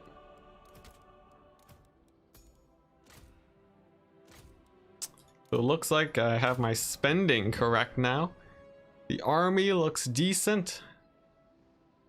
So all we gotta do now is dive right on in and see if Rifle Shuffle has what it takes to win the match.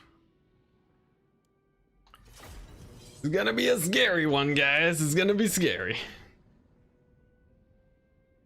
But I'm ready. Ooh. Yeah, so I have a decent amount to deal with an air skirmish squad. I have a decent amount to deal with a rush. Can do okay against a whole host of different strategies. But I'm not particularly strong on any front. I'm sort of worried about a full-on defensive box-like formation that could cause a few issues, but we'll have to see, because my army does have 2 trebuchet units.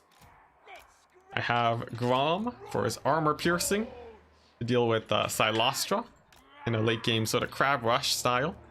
And I have a lot of skirmishers who will do really well in a rush situation too. Now, I also have a pretty nice front line, a couple savage orcs, big guns in this case. They are going to be focusing on dealing with any crab-based builds. It looks like it's not a crab-based build, but they also do a lot of damage in general. And I also have quite a few range units that should do well. Now, one thing that I did expose myself to, sirens. Sirens are going to be a bit of an issue. I actually did not account for that, so that's a bit unfortunate.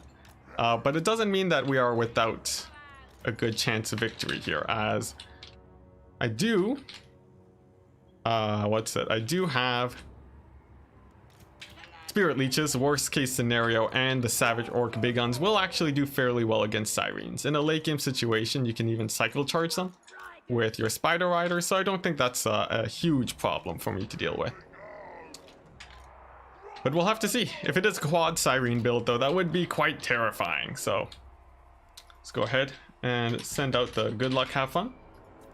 I will move up with the rock lobbers so that they are for sure in range of any Vampire Coast unit that is on the other side of the battlefield. And I can also advance through the forest if I feel like the ranged fire from the coast is a bit too scary. So all in all, this feels decent. Squig hoppers in the corner of the map just to make sure that I don't get Vanguard shenaniganed. They'll be able to chase off any scurvy dogs. My opponent is ready, so let's begin. No scurvy dogs over here. And we are seeing a very deck dropper heavy play. That's very good for me. Let's see, one of them is handguns. In fact, the entire right flank is going to be handguns. My army needs to move up. And my rock lobbers are going to be hitting those zombie bombers. Alright, so not a terrible situation. Let's go ahead and split my skirmishers a tiny bit just to shut down the deck droppers. Noctilus is going to be a little bit annoying, but I still feel fairly good about this situation, especially since I don't have to worry about sirens. So I'm going to move up and try and push these deck droppers. I have the River Troll Hag, Spirit Leech the handguns, and slowly whittle them away.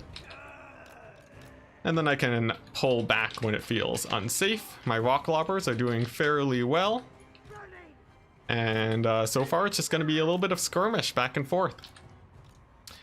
Alright, if I can deal with the deck droppers, I'm in a very good position. Even if Noctilus gets a ton of shots off, just really shutting down these guys is so important that that's going to be one of my main priorities. I don't want scurvy dogs in my back line, so I'll actually leave the squig hoppers in the back to make sure that they don't get punished too hard. And the rock lobbers are doing really well so far. So all in all, I'd say I'm trading fairly effectively. Noctilus hitting my Savage Orc Big Guns. I'll have to pull them back a tiny bit. The River Troll Hag, she's going to be continuing with her Spirit Leeches, just being as annoying as possible to all of those guys. Now, Scurvy Dogs, they do actually get a charge in on my Spider Riders. I can fairly easily get a counter charge and actually start doing some pretty nice damage to those Scurvy Dogs. They actually really don't like getting countercharged by Spider Riders, and that should work out pretty well in my favor. Even with the Gunnery White supporting, I think I should still be okay, but let's go ahead and pull back to make sure that I don't run into too many issues over there with Scab Scrats and so on. And then I can just kite away those Scurvy Dogs. The Rock Lobbers are doing good still. Successfully routed off most of that unit of bombers. The Gunnery Whites are going to be a bit annoying though, so I need to send in Grom to actually start dealing with them. My skirmishers are doing okay though. The Scurvy Dogs will be dying, thankfully. And that's actually going to be a rather large pick for me. Scabscrat coming in on my goblins. That's actually not too bad for me. Actually a fairly decent trade, since it looks like the Scabscrats also missed a bit. So that's fairly good. The Rock Lobbers are continuing to get their value in. And it looks like I will be still keeping these deck droppers nice and far away from me. Spirit Leeches on them too. will push them back, and I have archers to make sure that these gun bats don't cause too many problems getting damage onto my savage orcs. I just want them to stay back, nice and safe. Now Grom, he's going to go in for a bit of a dive in on the gunnery wights. Actually, he doesn't need to. I'm going to pull him back away. Looks like the rock lobbers are still doing good. That unit of bombers is essentially crippled at this point, so I'll retarget onto a different unit. And then these units in the forest, yeah, they're just doing a really good job keeping the deck droppers back. In fact, I don't even have to exit. And instead, I just have to push forwards whenever the deck droppers move on up. Gunnery wights will be moving forwards to poke my forces, but that's not too much of a problem. And here we go. It looks like I might even get some pretty nice picks onto the deck droppers. I slow down one of them to prevent it from retreating, and then use my skirmishers to camp directly underneath it to try and take out as many models as possible. That should be fairly good for me, as they actually do still have very nice ammunition. And yeah, generally a pretty good trade, but dogs do emerge from the forest, routing off one of my guys. That's definitely unfortunate. But let's go ahead and start moving up with my archers. They actually have a pretty nice situation here where they can advance. Grom can put on some pressure here too. And I'll probably want my squig hoppers to help here. These scurvy dogs, I'm going to try and get a charge onto them, just to make sure that they don't do too much damage here. I don't want them chasing off my skirmishers, just because the more skirmishers I have, the better. They will be super nice heading on into the late game. And here we go. A huge charge onto those scurvy dogs. They get caught, and that is a huge win condition for me. Killing off scurvy dogs is super duper important here. And that's going to be really nice. Now, where's Grom? He's still over here on the left flank. I don't really need him there. Instead, he can go and take to a separate flank and try and get a bit of value off. These gunnery wights, I'm going to hit them with the goblins and get some pretty nice damage over there. And then the pistol bats, we'll see how they do on the left flank. I guess if I bring in some archer support, I should be fine on that front. Now Grom, he wants to be playing a little bit more aggressively now. A lot of the forces for the Vampire Coast are getting whittled down over the course of this game. It's been a long skirmish game for sure, but I think in general I've been trading up fairly well. Especially with the rock lobbers, essentially getting all of their value. They can even move up a tiny bit further. And I can just begin poking with these archers, actually. Yeah, that's not too much of a problem, really. As the archers, they don't take too much damage from Vampire Coast. More spirit leeches onto these deck droppers, too. I know it's super annoying to have to spam your heals on deck droppers, and that should work out pretty well in my favor. A lot of the deck droppers getting caught up too. This is all looking very good. And with 2 scurvy dog units now down, I don't think there's nearly as much that I have to worry about here. A good catch onto these guns also will be helping me out. I need to make sure I have guard mode on my forces though. And Grom, now that he's getting focus fired, perfect time to proc a lucky banner. And that'll make sure that he essentially takes no damage at all. So pretty good. Pretty good. Now, let's see. Noctilus, he's still doing pretty good. His ammunition is high. And let's see, my rock lobbers. Let's go ahead and finish off those zombie bombers. Looks like no dogs in my back line either. So all in all, quite good. Grom, cycle charging away, not a care in the world, although he actually is taking quite a bit of damage. So I'm going to pull him back into a safer position. And then just rely on my archers to do more of the work. These squig hoppers too. A very threatening unit for the Vampire Coast, as they are extremely good anti-infantry units. They should be able to fare quite well, and the gun bats will actually begin to run out of ammunition at this point. They do not want to really be wasting too much ammunition on these skirmishers, because the gunnery wights can only give ammo so many times. And they would much rather be giving it to Noctilus. In fact, it looks like that's what the gunnery wights are actually doing. They've been pumping up Noctilus quite a bit, which means that soon enough I should be able to start pulling out some wins on the infantry fight. In fact, I'm feeling pretty confident here. I could actually advance with my forces, but a summon coming in from Noctilus. Alright, so we're gonna retreat immediately, and then just use my skirmishers to fulfill the attacking rule instead. Because, yeah, I do not want to be dealing with a pistol summon. They are extremely annoying to deal with. And yeah, that would be a pretty bad trade on my part. Now, some good trades. Fanatic bombs onto the zombies. I can be farming that up over the course of the game. As long as my archers stay firing, I should be able to slowly but surely pick away at the forces of the Vampire Coast. Gunnery White's slowly running out of ammunition too. It's gonna be a long and grueling process, but with all the trades so far, I'd say things are going okay. Gunnery Whites too are actually slowly running out of ammunition, but the balance of power is not mine yet. However, I have dealt with most of the zombie bombers, which means that my actual melee troops should be able to reign fairly well here, as my actual melee fighting force is quite strong. I can just push on forwards, and as long as I keep these gun bats away with my skirmishers, I'll be feeling pretty good. Now, zombie summon, not a pistol summon. I can actually ignore it then. Will be coming out, not doing too much damage. And now I'm moving up with my forces to try and get some picks on the Gunnery Whites. Let's go ahead and use the Squig Hoppers too. And if I can grind the coast down to simply just the Gunnery Whites, that should be an optimal situation for me.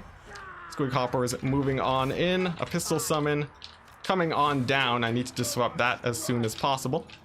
The River Troll Hag can begin advancing too. There are still quite a few coast guns left, however, and I actually need to drop artillery to get these guys in. How's Grom doing? He's taking quite a bit of damage. That's actually a little bit bad. Vampire Coast now, slowly pulling out on top. We'll have to see how this plays out, because I have a limited amount of archers, but I do have my guys still alive. Now Grom, he's getting focus fired by the gun bats. I'm gonna pop a Lucky Banner. We're gonna engage onto the Gunnery Whites with the Night Goblin Fanatics. Get them on top of Noctilus too, Grom, fleeing to safety.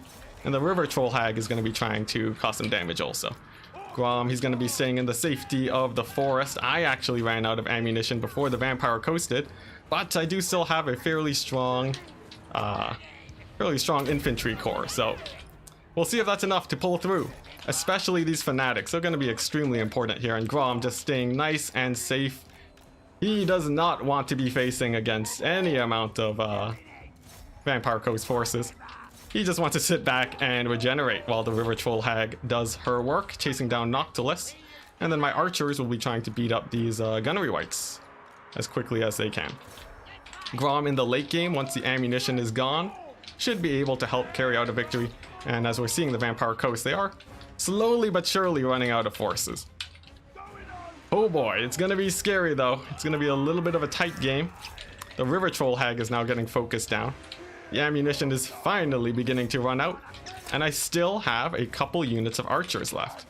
These archers are going to be core to my victory condition here, as they just do crazy amounts of damage to single entities. Grom, he does get focused by a Wraith Storm. I'm pulling him away to try and dodge as much of that damage as possible. The gun bats are focusing him, and it looks like he will be able to disengage fairly well. Mither on one of the Gunnery Whites. I want to make sure that he's caught and that I can kill him.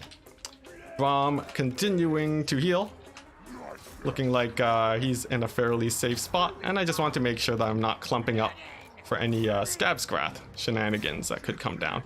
The River Troll Hag does rout. That's a little bit rough. She might not even come back if the gun bats decide to chase her. But look at that ammunition. It's getting very low now. My opponent has done a really nice job conserving ammo.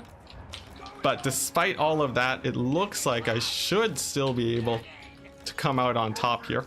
The Gunnery Whites continuing to retreat means that they can't support Noctilus, which means that Grom can dive in now with his Lucky Banner and his armor piercing to finish off Noctilus. But here we go, we're seeing the Gunnery Whites actually turn to engage Grom now, and I'm actually gonna have to disengage again, proc that Lucky Banner, and get him back to safety once again.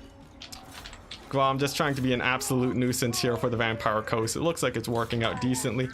And wow, look at that, the River Troll Hag actually does come back. Now that is a miracle for me, and right as I say that, she routes off immediately.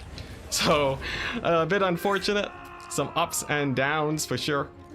But here we go, we're seeing, you know, these Night Goblin Fanatics might actually be the key to victory here. Some zombies do pop out of Noctilus. Fanatics will kill them almost instantly.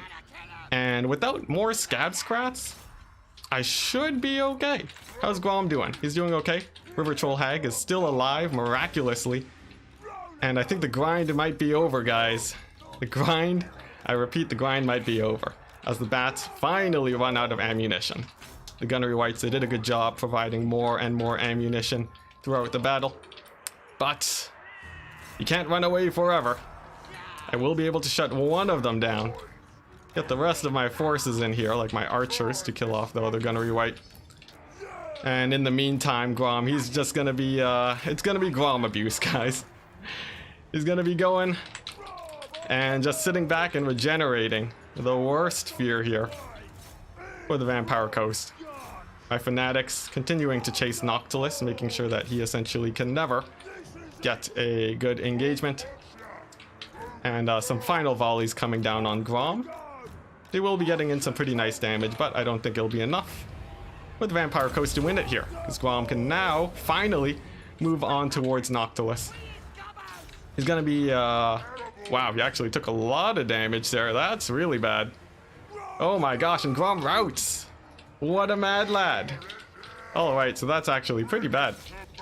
Let's see if we can recover from this. Surprisingly enough, the Deck Dropper handguns, heroes in this situation with the last amounts of their ammo actually routing off Grom, could result in a pretty big terror rout. But thankfully, Grom makes it back to the forest once again. And the Gunnery White looks like he'll be falling. Noctilus dying to the 8 Picaloonies. And Grom actually rallies in the forest.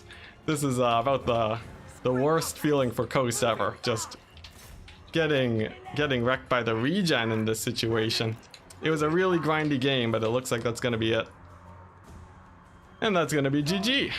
Okay, so in this game we saw the Vampire Coast going for a long, drawn-out playstyle. They went for, they tried to save their ammunition on their handguns to get as much value as they can in the late game. And I think Rifle Shuffle nearly got there, but in the end, man, Grom got like no value. But in the end, just my infantry main force really won the day, I think. The 8 Peak Loonies, 1700 gold value. The archers did really well. Squig Hoppers, the skirmishers, just, yeah. Even though everything else was shut down, I killed off the bombers, I killed off the dogs, and the infantry carried out the rest. Excuse me. So there we go, a bit of a terrifying game. Gunnery Whites definitely paid for themselves, giving so much ammunition throughout the course of the game. But there we go. Thanks. GG's. Oh my goodness, what a match, guys. What a match. All right, so we're in the semis now. That's pretty exciting. Didn't have a lot of time to look at chat, so let's scroll around now.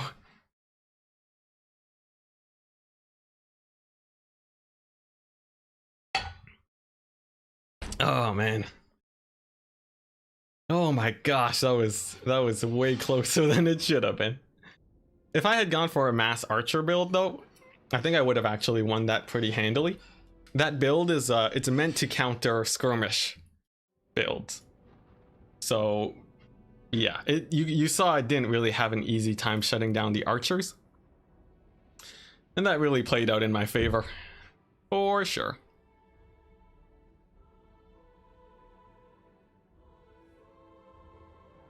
You saying this match gave you a semi? Wouldn't that be a nice prize? Oh man. Alright, so what are we looking at? Oh my gosh, that was so close. Alright, so looks like Crabbling is inviting me.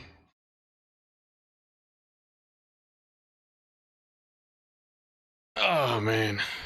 Alright. And he sent an invite, so we'll be joining that lobby. Alright. Join the lobby, it's top 4, alright. It begins, guys, the beginning of the end. We're up against Crabbling. Oh my gosh, I am getting to exhaustion levels right now. It's been a day.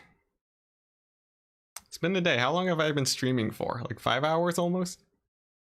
Also, yeah, Turin, I'm on my way. Password is okay. Tell Crabbling, will do.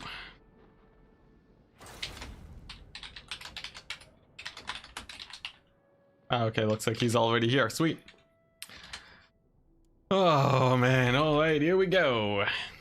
We done did it. We made it to the semifinals. Is this a best of 3? It's a best of 3. Sweet. Alright, so let's go ahead. And looks like I'm picked first. It'll likely be Vampire Coast. Good luck, Contende. Thank you very much. Oh man, alright. Oh man, that last game just sapped all the life out of me. I'm exhausted. Alright, now these maps can sometimes get pretty rough. Coast because of how hilly they are, so we'll see. But in this case, it looks like a very nice pick for me. Galbaraz. Okay, VP. Ban the Dwarves. And the Wood Elves. Classic. Classic Vampire Coast. It doesn't get much better than this, guys. Let's throw up the screen blocker. Here we go. Oh, what's it? Sigvald is, but Guam and Skirmishers are too. Happy birthday, Hammond. Hammond, you can't do to me what has been done to Turin. It cannot be done! My birthday's actually like on the opposite side of the year. It's crazy. And another Dark Elf pick. Alright. Crabbling coming in with a pretty interesting pick here. Now, I still feel very confident against Dark Elves. Usually it's the bolt thrower style of play, in which case, you know, if they get rushed, it's a very rough time for them. And okay, and these hovering dwarves, interesting. Yeah, feel free to hop over to Turin's chat. He'll be casting both sides of this match.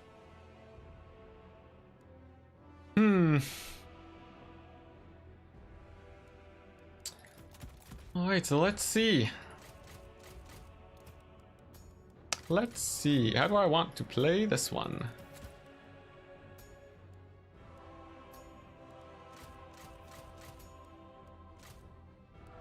Oh man. Let's see, so Harpies, of course. Always gotta make sure you're ready against Harpies.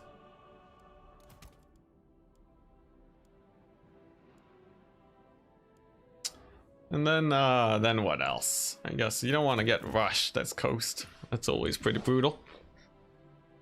I think I more or less have a pretty nice build set up right now. This feels very good. Yeah, this feels quite nice actually. By the way, in the end times, Grimgor actually headbutted Archaon. Ah yes, I know of this story. It's a fun one. Yeah, Grimgor. He just wrecks face in the lore. He is a scary beast. Very hard to deal with or to take down. Yep, we're not 2-0 yet. That's correct. Alright, so let's see. Most of my build is set up and ready to go. I'm wondering if I want to fit in any other shenanigans against the Dark Elves.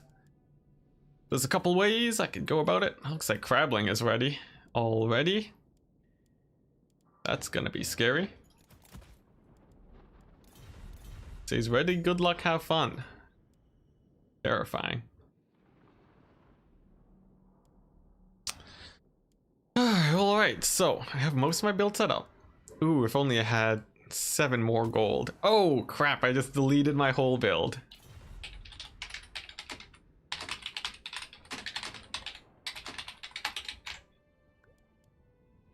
Alright, well, let's go ahead and set that up real quick again.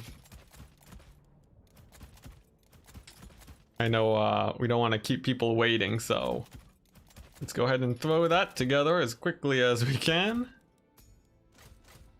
Oh my gosh. The one tiny little button that deletes your entire army. It doesn't even ask if you're sure about it. If you tell it to delete the army, it will. It will not hold back. Oh my gosh. Alright, where were we? Let's see. Most of the army is set up.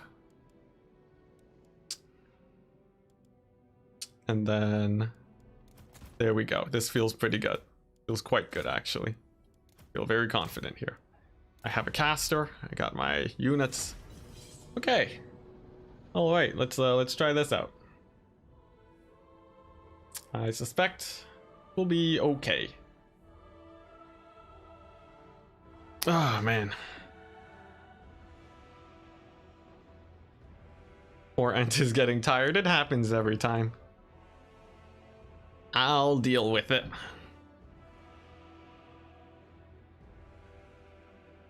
Whew. Oh man, it was really that last game. Rifle Shuffle put a number on me. That was way too close and stressful. Having to play a drawn out greenskin game against Coast. Being super efficient with ammo, cheesing with Grom and the River Troll Hag for like 30 minutes. Oof, oof. Brutal.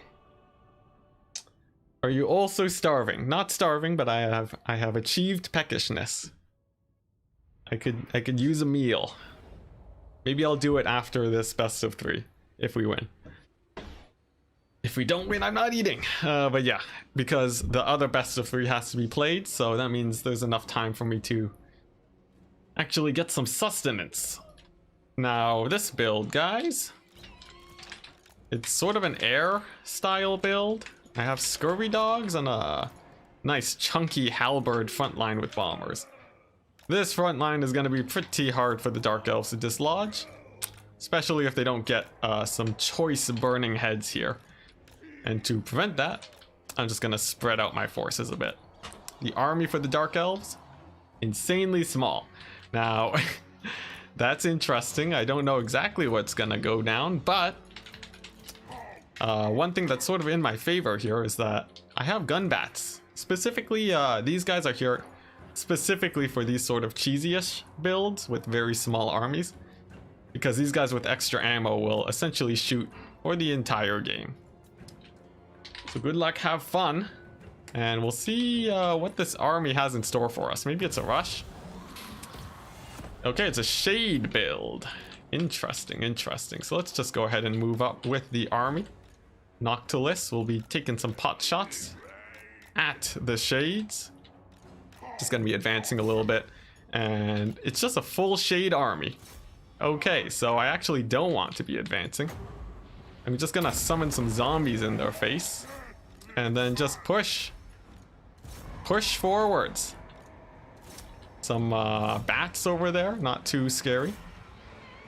Just a couple harpies.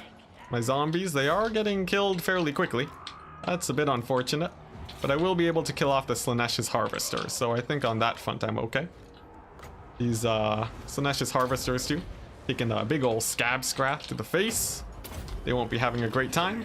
And then the zombies are now just going to be distracting these shades for as long as possible. If my gun bats manage to stay alive, well then I should be in a very good position.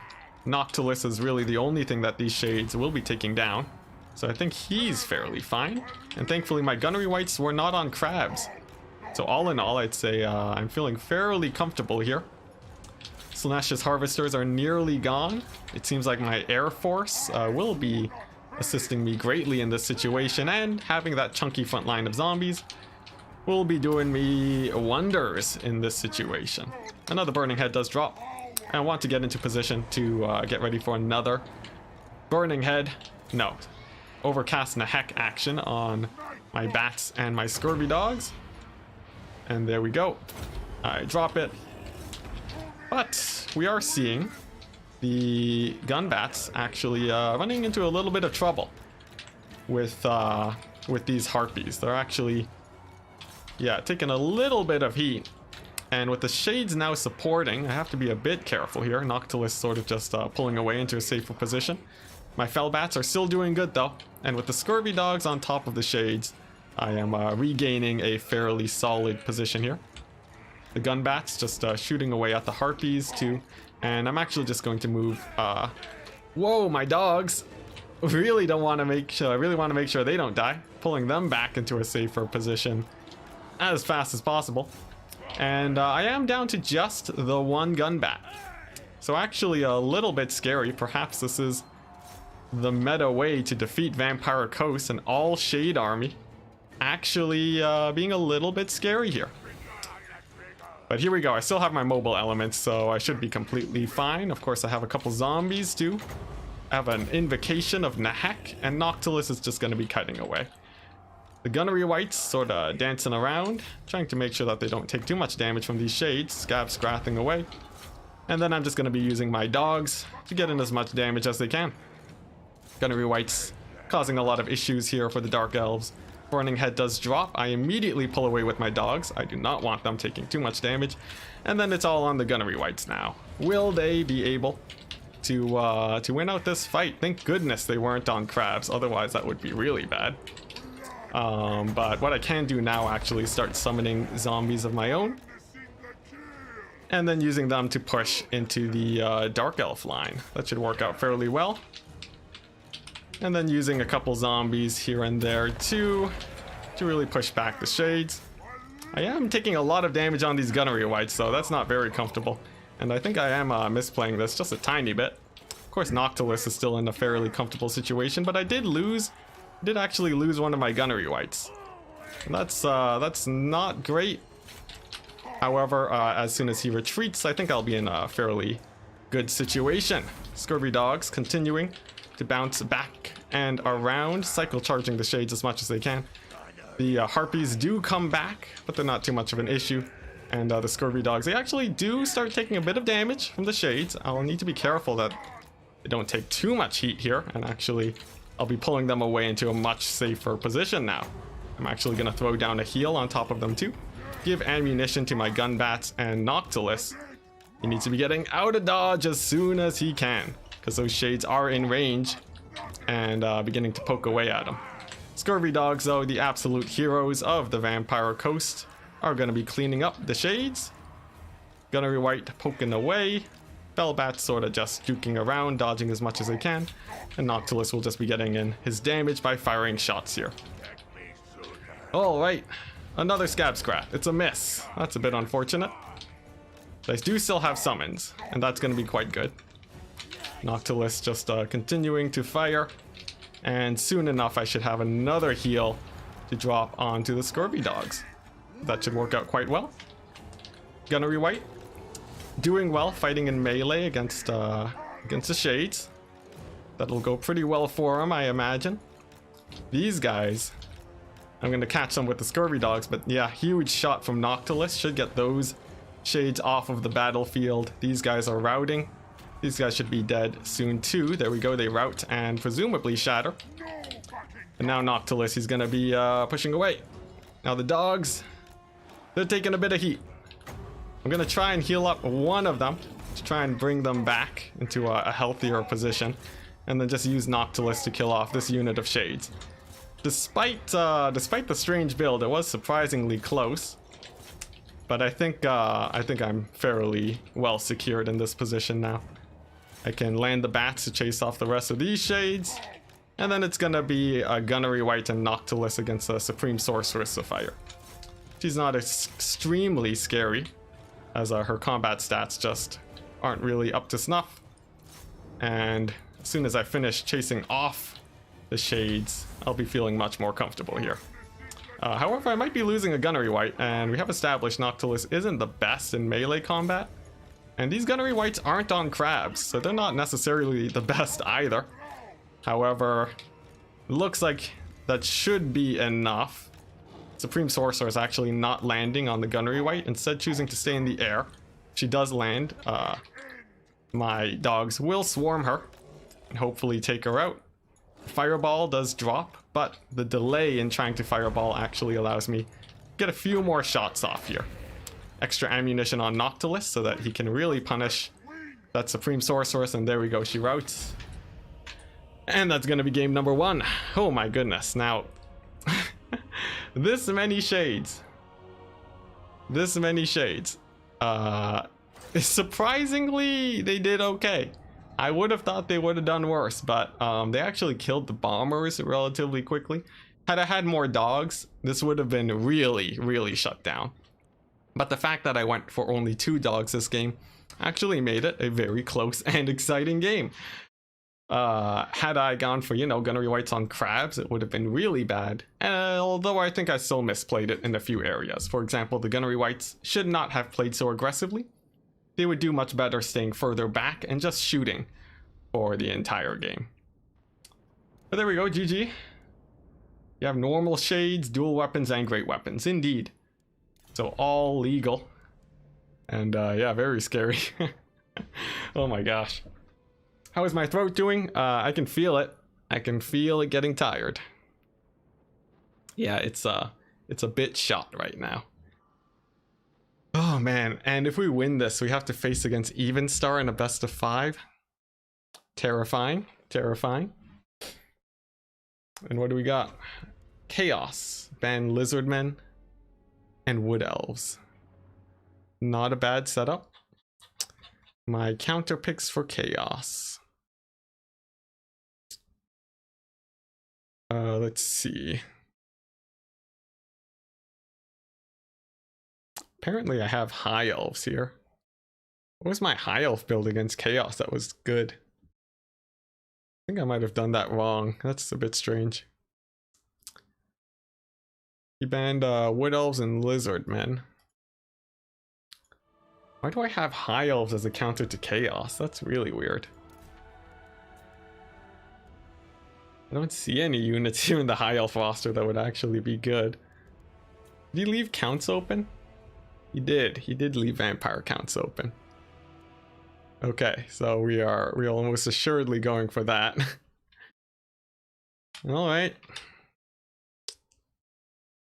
Oh no, it's See, I keep thinking Vampire counts as Chaos. No, Chaos is up here. Warriors of Chaos, yeah. Vampire counts or Empire. I could go Empire actually, that seems pretty fun. Sure. I'll go Empire. This should be good. Let's see, yeah. Yeah, it's gonna be Empire. Alright. Sweet, sweet, sweet. I'm gonna forego the undead matchup because presumably Crabling is gonna have a lot more experience there than I, so it's important that I play matchups that I'm much more familiar with. Alright, and we'll see how that goes. Could sort of go either way. I'm gonna have to be a bit careful. But I'm feeling decent here. Alright, now what type of army do I want though? That is a big question. Ooh, alright. Let's see what I have going right now. Seems decent. Nothing too crazy. Let's see. How to play this out? Crabling has a build up and ready already. That's pretty scary, but we will not be dissuaded by that. Let's see. You know what? Yeah.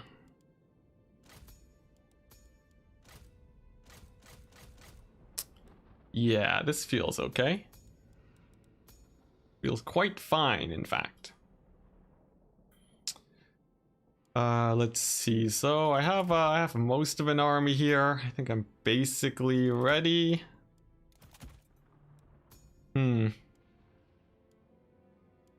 And then I guess the last thing is to just jump into the game and see how it plays out. I just need to make sure I put some chevrons on, spend the rest of my money, and I'll be good to go. Alright. And I am ready. Here we go. Oh, wait. There we go. One more chevron. Now I'm ready. Alright. CJ saying good luck, Ent. I may need it. I don't want to get reverse swept here, but at least I have 2 opportunities to win this best of 3. This game and the next. Plus, I get a fairly nice counter pick in the 3rd game.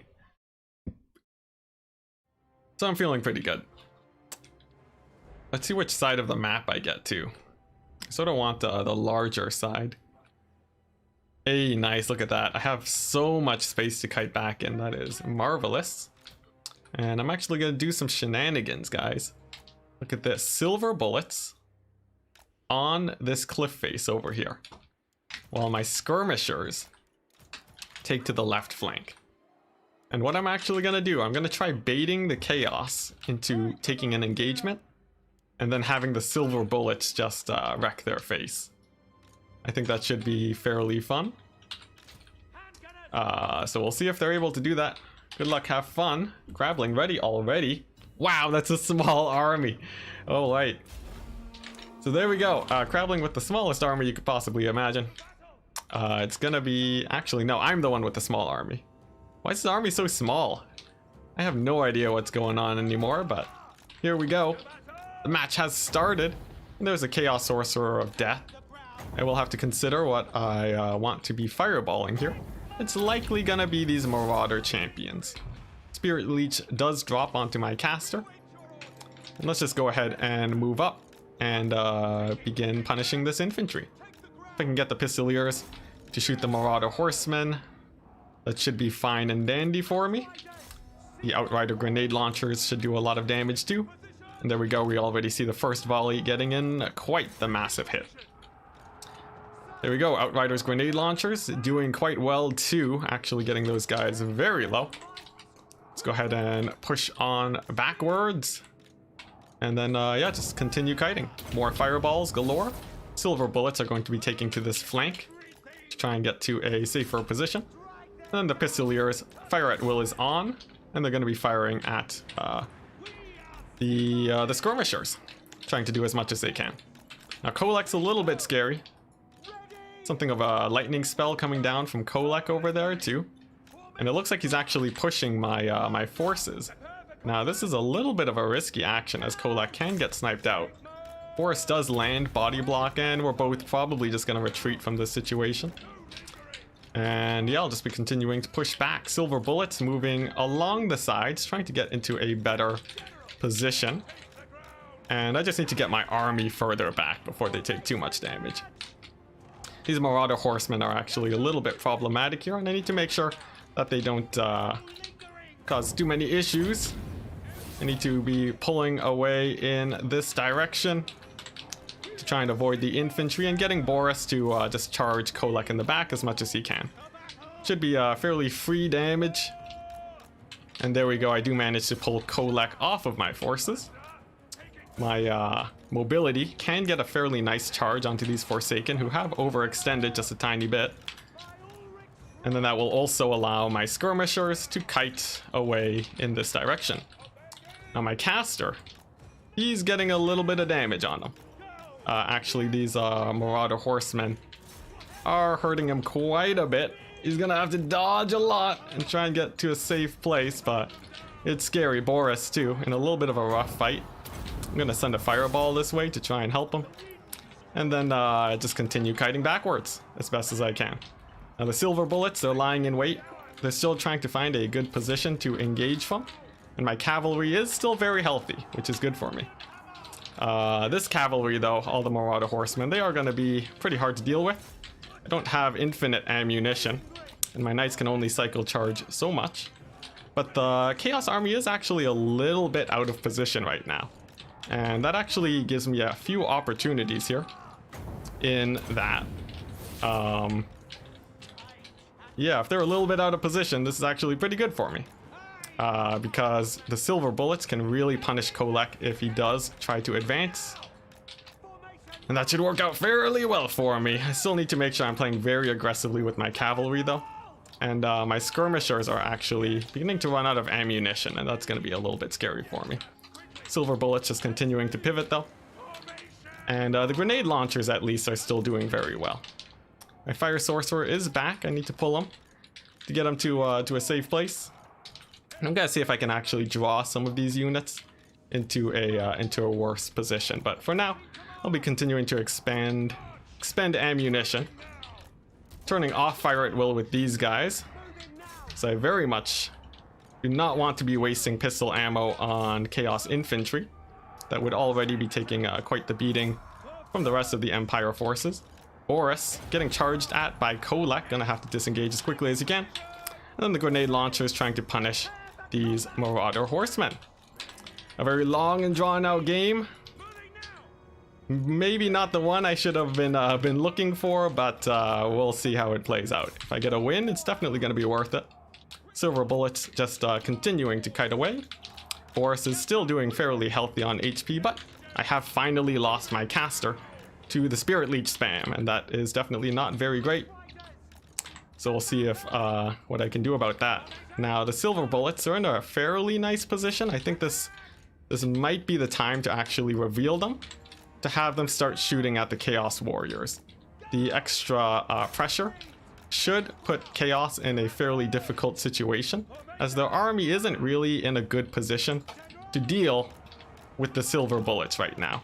A couple Marauder horsemen might decide to run them down, but with all my skirmishers in play, it's actually going to be relatively hard for Chaos to chase down the silver bullets here. Kolek can't overextend because of the pistoliers, so I think this is a fairly nice time to reveal them, and we're seeing right now the damage that they do to the horsemen is just absolutely devastating. And that's going to be working in my favor quite well. In fact, I want the silver bullets to be finishing off these Marauder horsemen so that they do not come back in the late game to cause me issues. Grenade launchers should still be doing good. Silver bullets are well protected by the rest of my forces, and we'll see if they can get a nice volley on all this cavalry. The range is good, and I just need to slow down the infantry advance a bit with a big charge from my knights. Silver bullets just stutter firing. Looks like that's working out pretty well. These Chaos Warriors taking a lot of damage, and Kolek looks like he sort of wanted to dive in for a second, but actually moves away. Big lightning bolt will be hitting my cavalry though. That's going to be quite painful. But still, it looks like the silver bullets are in a fairly nice situation. They're fairly safe. But Marauder horsemen are beginning to cause a few issues onto my skirmishers, and I need to pull them into a better position. Let's go ahead and see if I can actually catch them out here, as that would actually be rather huge for me. But this is going to be a little bit of a committed engagement. I'm really just trying to shut down these Marauder horsemen early so that the silver bullets can reign and win the day in the late game. I am losing quite a bit of cavalry in this fight, but as long as they rout off and come back later on, I'm still fairly comfortable. So we'll have to see how this plays out. I do lose a lot of cavalry though, and that's actually quite painful. It means that the silver bullets are going to be much less defended in this situation, and that's definitely going to be rather bad. Now as for Boris, man, I lost a lot of cavalry there. Jeez, that was pretty bad. I guess Chaos did lose a lot of cavalry too, so it's not terrible. And I do still have my knights alive, so I think I'll be okay. Grenade launchers too, especially with high ammunition, should be able to cause a lot of hurt for Chaos. But okay, let's go ahead and get these guys into position, get my cavalry all grouped together and nice and safe, and retreat with the silver bullets, continuing to skirmish with the pistoliers, and then using my grenade launchers, one of the core tools here, to actually shut down the Chaos army. Kolek actually a little bit out of position. I'm gonna see if I can shut him down here actually with my cavalry, and Boris, as killing Kolek would actually be rather huge for me. And it seems like my opponent, he does notice, and he does retreat with Kolek and bring him into a much safer position. Not before the silver bullets get quite a bit of damage on him though. And let's see, I do still have some cavalry, though the cavalry for both sides, let's be honest, is rather beat up here. Kolek, he is moving into position. I do have my grenade launchers firing away, and Boris is going to be going for that killing blow now. Will I be able to kill Kolek? We'll have to see. Boris, he is doing good. Silver bullets are still alive. Kolek has routed, but at what cost? These Marauder horsemen are going to be still a very big issue here. And we'll have to see. We'll have to see. The loss of Kolek is still pretty nice for me. But let's see. Marauder horsemen are fairly dealt with too. There's only one unit of Marauder horsemen left. Boris is still alive. And I will be able to continue skirmishing against these Chaos Warriors. I do lose my grenade launchers though, and that's going to be really rough for finishing off the rest of the army here. Boris too, actually in a bit of an awkward position. The Chaos Sorcerer actually bogged him down, and it doesn't look like Boris will actually be able to do super well here. He does manage to escape though. And I have zoned out a few Chaos Warriors here. I do still have my grenade launchers, that is huge for me. And if I can keep these Chaos Warriors busy, then that'll be fairly good for me. So let's go ahead and try to do that, to bring my knights back together. And some pistoliers. This is a little bit of an awkward situation, as my knights are slowly getting worn down. In fact, I don't even have knights left, I just have pistoliers and the silver bullets. And the fact that Kolek is still alive, it's not the greatest situation. Let's go ahead and save ammunition on these guys. Bring in Boris. Oh man, they used the last of their ammo. That's brutal. And then we'll see if these silver bullets can get out. But the kite build, it's having a bit of a rough time. Look at that though. These Chaos Warriors, they do actually rout. And there is hope, guys. There is actually hope. I'm gonna chase them off with the silver bullets. Actually, we're gonna save ammunition and shoot at Kolek instead. That should be much better for me. These grenade launchers, I need them for the late game to finish off the rest of the Chaos army. And we'll see if I can kill off Kolek here. Here we go, silver bullets, volley number 1. Kolek, he lives, but there's time for a second volley. That's gonna be huge. These guys are on the brink of routing though. Oh my gosh, I think they just barely didn't rout. That's pretty big for me. Kolek, he's on the run again. We'll have to see how this goes. Let's see, I'm chasing off some routing units. I still have these grenade launchers. These glorious grenade launchers are going to be getting leadership from the rest of, from Boris. And they're actually going to be on hunting duty to finish off the rest of the Chaos army. These Chaos Warriors are continuing to rout. That's very good for me.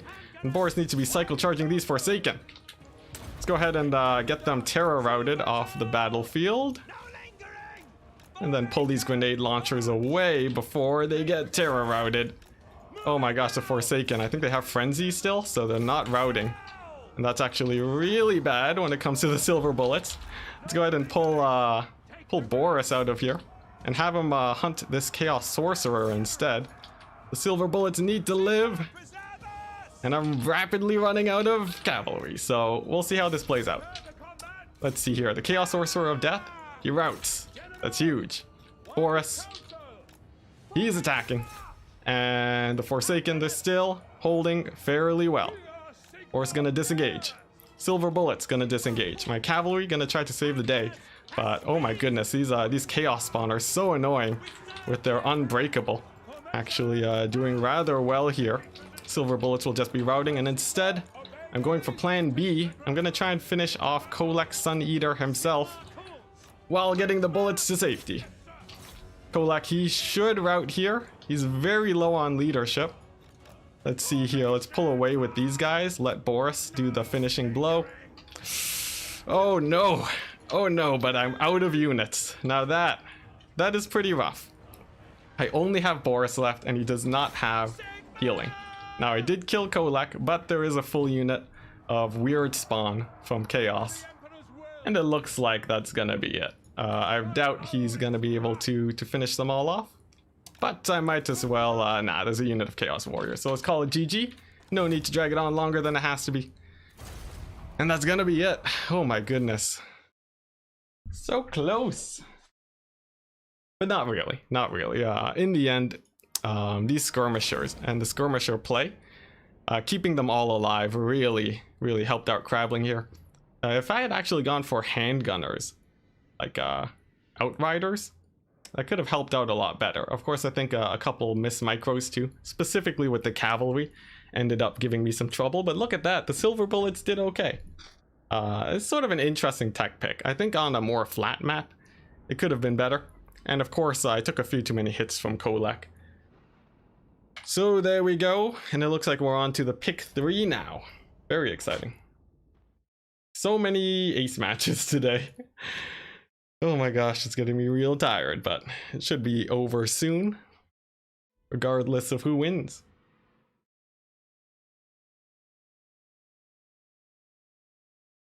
Oh man. I think going for a build like that though, after being so exhausted, probably not a good idea, but I don't know. I don't know, we'll have to see. Now let's see what Crabbling's main 3 picks are. I do have the advantage on that front, so it could be good. Man, I can't believe I lost all my cavalry though. That was the main misplay. I should not have lost my cavalry there.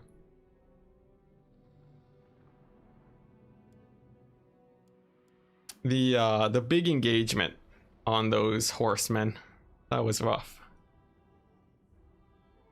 A bit tired, got home too late to play in the ECL by a mere 5 minutes. Oh geez, that's rough. At least you get to watch me play.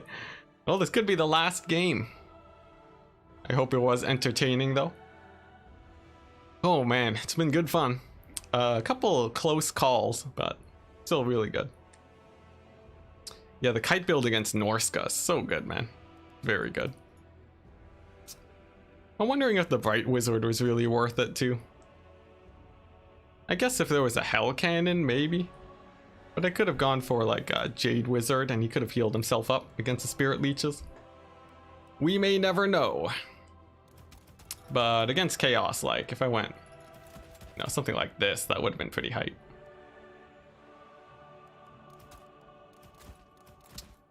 Something like this. I'd have to finagle it around a tiny bit, but you get the idea.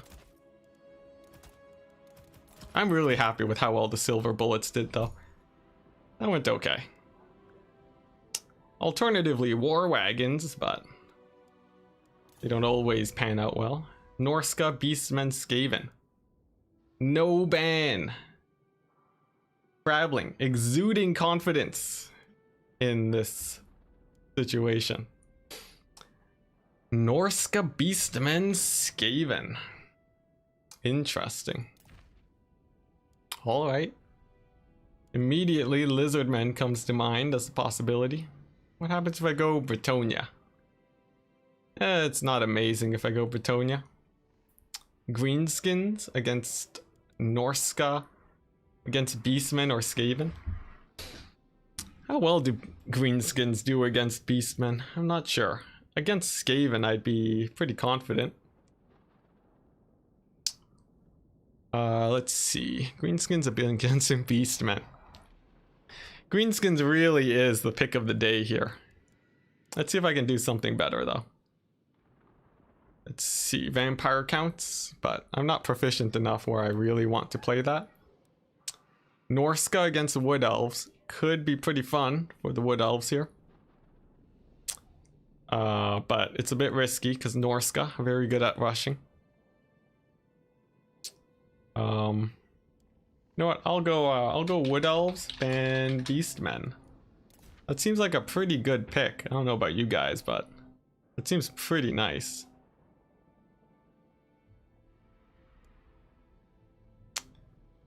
Yeah, I will go do this. Just because I'm a bit more comfortable with Wood Elves. Alright. And then it's just gonna be Skaven or Norska. Very likely gonna be Norska here. I'm calling out that now, guys. If it's a Skaven pick, you can color me surprised. But who knows, maybe Crabbling has some sort of wacky idea that he wants to do. Oh, and it is Skaven, look at that. Very fun. Nice. Alright, so let's see that crazy Skaven build. These games have been close, so I'm sure it won't disappoint. Seems like he was almost asking for this to happen. Very interesting. See, I wonder what he's gonna go with as Skaven here. See, there's a couple Skaven styles that are pretty good, but I don't know. I feel like Skaven, you can have a really hard time against Wood Elves, just because of potential sniping opportunities that really ruin their day. But we'll have to see. I am very interested to see how this plays out.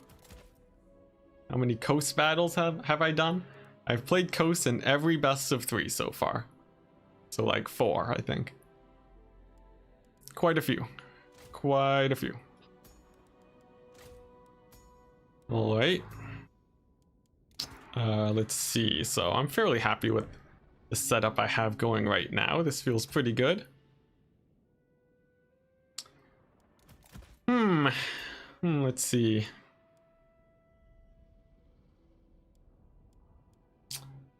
And yeah, really the biggest threat. Like, you don't want to die to poison wind mortars, of course. But there are many different opportunities and ways to avoid poison wind mortars.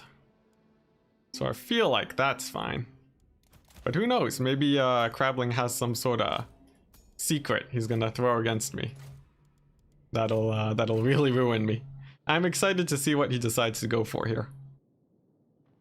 As usually, this is actually one of the pretty bad matchups for Skaven.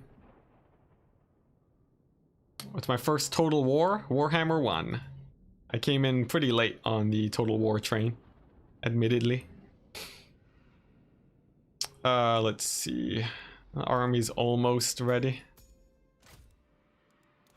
How do I feel about this build? Seems okay, but it's nothing amazing. Let's see.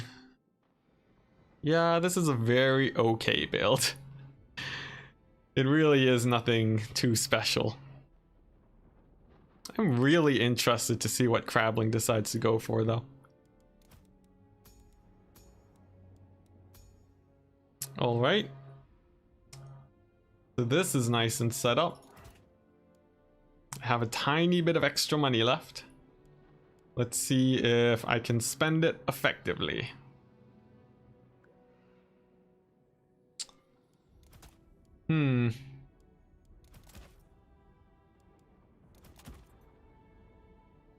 Looks like Crabbling is ready. That's pretty scary.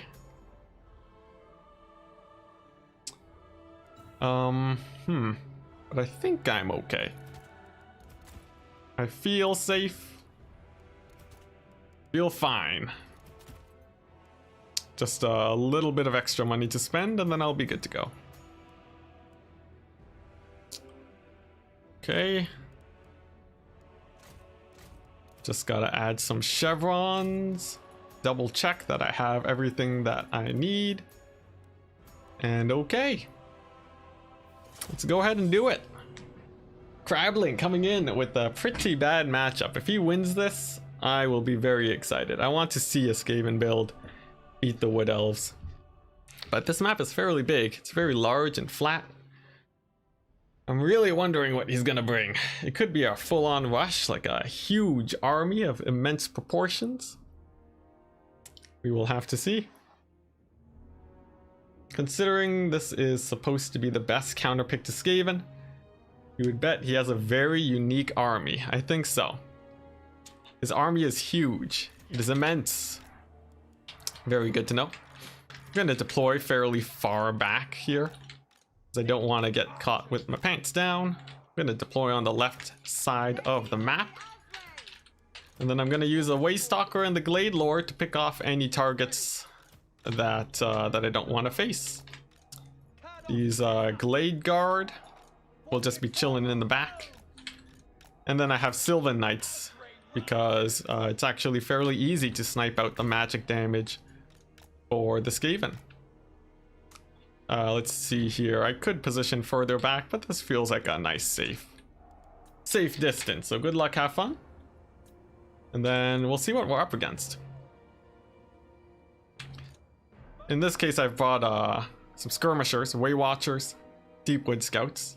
These guys are just here for the AP, and they also have the discouraged leadership effect that will be very good against rush builds. Wolf Rats will rout off almost immediately to that, so I'm not too worried on that front. Plus the Sylvan Knights really should be able to hunker down and be fine in that situation.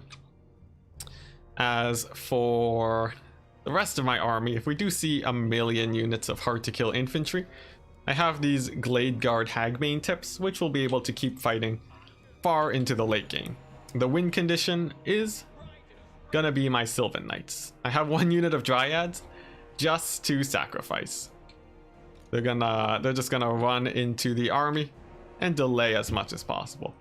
CJ, I hope that's not actually real. I hope you're just memeing, because that is against the rules to spoil someone's build in my chat. That is not allowed. So just a careful thing for next time, but I'm gonna assume that that you're just memeing, and I'm gonna leave my army in its current position. All right, yeah, ban CJ. How do you time out on YouTube? Is there a function? I sadly don't know, and I don't have any moderators yet, unfortunately. I'm still getting used to everything, but here we go. I haven't moved my army, so let's go ahead and dive right on in. The battle begins. And it is a full-on Wolf Rat build. Cool. So we're just gonna move on up, get my skirmishers to start shooting at the Skaven slaves as quickly as I can, and then I'm gonna move on over and try and snipe out Throt, the Unclean. All right. Now, I very much so want to be getting in and really sniping out these brood guys. This army over here is just going to be skirmishing, kiting, doing the best as it can. And then I'm actually going to pull it in this direction. My skirmishers should actually be able to kill the Skaven slaves fairly quickly. So I think that should be fine. A net onto the brood horror, and then a sniping attempt should work out pretty well for me. And then I have all my cavalry here that should be able to do well. And there we go, Packmaster taking fairly nice damage to start off with. That's very good for me. Actually getting down all the way to half HP already. That's fairly huge. And I'm not seeing a ton of magic damage here from my opponent. So I should be fairly good. Let's go ahead and get my Wolf Rats in and fighting. And the Sylvan Knights just charging on in. They actually take a bit of damage, but it looks like it's still fine. Over here, I do get a few of my forces picked off. That's a bit unfortunate, but getting that Brood Horror routed off is going to be really nice for me. And these Wolf Rats should be routing off almost immediately. That's very nice. The skirmishers continuing to kite as they do. And then I need my caster to cast regrowth onto my forces. These Glade Guard with poison should be able to fare pretty well against the Skaven slaves. Let's see here, my caster giving the regrowth now. I will be suiciding 1 unit of Glade Guard. That's a little bit unfortunate, but otherwise things are still going fairly well. Let's go ahead and grab my Sylvan Knights though to try and pull them into a better position, and then get this Waystalker out. These Wolf Rats are posing a little bit of a problem, but I'm still doing okay. I will be losing a lot of my Glade Riders. That's definitely very unfortunate, but it's not too bad. As long as I have my skirmishers alive, I should still be okay. And there we go, a big volley onto that Plague Furnace. Gets it quite low. There's only a couple more wolf rats to deal with here. Let's go ahead and keep pulling back though. And then let's see. I want to hit that pack master, but I don't know if it's possible. The wolves are beginning to dive into. I need to send in a big volley into them. That'll decrease their leadership. And then the terror route should be pretty nice from the Sylvan Knights. And it looks like that does work as expected. Most of the wolf rats are now gone. I did call them scurvy dogs, my apologies. And that's going to be really good for me. Let's go ahead and just cover the retreat with the Sylvan Knights, as they are extremely hard to kill off. And then, let's see, throw down a net onto Throt, and then focus fire him. He should be taking a lot of damage here. And then I should be good. Sylvan Knights are still alive because of the lack of magic damage, so they're doing pretty good. The wolf rats are beginning to flee the battlefield. And I have successfully maneuvered along this left flank. I will be losing these Hawkeyes of Drakira though. That's not great. But nevertheless, as long as I have my Sylvan Knights, I'm feeling okay. Throt is still relatively healthy though, that's a bit terrifying. And actually I want to be starting to think about dealing with Throt by focusing him down with my Lord. A nice volley of Deepwood Scout fire into him will get him rather low. That's a very nice start. Losing the Hawkeyes of Drakira, that's very painful, but most of the wolf rats are gone now. I still have another net in the pocket if I need it. And yeah, that should be pretty good for me. I'm gonna go for a rogue shot here with my Deepwood Scout, see if I can pick off Throt. And it looks like it doesn't actually do that great damage. That's definitely a little bit unfortunate, and I need to save this Waystalker if possible. So let's go ahead and continue retreating, kiting away with the Deepwood Scouts, and then I should be fine. These Skaven slaves should rout off pretty quickly. Throt just taking constant damage, not having a good time at all. And the Deepwood Scouts are retreating fairly well, but my Waystalker routing off, that's definitely really bad. Still though, I now have the net on Throt. I can throw that down, and then use the Sylvan Knights to block away the wolf rats while I finish off Throt. He should be routing in just a second. And here we go, one more volley from my Deepwood Scouts, and if he routs off, that's gonna be huge for me, but oh no, Throt actually just barely manages to keep it together. That's actually really bad. Another big volley though will get him extremely low. And will this final shot get Throt off the battlefield? We'll have to see. A big heal on the Sylvan Knights should pick them up too. And there we go, Throt is off the battlefield. I just need to chase him off, and then I should be good. If he leaves the battlefield, then it should be game, but there is a chance that he will come back. So I need to make sure that my Lord is very aggressively approaching towards him. Deepwood Scouts are retreating. And there we go, Throt is off the battlefield. That is absolutely huge, because now my cavalry can have a field day. They no longer have any threats. And really it's just this plague priest left to deal with. Oh boy, alright. I do still have a unit of Glade Guard Hagbane tips. Most of these guys are routing off. Deepwood Scouts can finish off the plague priest now. And I still have my Lord at very high HP. So there we go. A very long-winded kite game. The Plague Priest is falling, finally. My Lord can safely engage in melee with it, as it's actually not too bad of a fight. Although it is summoning some more, so I might have to disengage there. Whew, and then I'm just gonna pull back, get a few more shots in on it, and then get these Glade Guard in on the action. They should be able to support me fairly well. Where's my caster? She's fighting the Plague Priest, taking a little bit of damage, but nothing too much that I have to worry about. And it seems like the kite game playstyle was a success, although definitely a little bit scary.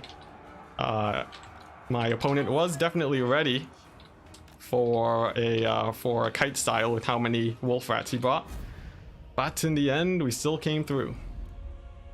What a stressful game. I know, right? Oh my gosh. There we go. Good game. GG. Oh, I forgot. These wolf rats do magic damage. That's why they were hurting the Sylvan Knights so much. But after they were all routed off, it really worked out. The Hawkeyes of Drakira. The minus 16 leadership, it will almost just immediately rout off the wolf rats. And that's usually what'll do it. Plus the sniping attempts on the Skaven is why this matchup is so rough. Look at that. Packmaster with 0 damage. Yeah, it's a pretty rough time. Even with a counter kite build, it still didn't go very well for Crabbling. Although it was close. And I did run out of ammo. Okay. Alright. GG. I'm gonna go grab a quick bite of food. I will put up a timer here. So feel free to go and check out Turin's stream while I grab me some sustenance, because I gotta make sure I am ready to play the final game, otherwise it's just gonna be an absolute disaster, presumably. Let's see here. Where is my timer thing? There we go.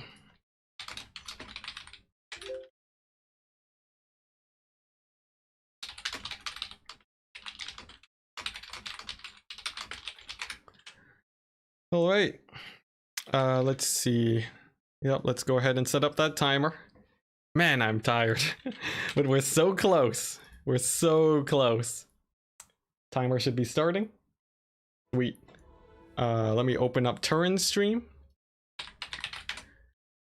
And I'm going to post a link in chat. Follow that to Turin's stream if you so wish.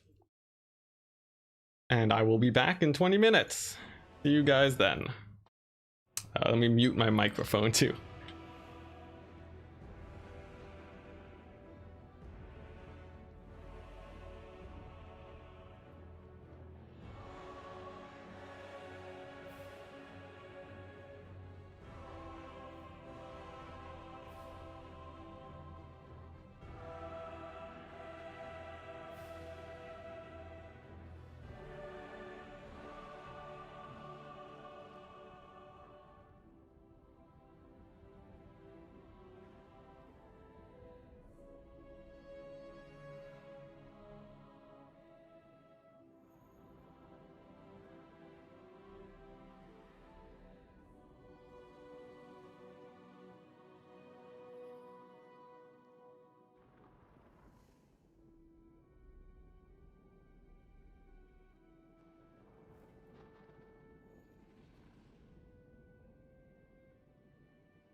All right. Hey, I made it early. How's it going, guys? Let me stream Turin stream, restream it. And we can go over the games between Even Star and Lunacy. CJ saying I deserve to win this tournament. Well, I think I only deserve it if I win my games.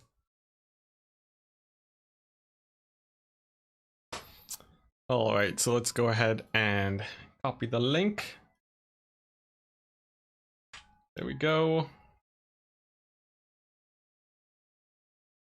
Let's see. For some reason it's not showing up.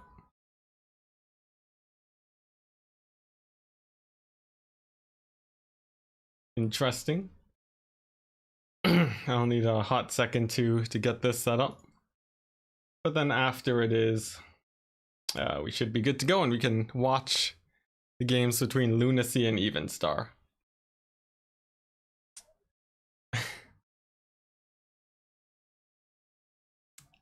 Yeah, I did not expect my break to be so short, and I did not expect them to only be on game 1, so this is actually pretty good.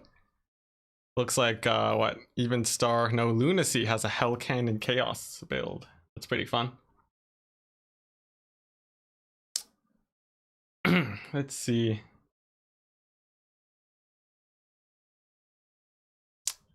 Oh, I think I know what's up. Yep, I just need a quick second to set up my thing. There we go, this is what I'm looking for.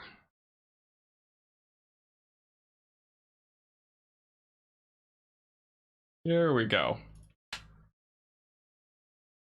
Oh, whoops. Oh no, we're accidentally playing an ad. There we go, skip. Sweet. All right, there we go. All nice and set up. All beautifully set up. There we go, with no technical difficulties whatsoever. So, yeah, we're seeing. Oh my gosh, my setup is so janky right now, guys. Oh, make it bigger. Hide the stuff. Okay, good enough. Good enough. Sweet. Why is it so low resolution?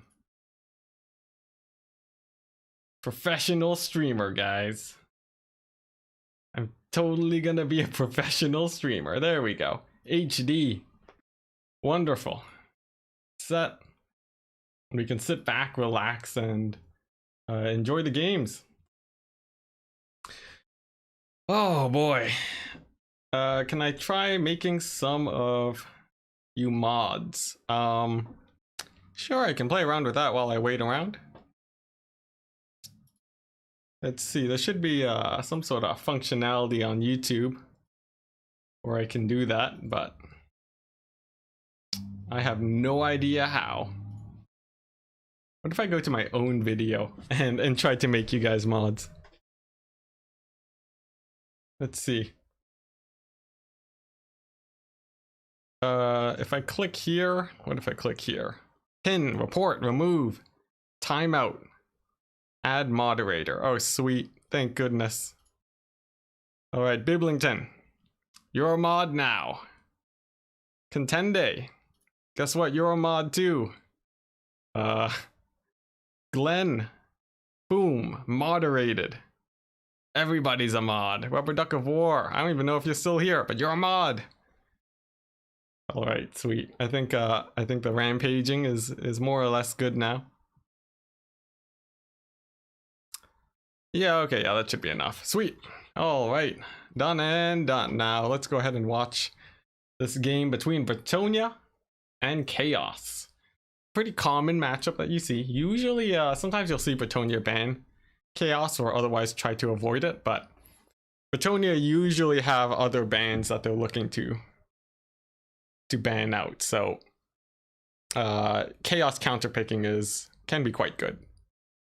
Quite good indeed. And speaking of quite good, Lunacy bringing the smackdown onto that paladin. Look at that. Oh my gosh, Sigvald just destroying a paladin in yeah, real quick.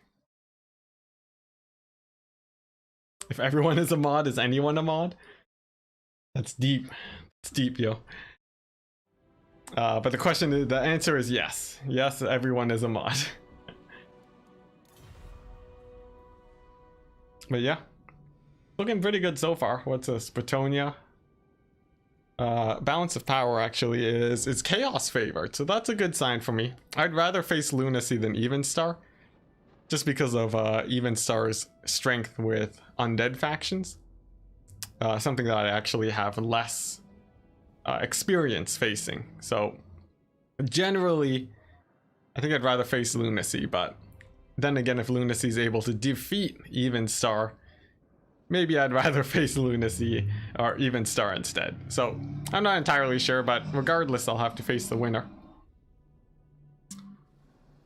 And yeah, should be good. I think what, Evenstar, he likes to play the classic strong factions, except tending more towards undead. Man, what a chaos blob though. This is actually pretty bad for chaos because of the Fey Enchantress. Unless Sigvald manages to push her away, it's gonna be pretty rough. And even if Sigvald does get on top of her, the Fey Enchantress with her Immortus Engine effect does actually, just by repositioning, she can do loads and loads of damage. So the fact that chaos is sort of clumped up is pretty bad, but Bretonia does not have a ton of archers at the moment, which means their main punishing factor against boxes is sort of shut down. Presumably they all got shot by the Hell Cannon or something. And wow, Sigvald the beast just rips the head off the Fey Enchantress. She runs away, headless and afraid. The paladins are off the battlefield too, and that means it's basically over for Bretonia. Even if Lunacy just left the game right now and claimed it was a disconnect, I think people would still give the win to Lunacy. It's yeah, it's pretty brutal. Faye shattering off the battlefield. Now if she had only routed, she actually can come back and cause a lot of issues, but even so, I don't think there was anything really on the Bretonian roster that could kill Sigvald, unless there were like a ton of Grail Knights or something. Sigvald could probably solo the rest of this army, as is usual. CJ, can I be a mod? You cannot, for you broke one of the rules earlier, man. You spoiled my opponent's build. So maybe one day, but not today, man. Not today. Such is the punishment. And there we go. Look at that. Sigvald. Wow, that Hell Cannon got over 100 kills. That's insane.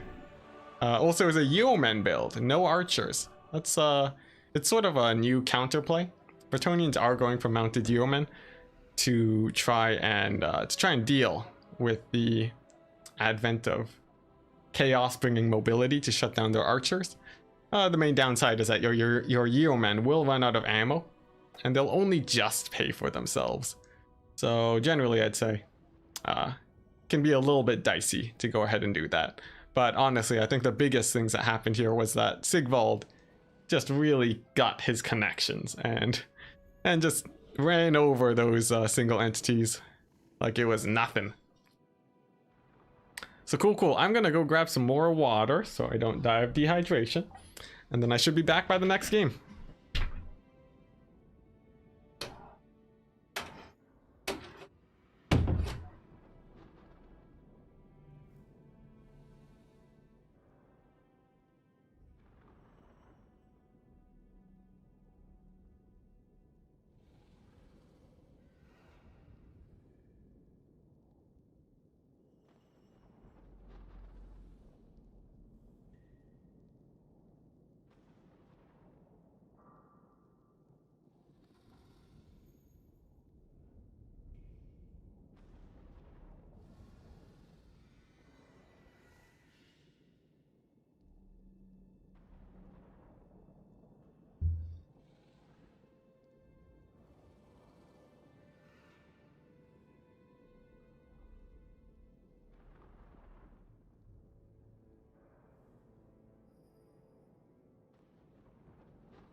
All right, and what do we got?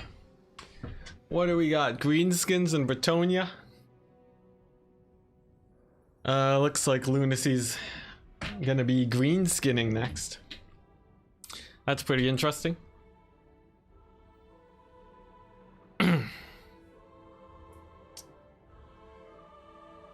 Sigvald. Pimp slapping left and right. Oh boy. Yeah, Sigvald. Oh man, Sigvald is such a beast, but I think it's cool to have foot lords that do well. It's much more fun than having them being completely useless. Indeed, we're gonna have greenskins. They're gonna be going ahead and who knows? Let's see, if he does go for greenskins, he's banning Lizardmen and Coast. And let's see, those are pretty good options. It does leave the vampire account suspiciously open. And honestly, playing greenskins against Evenstar, someone who's master of the undead factions, that seems a bit risky. I don't know how I feel about that.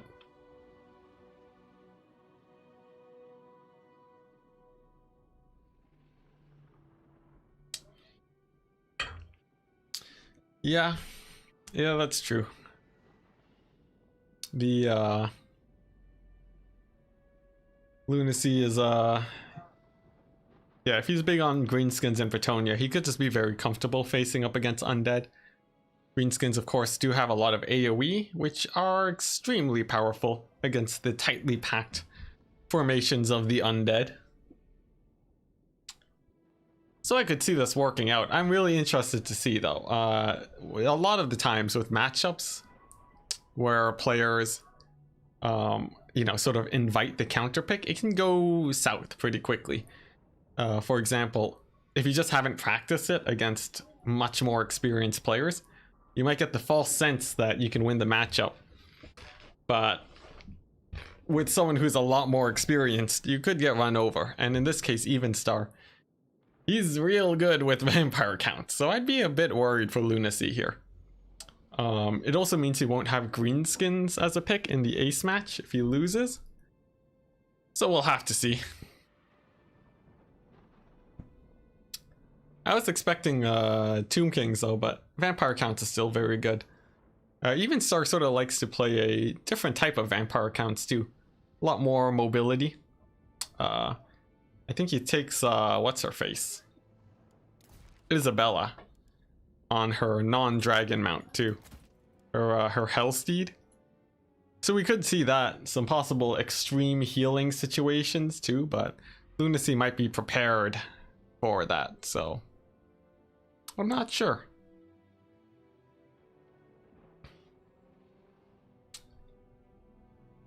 Let's see, for Evenstar though, it should be pretty straightforward. There's no, aside from the Isabella pick, there's no reason to really diverge too much on your build against greenskins. There's not like a ton of shenanigans you can really do. Just looking at the roster, it's sort of like, do you want more black coaches or do you want more Vargulfs? And how hard you want to commit on beating a box is a general idea.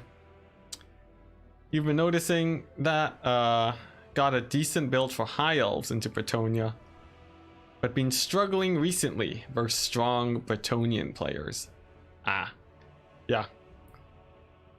This sort of, I know like Xiphos. Xiphos can beat even strong Bretonian players, but once you get used to his style, you can indeed run over his wood elves with Bretonia. Yeah, and when we're talking about the semifinals of the ECL qualifier, you do really want to make sure that your armies are good.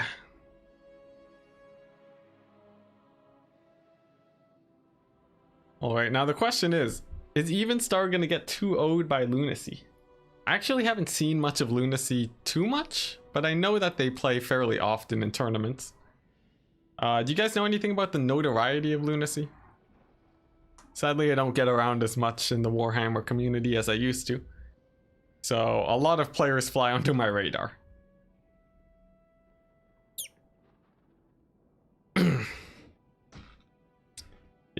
But let's see. Well, it's fine, Biblington. In fact, sort of freeballing your armies instead of straight up copying can result in some pretty nice play. Like, in terms of setting up your army, it's a very good skill to be able to set up an army on the fly, as it will make it so that your setting up armies on the fly is super good, because it makes you much less predictable. If you're not really known for a specific playstyle, it helps out a ton. In my case, I'm sort of worried that some of my builds are getting notorious. I expect some people to start hard countering my playstyles, and that's a little bit worrying, especially with my Vampire Coast rushes. I've been sticking to rush builds for quite some time now, and it's really hard to guess if someone's going to try hard countering or not. I would expect the more experienced player would try some shenanigans, a la Flying Taco, going for his crazy high elf rush build, beating my coast. So that's definitely something to worry about. And the question is, does Lunacy watch my streams? I don't know, but here we go. Game number 2 between Lunacy and Evenstar. The Vampire counts against the Greenskins, one of Evenstar's top factions, against presumably Lunacy's top faction, as it was his main pick, and he did intentionally leave the Vampire Counts counter pick open. For the build, it looks like he has a Skarsnik, a River Troll Hag, possibly some other unit, presumably an Orc Shaman. Very standard when it comes to the Greenskin vs. Counts matchup, and it looks like indeed it is an Orc Shaman. Bit of a strange thing though, are those chariots in the background or skirmishers? If he brought chariots, that'd be really weird, but it looks like it's going to be Wolf Riders, possibly one Spider Rider. Possibly 2 Spider Riders, actually. So it all looks pretty standard. Yeah, it's a defensive formation for the Greenskins, except one strange thing, he actually opted for more Black Orcs. Now, usually you would see Greenskins go for Stone Trolls here. Stone Trolls for the mass, and with enough leadership, they generally don't rout off. Black Orcs being much more vulnerable to something like a Mortis engine, but perhaps Lunacy is ready for that with this build. Not expecting a Mortis engine from Evenstar and leaving himself exposed, or maybe Skarsnik is going to be finishing it off with his Fermented Fungi and his Hero Hit Squad. Yeah, seen/played versus Lunacy. He was top 64 in the World Cup. He can beat strong opponents. Good to know. Kind of seems like he's a student of Void. Oh man, Void Laws is so good. Oh man, when I played against Void Laws in the Faction War Qualifier, his skirmish and kite playstyle is so scary. I would say, yeah, Void Laws is really up there with his skirmishers. I would say I was rather impressed, but here we go. Evenstar going for the double black coach. He actually is quite a fan of 2 black coaches by the looks of it, based on the previous games that I've played against him. Yes, Rubber Duck, you are a mod now. I had a huge wave of adding mods, and given that, you know, you manage a community of your own, it's a no-brainer, but it comes with 0 responsibility. All you have to do is not accidentally ban everyone in chat, and I'm happy. You know. Wield it with pride, Rubber Duck, indeed. Yeah, should be good. Should be good. But yeah, I don't think I need too many mods though. With the community of like 100 people tops coming in to watch, it shouldn't be too hectic here. Now, oh. Looks like the game lags for a tiny bit. It's not on my end, thank goodness. It's instead Turin side, presumably. And the game continues. Terrorgeist in the sky. Now, for the greenskin build, I think the thing I'm most worried about is if the archers get shut down and if those black orcs get breath attacked.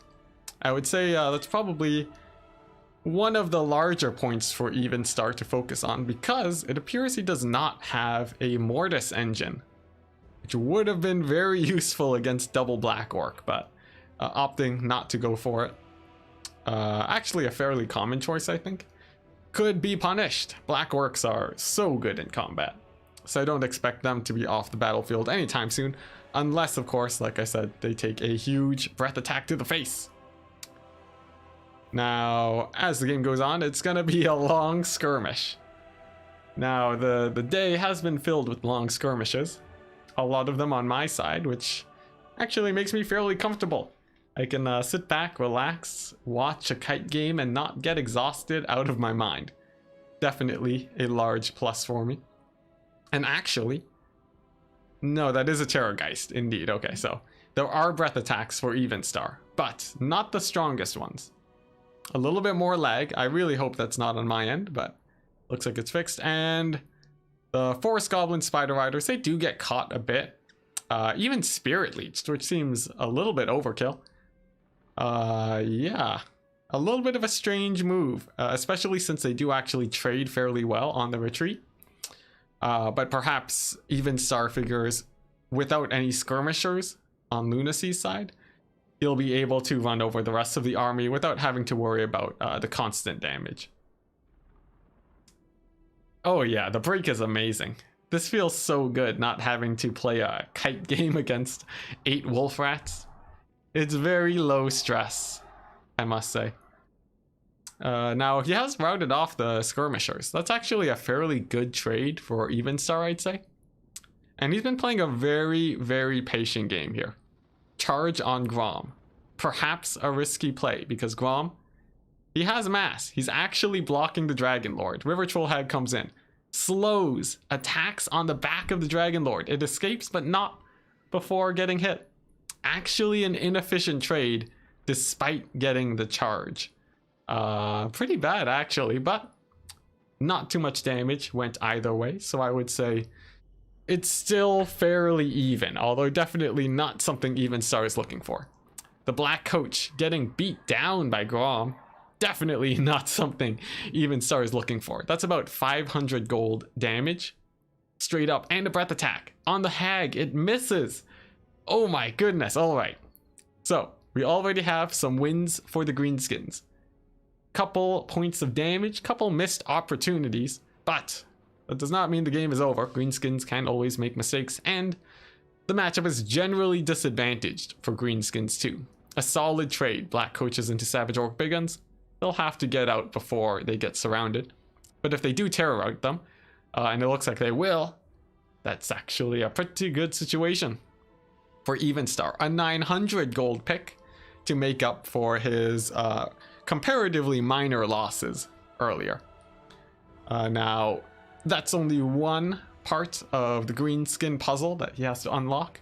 A single Savage Orc Big Gun isn't going to win it, but catching the skirmishers, much, much better. That's actually quite big. Also, I'm looking at the wrong monitor. I'm saying things in the future that aren't actually happening yet. So I need to look at this one. But yeah, we are seeing, indeed, skirmishers, they do get caught. Let's see, can I expand this window? It looks like I can't. I'm gonna have to look at this mini screen. But yeah, greenskin formation slowly getting picked apart. The front line for the vampire counts has finally made it into the front. And now we're gonna see the strength of the Black Orcs. A lot of trading has gone back and forth. And now I'm wondering, will the Black Coaches in the late game defeat these Black Orcs? I suspect they can, but we'll have to see. We'll have to see. One big pick though is that this Dragon Lord keeps getting caught out by Grom. He's been taking a huge beating, and he seems to always have to be on the retreat. Definitely not a place that the Vampire Counts wants to be in, but they do have a pretty solid surround on the greenskin formation now. Huge Fanatic Bomb on the front line though, and a breath attack drops. Looks like it misses again though on the River Troll Hag, but doesn't matter. When the vampire counts can get a full surround like this, it's fairly good. But with the Black Orcs doing so well, I think Lunacy might actually be able to win this despite everything. So that's pretty crazy. And there we go. We're seeing, seeing the vampire counts having to pull away, disengage, and now surrounded by the River Troll Hag and Grom. Their single entities just getting mucked up a little bit too much. The increased mass changes having their effect, AoEs dropping down, and if another Fanatic Bomb comes down, that would be really bad. However, the vampire counts, they still have their cavalry, so I would suspect they can still do okay. A nice charge on the River Troll Hag too. Actually quite good. Even star. That actually opens up an opportunity for him to catch out Grom now. Without the River Troll Hag to support, big solid charge on Grom will likely deal with him. You just have to make sure that you don't time it with his lucky banner. And if you can manage that, it's going to be a lot of damage. And wow, the tap out from Lunacy, recognizing that the game is basically over, as he didn't really have anything to defend Grom. So wow, GG.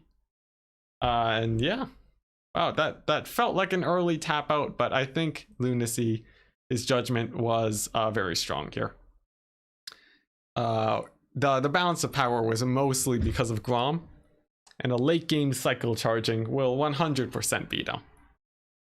So there we go, 1-1. That's pretty exciting. Yeah, the Fanatics were really nasty, but not enough. In the end, just being fully surrounded really opened up Evenstar's build to cycle charge as much as he want. And even though he wasn't able to poke early on, he was able to manage some pretty nice picks going on later into the game. So there we go. Oh boy, now we're on to the ace match, but I think Lunacy has a bit of a leg up here. With Lunacy, they can go for any counter pick they want, basically. They're fairly free on that end, and I would imagine Lunacy, oh man, I'm not sure, like, yeah, he has to be feeling pretty comfortable here, despite losing that game.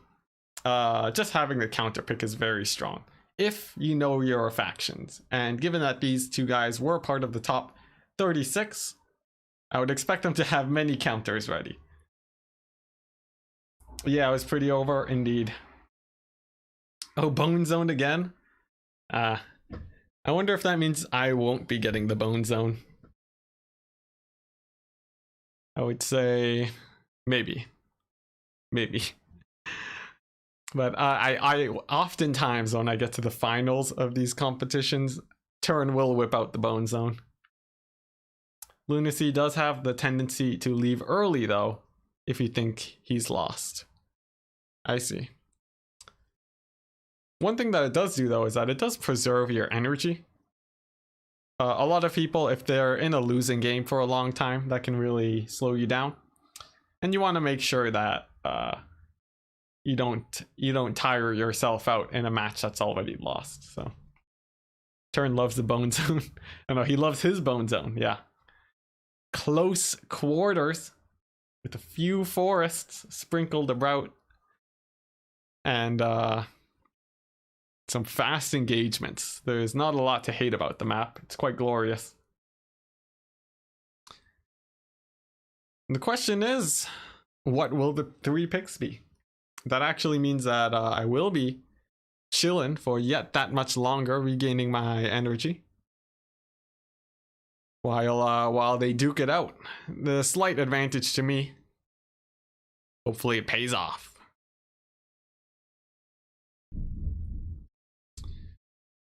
Ooh.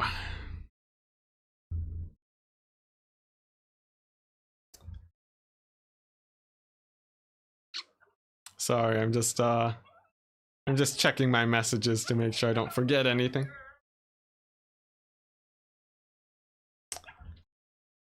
You like to stay to tire out your opponent. Brutal. Brutal. Yeah, try to scrape out some mistakes. That's definitely a good strategy too. It really depends on your mentality in the game. Because yeah, if you can just keep scrapping it out, make it the hardest win they've ever fought for, I think you win out in that situation. Anything I'm really excited for Warhammer 3? Basically everything. Rubber Duck. Oh man. Yeah, Warhammer 3. We got Kislev. We got Cathay. All the Chaos Gods. Potentially Ogre Kingdoms and Chaos Dwarves. With a ton of different possible DLC options. Multiplayer changes. That's the one I'm probably the most excited about. Yeah, multiplayer changes. A capture point system sounds like the best way of really forcing engagements and stopping a lot of cheese. That's gonna be super, super exciting. Oh, what else? What else? Honestly, I think I'm really waiting for Chaos Dwarves or Ogre Kingdoms.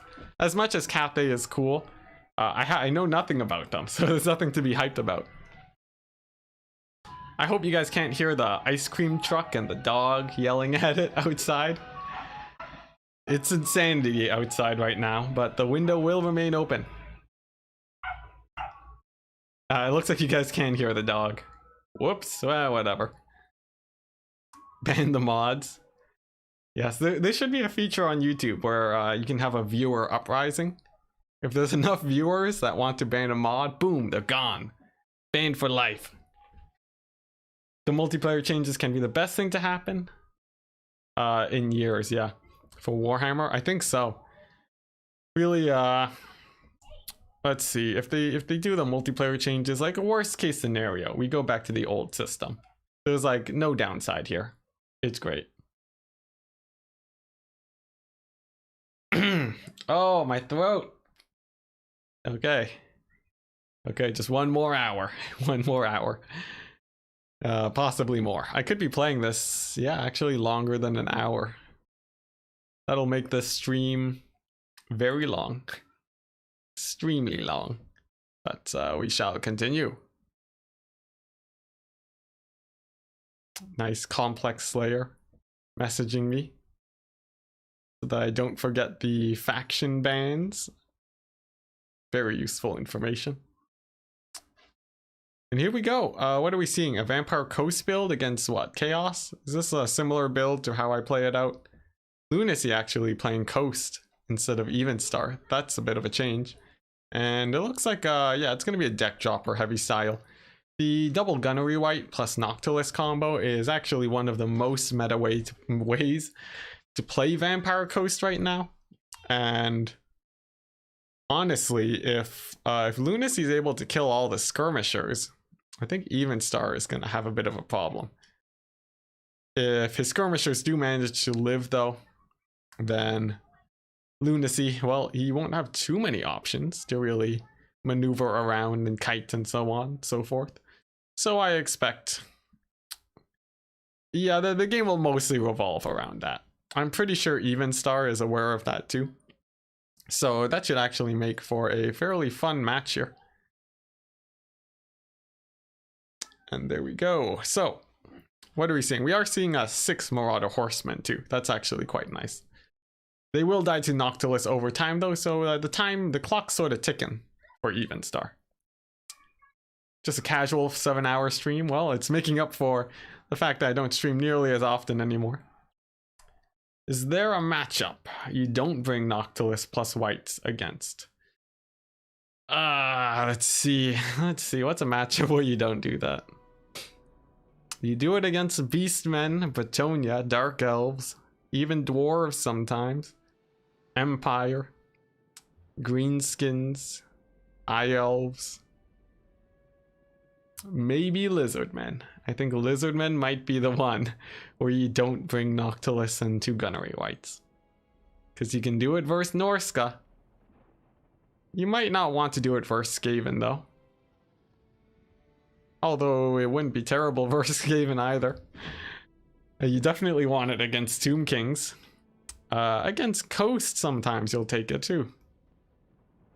You know what? Every matchup, if you want to get good with Coast, just take Noctilus and 2 Gunnery Wights. On crabs, of course. They're so good as a single entity. It's insane, and I can't believe they flew under the radar for so long. All it took was a heavy nerf to the Vampire Coast gun line to find another OP unit. Surely, though, Gunnery Wights will get nerfed eventually. Although I still hope that Vampire Coast gets a buff of some sort if we lose the Gunnery Wights. But right now what we're seeing, Lunacy controlling his Vampire Coast rather well. Maneuvering back and forth and doing quite good to dodge all of the Marauder Horseman Javelins. The fact that he has so many range units too, and that even Star does not have Manticores, is going to be quite huge. And Noctilus with his delay strat summoning zombies is going to be really nice. The Chariots, not really too much of a problem. They actually don't kill the Vampire Coast armies super quickly. So I don't think Lunacy's super worried about that. In fact, his main priority right now is just focusing down those horsemen. And we're seeing that's going pretty well. He has killed off about 2 units of horsemen, lost a single unit of deck droppers. They could still be saved with a heal from Noctilus, however. So we'll keep a close eye on those guys for sure. If they do crumble away though, they lose a lot of ammunition. If you can see, they still have their extra powder buff. And that'd be pretty rough.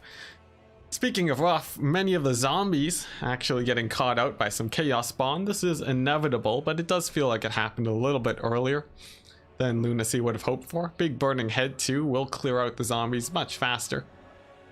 And now we have to ask, is there enough mobility to pin down the coast so that the chaos army can finish everything off?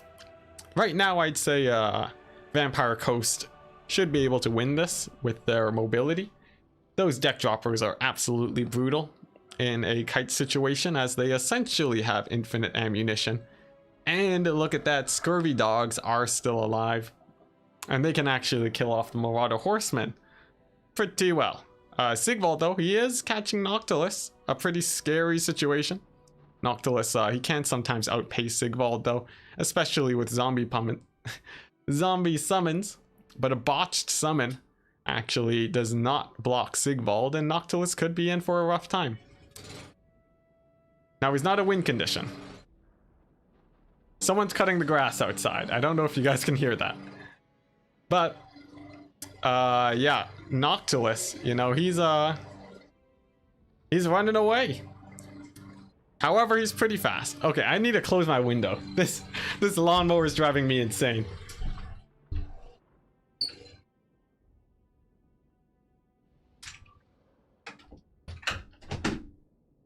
Oh my gosh, that's way better. Okay, lawnmower is shut out.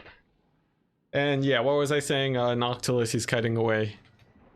And it doesn't really matter much because the Gunnery Wights, as long as they live, it's still fine. You can kind of hear it. I can really hear it. Oh my gosh.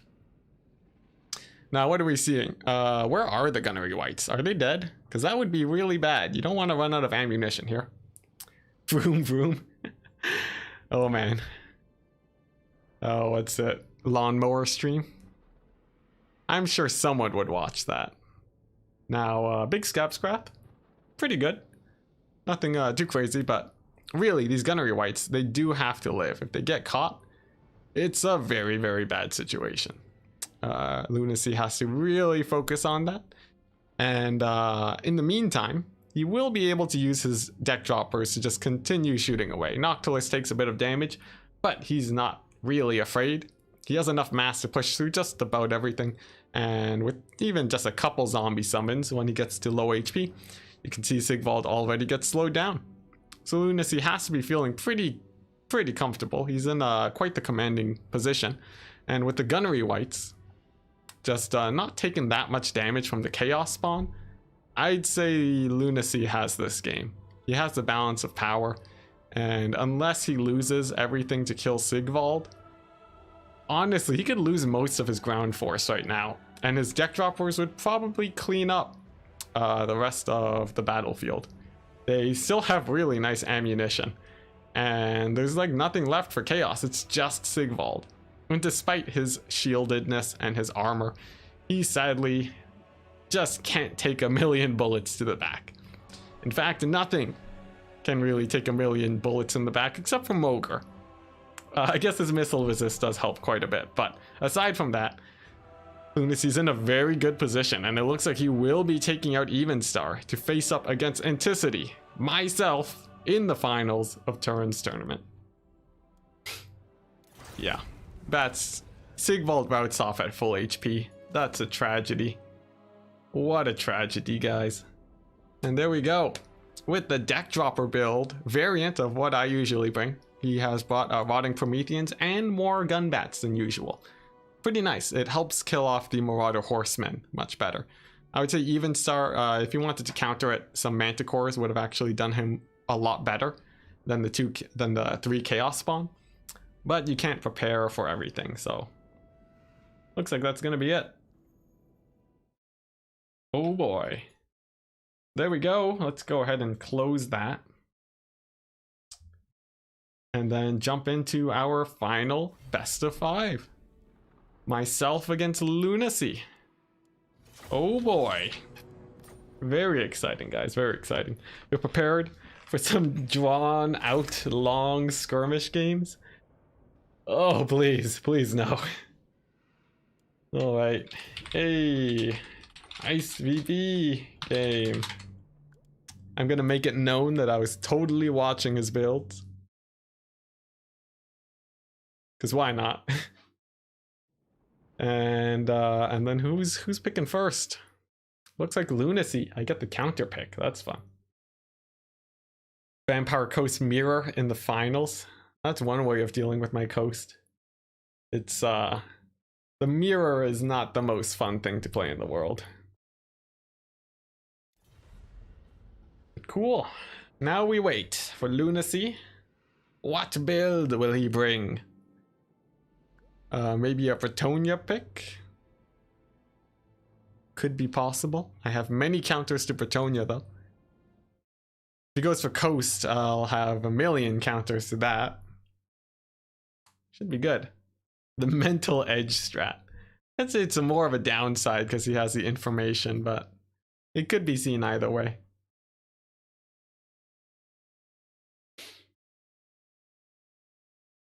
Undead Mirrors, my beloved. Honestly, I think the Vampire Coast vs Tomb King matchup actually really fun. A lot of action trying to hunt down the Ushabti Great Bows and trying to deal with the fact that your units are hella slow. It's a good time. Mirrors only. Oh boy. Rubber Duck. Is this just a Torment turn stream? We just tried to give them the worst finals ever. Vampire Count's Mirror, then Vampire Coast Mirror, and then Tomb King's Mirror. I think that would be the way to do it. And then afterwards, it's Greenskin Mirror, followed by Lizardmen Mirror, I guess.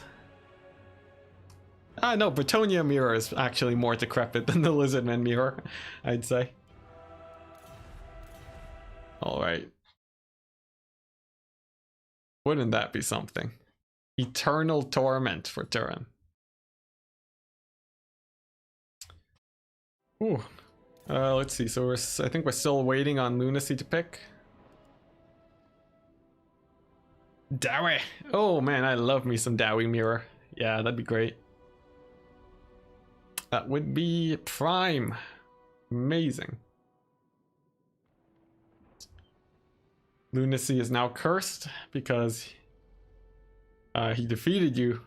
Now I have to win. Alright, Hanodins, I will do my best. Oh, let me make you a mod too, as you are of Odium blood. Let me see. Where's your message? There we go. Boom. Alright, sweet. You are now a mod. Said one of your messages got retracted though, but whatever.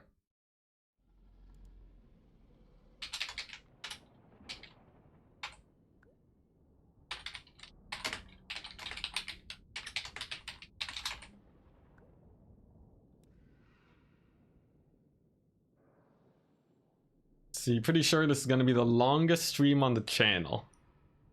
Well, let's see. I started at 12:30, 7. Been 6.5 hours. It hasn't been non-stop gaming, but yeah.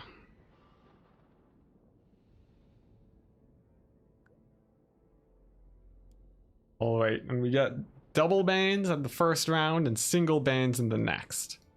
The goal is to try to avoid the later rounds because you get so many fewer bans, and that is not comfortable in the slightest.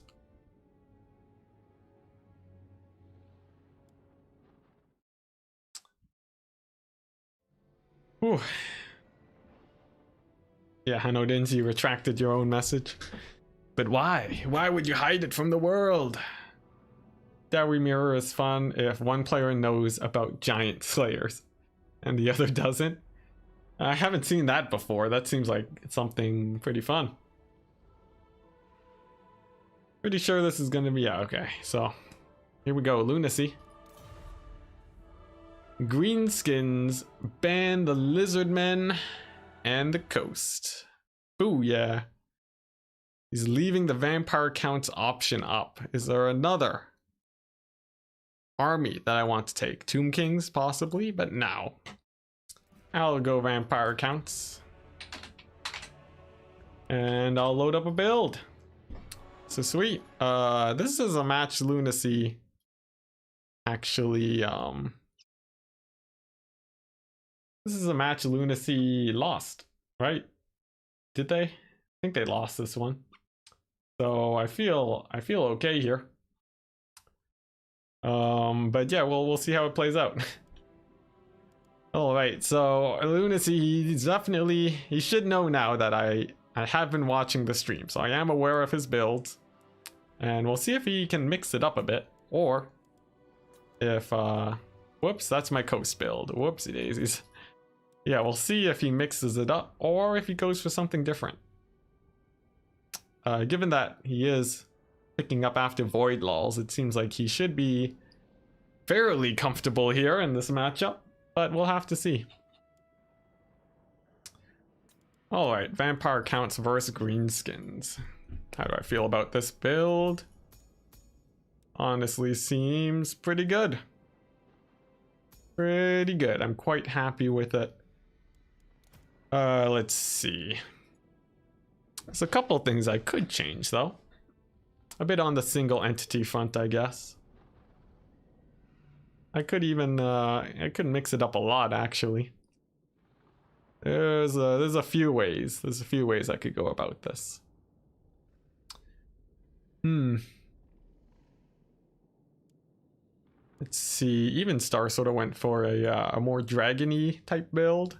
It seemed okay, but his Dragon Lords kept getting picked off by Grom and so on. That did not seem very pleasant in the slightest. I could do something very different though. Could do something very different indeed. I think for sure though, I will have some answer to Black Orcs, since I know Lunacy did go for a Black Orc build last time. So that should be fairly good in my favor. But what else? What else do I want here? What else indeed? Single entities and boxes too can be pretty scary. I have to be a bit careful there when it comes to that.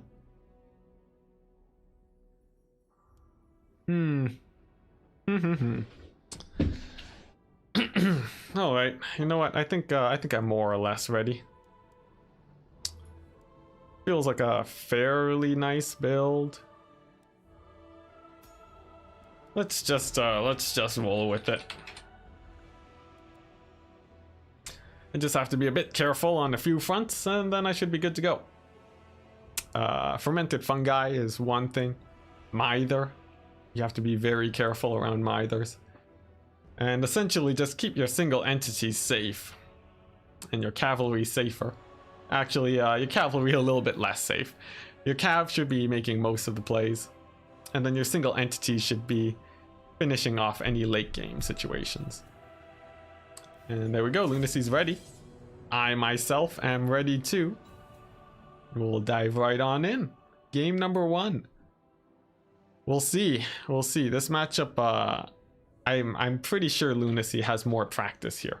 And I'd be relying on my on the fact that the matchup is advantaged to try and win it. So we'll have to see. I really wonder though, is he gonna go for the exact same build?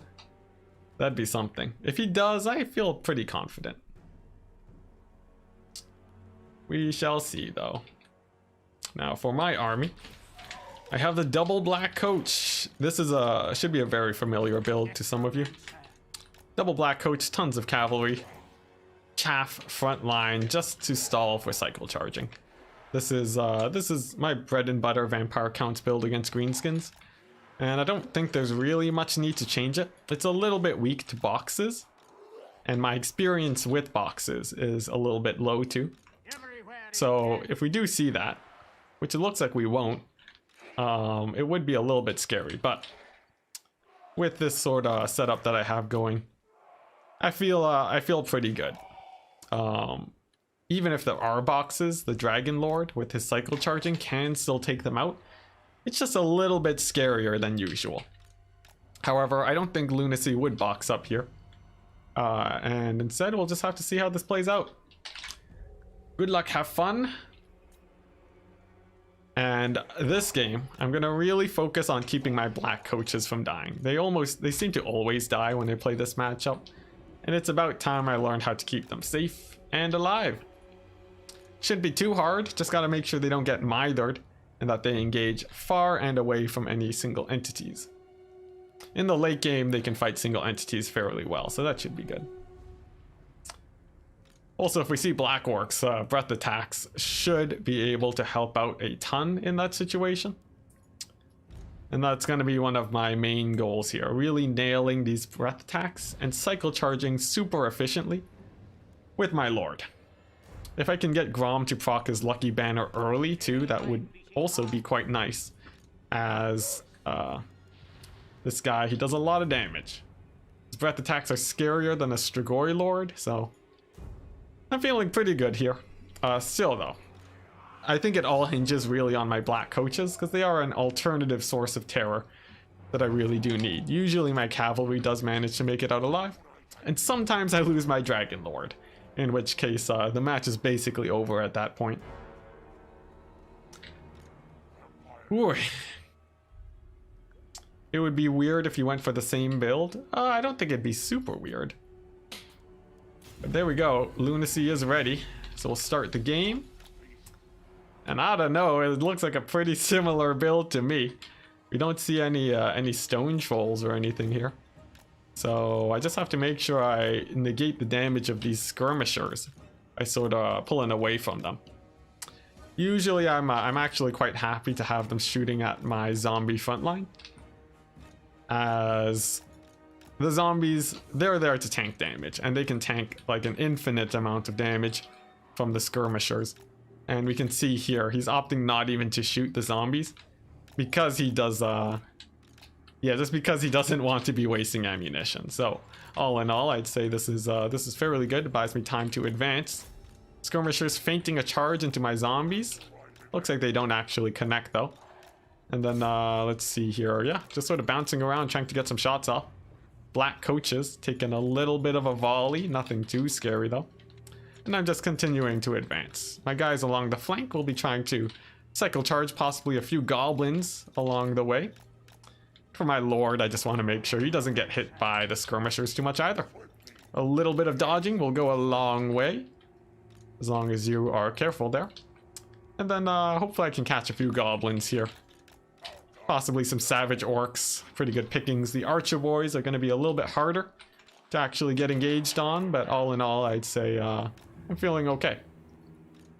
Now, opportunities to catch these skirmishers. There's not going to be many of them, but a zombie summon on top of them would be good. If I can manage that, that would help me out quite a bit. Looks like they do pull back. I just need my front line to continue advancing. Let's just keep up the dodging where we can, and then I think it's about time to make a play. I'm going to move up, try and hit these goblins, and then see if I can actually deal with them here. My lord gonna land in on top of the skirmishers. That should work out pretty well. In fact, I might even be able to catch quite a few of them. But no, instead it looks like they do manage to escape. However, I do get a fairly solid charge here onto these goblins. That should be able to rout them off fairly effectively. And oh boy, is that a fanatic bomb? I need to pull away. And yes, indeed, it is a fanatic bomb. Immediately, I'm gonna have to heal up my cavalry. That sort of sucks. But it's not the end of the world, because I will be able to catch a few fanatics. So, not the worst thing ever, but man, oh man, did my cavalry get a bad trait there. That was terrible, even. I would say, yeah, that's pretty bad. Some stone trolls, too, hidden away. And my lord actually taking a surprising amount of damage. Honestly, things have sort of gone for the worst here. With a ton of damage coming in early on. And that is not a good way to start this fight. Let's go ahead and send in a few zombies though, just to get the action started.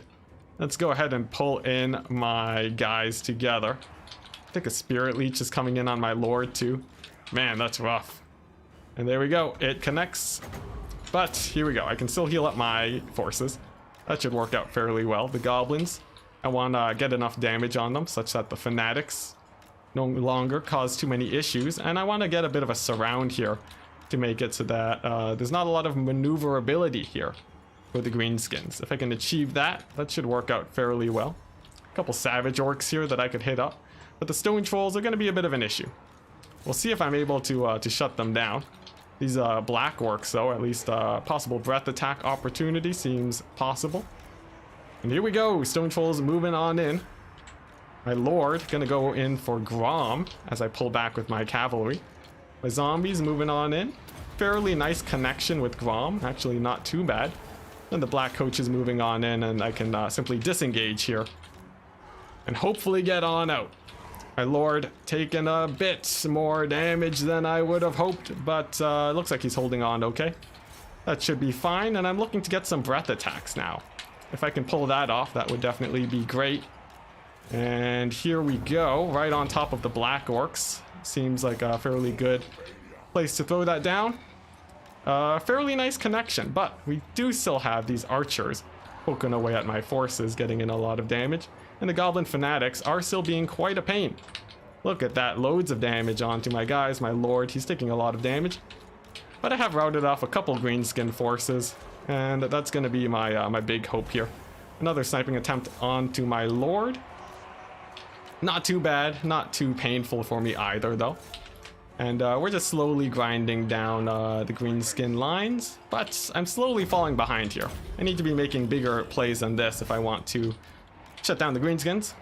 Let's go ahead and get some charges in onto these goblins. I know that their fanatic bomb is used up, and that my lord, with the big zombie summon here, he should actually be able to pin down most of the greenskin forces and stop them from engaging. Ooh, but a big mither does come down. My lord is gonna be trying to juke as best as he can to dodge all those archer shots. Oh boy, but man, that hurts. That's a lot of archer fire. Still though, I have my black coaches alive. That's saving grace. But just not really being able to shut down these archers is beginning to hurt quite a bit. Quite a bit indeed. They are being very well protected by the rest of the army. And I still need to get off my breath attacks. A unit of orc big guns here can take a pretty nasty charge for my forces. The black orcs are slowly dwindling. And let's see, I should be able to get a fairly solid charge in here too. This should be a fairly nice engagement. I will need to heal up my lord, but I think he should be able to make a fairly good sniping attempt on Grom. I'm actually gonna proc my buffs and charge right on in onto Grom. Push my black coaches through. and try and get onto these archers who have been bothering me for the entire game. My cavalry sort of just cycling around, trying to find a good spot to slow down this greenskin army. It's looking like that engagement on Grom actually went fairly well, but my lord, he's in a bit of a dicey situation. He's gonna have to disengage, and I need to chase off these stone trolls now. That's actually a fairly high priority for me, as I definitely do not want them coming back into the late game. My lord with the Bret attack coming back up soon. That's definitely going to be very good. Let's get my necromancer back in on the action too. And I'm looking for that sweet Bret attack opportunity, preferably onto these black orc units. And I'm just going to wait until they move on in before I throw that down. Seems like they do clump up onto the black coaches, which is very good.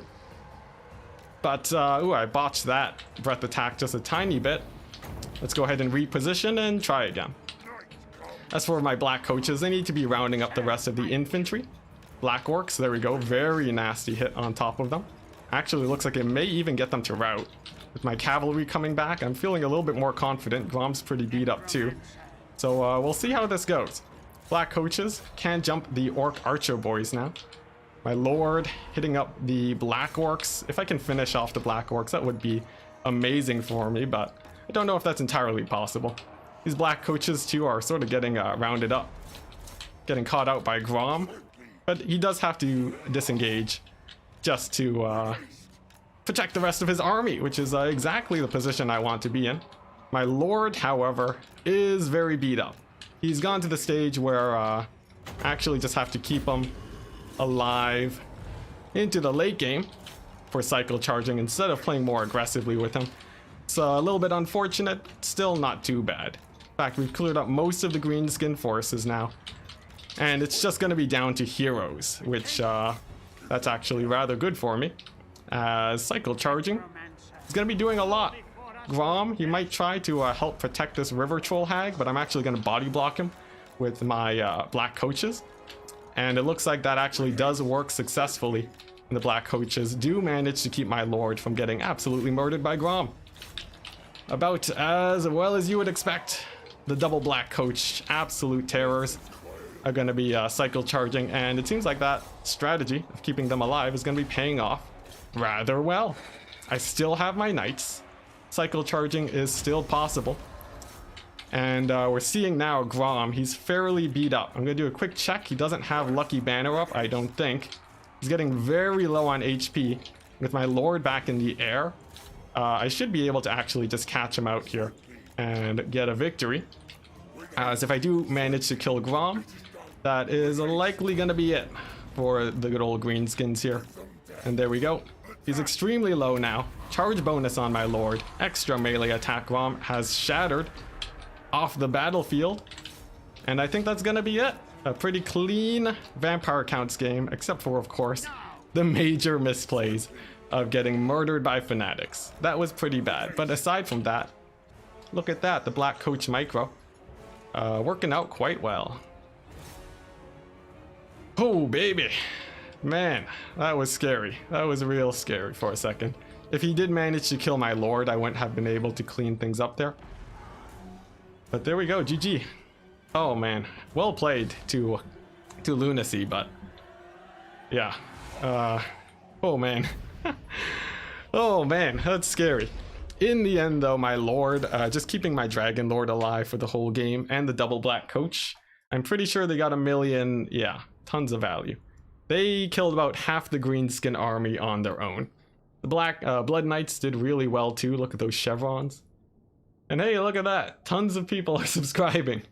Sweet. Happy to have you guys here. Now, looks like it all went pretty good. The fanatics were really painful for my cavalry, but I think my Bret attacks were actually really nice there. The black orcs didn't really do that much damage. And man, a lot of people are subscribing. But yeah, you just have to kill those priority units. It was also a blessing that the stone trolls routed off, and that was absolutely huge. All right, taking a screenshot, and now we're moving on to the next map. Ooh. You have many Gorich Master Assassin games for me. We'll be gathering the good ones. Oh, sweet. Are you talking to Rubber Duck or are you talking to me? Oh, man. Yeah, okay, talking to Rubber Duck. Okay, that makes a lot more sense then. Yeah.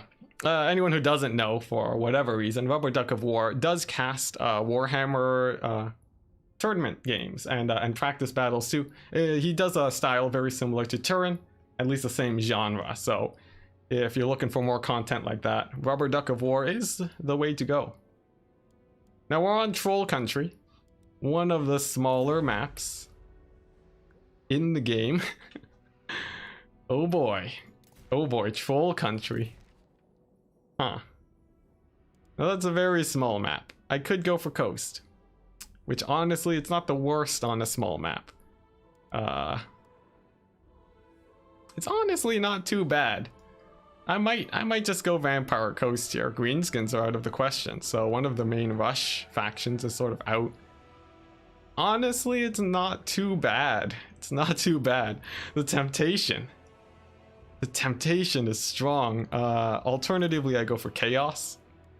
It does mean I have one less Bretonia counter though, and that's obviously gonna hurt quite a bit.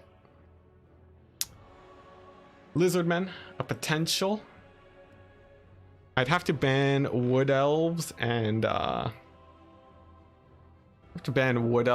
something else. Skaven, Wood Elves and Skaven. That's not the worst. I can live with that. Let's see. But I need it for my Bretonia counter. So I think I will actually just go for Coast here. Okay, VP ban Wood Elves and Dwarves. The most standard pick and ban for today. Guys, if you want to play Vampire Coast, ban Wood Elves and Dwarves. I have banned nothing else for the entire day. It doesn't matter who your opponent is, you generally want to ban those. I could face up Dwarves if the map was really large and really flat, but that's not the case here. One good advantage here is that I do have deck gunners available on this map, and their range is long enough where they can actually get firing pretty early against the enemy. So that could work out pretty well. Mortars too are almost automatically in where they want to be, so we'll see. Lunacy sort of going hovering that Vampire Counts pick. Will he dare go for it? Is that what he wants to do? I do have various Coast versus Counts builds that I would be very excited to try out.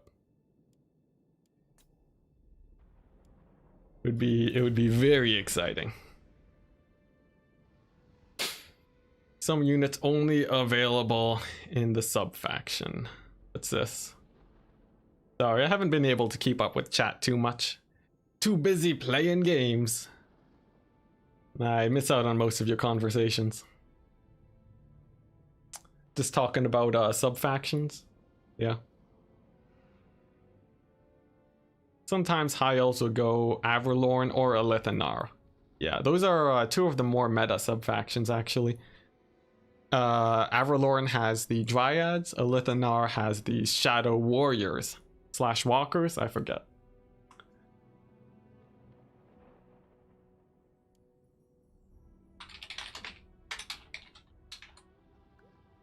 Let's just double check that he's going Vampire Counts. Cool. Indeed he is.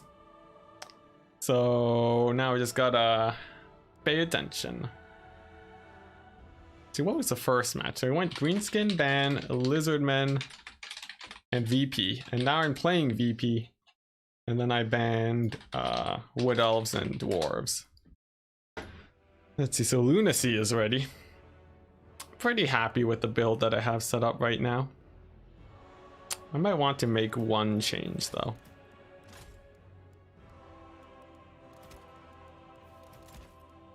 Let's see.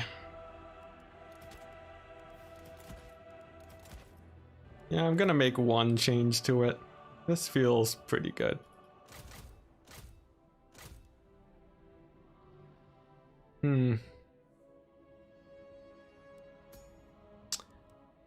All right. So my army is illegal. We'll go ahead and jump in and see how this plays out.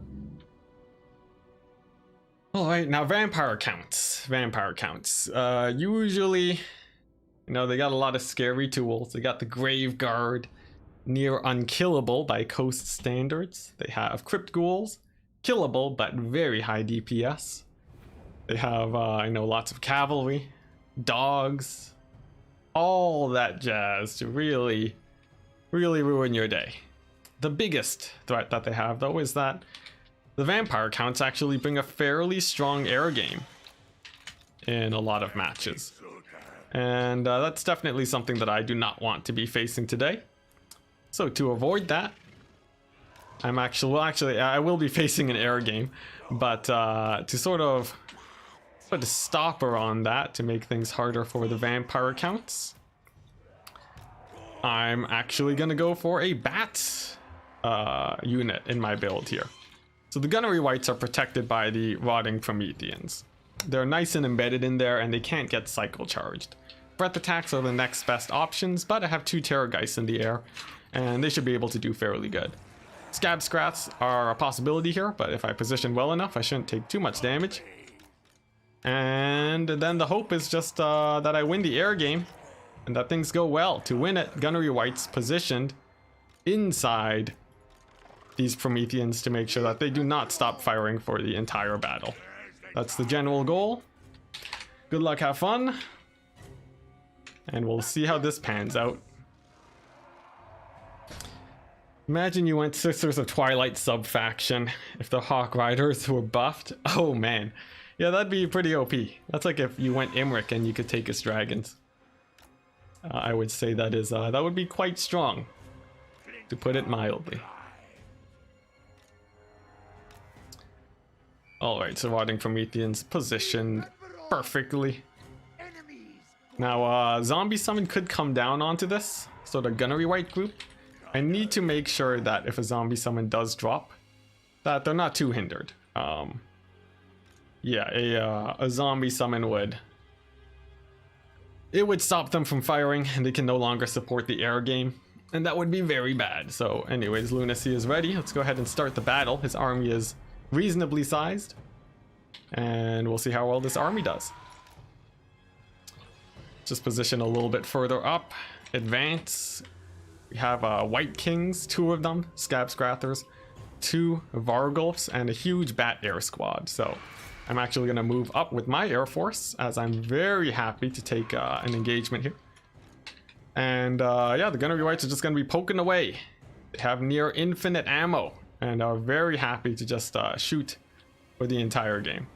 I just need to make sure that they stay nice and stocked up on ammunition, and then that should work out fairly well.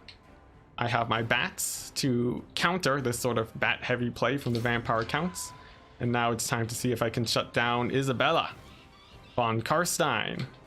Whoa, what are these Prometheans doing? Get back to position. And here we go, Isabella, she's getting chased down. Now this is already a pretty good start, but the Scab Scrats could be a bit scary. Their range is actually about this much, so that means it's time to dodge. Let's move those zombies up, win this bat engagement with my Terrorgeists, and then just use the Gunnery Wight to continue poking away. Scab Scrat does drop. Oh, on the far side zombies. Look at that damage. Really nice play. But the bats are still doing good. I'm chasing down Isabella. Let's see, another Scab Scrat could drop, but so far I've actually done some pretty nice damage. Time to focus down the Vargulfs though. They are much more scary compared to everything else. And we'll see. We'll see how Isabella does. Gunnery Wights can actually shoot at her in this case. She gets a really nice zombie summon. Drive-by zombie summon on my forces here. Gunnery Wights can still shoot, however, and that should be helping me out quite a bit. Looks like the Terrorgeist continuing to cause problems for Isabella. That's very nice for me. And I can attack these fellow bats now and see how well that goes. Now for my Gunnery Wights, I'm looking for Scab Scrath opportunities. This over here is fairly nice. I will be going for that. Looks like quite a bit of damage. Another one onto all these Graveguard and zombies. And then the Gunnery Wights are giving ammunition to make sure that they stay as high as possible in terms of their damage. Now my bats are going to be fighting bats, which means that my Terror guys should be fighting Isabella. They're actually going to dive in now and fight off these Vargulfs. It's time to give a double buff here to really juice up my forces in the center. And that should help out a ton. With 2 Terrorgeists in fighting this Vargulf, it will actually fall relatively quickly. And that huge debuff actually should really secure me that single entity fight. I'm actually feeling quite confident there. And it looks like, yeah, one of the Vargulfs will be falling, crumbling extremely quickly. And now it's time, I guess, to go for the White Kings. Another very good option. I'm going to see if I can position to move up. One of the White Kings is already heal capped. That's actually very good for me. And now a Curse of Years to debuff the melee attack of all these forces here. I've essentially set up the strongest single entity box I could possibly imagine here. And it looks like it will be paying off fairly well. Isabella is completely surrounded. And I'm giving commands to make sure that I'm attacking her as much as possible. And it looks like she's taking a bit of damage, but she actually could be taking a bit more. That would be the preference, but this should have to suffice for now. I also want to disengage with the Terrorgeist, just so that they can get a few breath attacks off. A little bit difficult though, there is a lot of mass to push through. However, killing one of the Vargulfs actually helps out quite a bit in this situation. Now, it's very important that I'm continuing to kill off the single entities here. That is going to be quite important. Isabella, diving in onto one of the Terrorgeists. I actually sort of want this fight, because Isabella isn't like the best fighter in the world. So I'm actually quite happy about this situation, but the Terrorgeist, she does manage to escape, and the Terrorgeist sort of just gets caught. My Lord actually getting a bit far away from the rest of my army. Not the greatest situation, and I need him to head on back to actually support his troops. Now, the double Terrorgeist, their goal now, they want to be giving breath attacks onto these units. That is very, very important. And if I can pull that off, that's going to be helping me out quite a bit, but they are being delayed by these fell bats, and they can't really breath attack when they are being engaged like that. So we'll have to see if this works out. One of the Gunnery Wights too actually taking quite a bit of damage. I need to heal him up and pull him into a safer position while my Lord deals with the Vargulf. The 2 Terrorgeists will be able to carry in the late game, so I'm actually just more focused on buying time more than anything else. And it looks like the Gunnery Wight, he will be able to escape fairly well. My Lord is still doing really good, and these Rotting Prometheans are amazing. They essentially will just keep fighting forever, and that is exactly what I need for this late game. I really just got to get those breath attacks off. Now this Gunnery Wight, it's time for him to move into a safer position. And here we go. I can finally move in for some double breath attack action. This should be huge.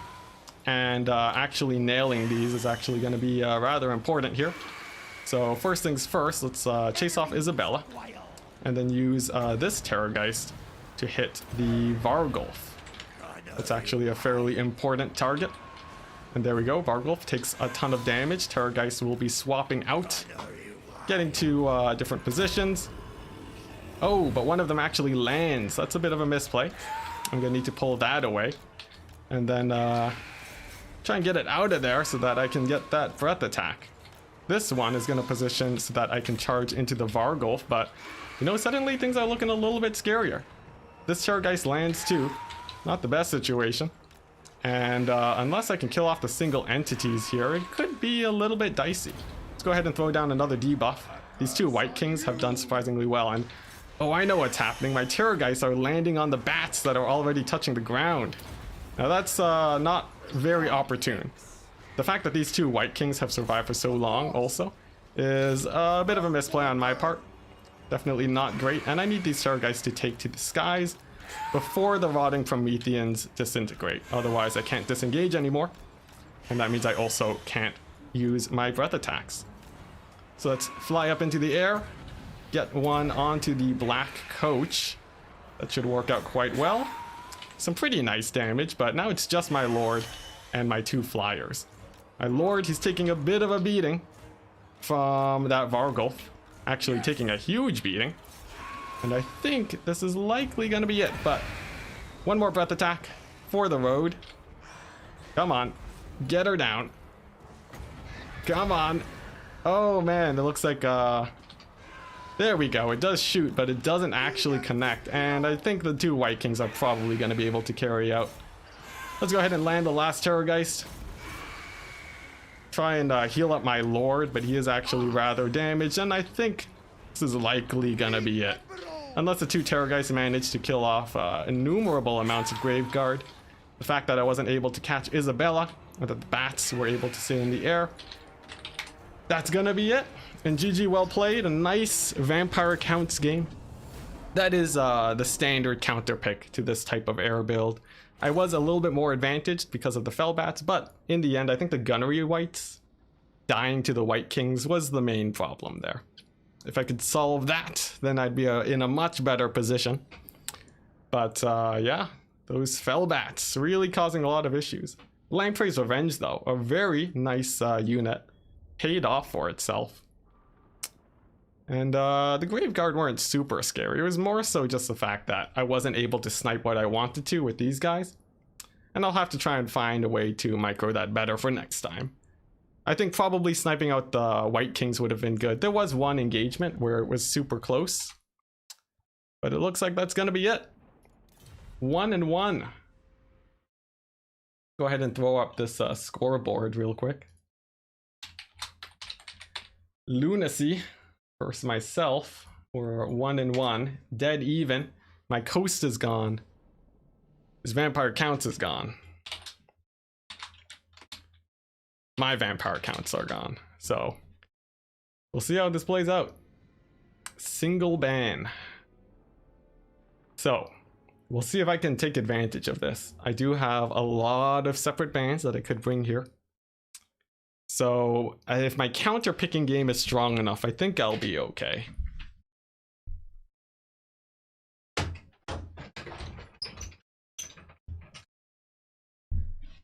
Ugh. All right, from here on out, single picks. Oh boy. Let's see, what am I looking at here? Oh man, there's a lot of different factions to counter with, but it's good that he only has a single pick and that I can counter. I guess Lizardmen would be a bit scary as they don't have too many counters. It's really good that I took out his greenskins though. That's fairly nice. Beats sad and happy zombie noises. Remember, it was undead versus undead. Oh man, if I had managed to snipe out Isabella there though, that would have been it, I think. I'm surprised she managed to escape as well as she did. She actually really managed to get out of there. Like I had her surrounded by two Terrorgeists, two Gunnery Whites, and my Lord with two different debuffs. That was about as stacked as I could possibly get it. But sometimes they will escape.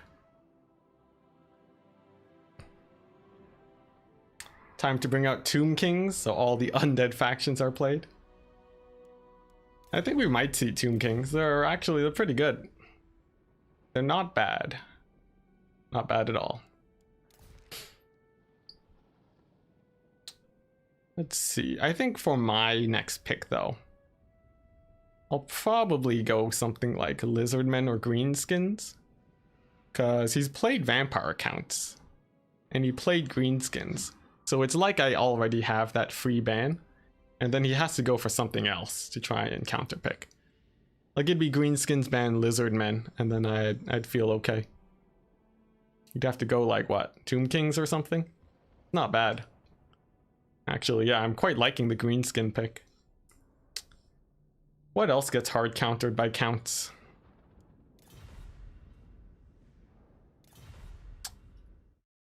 This is Lunacy picking next, right? Let's see, round 3. I think it's alternating. Same as usual in the top bracket, yeah. Pretty sure we're alternating. So we're just waiting for Lunacy to come up with the faction pick. I've only played Vampire Coast and Vampire Counts. So he does have any options that would get countered by Counts. So that's the scary part. Oh, and it looks like he has his faction. Lizardmen ban dwarves. There we go. Now Lizardmen. Very, very annoying faction to go up against. Let's take a look. Let's take a lay of the land here. Now this does set me up for a really nice green skin pick next game.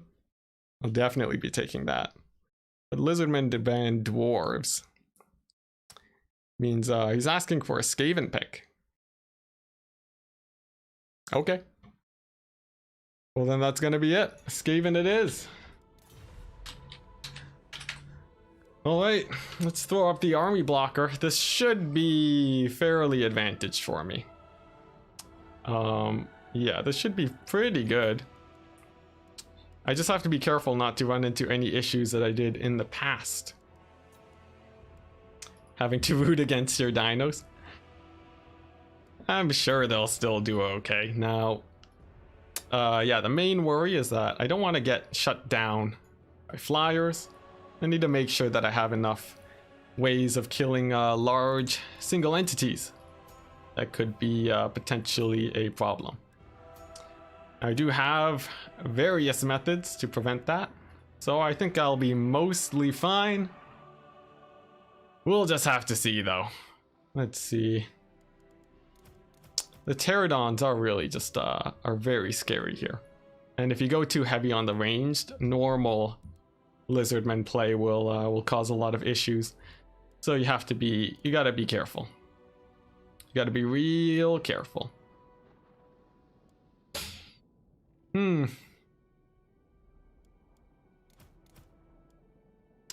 if they gave Skaven air units, that would make them terrifying.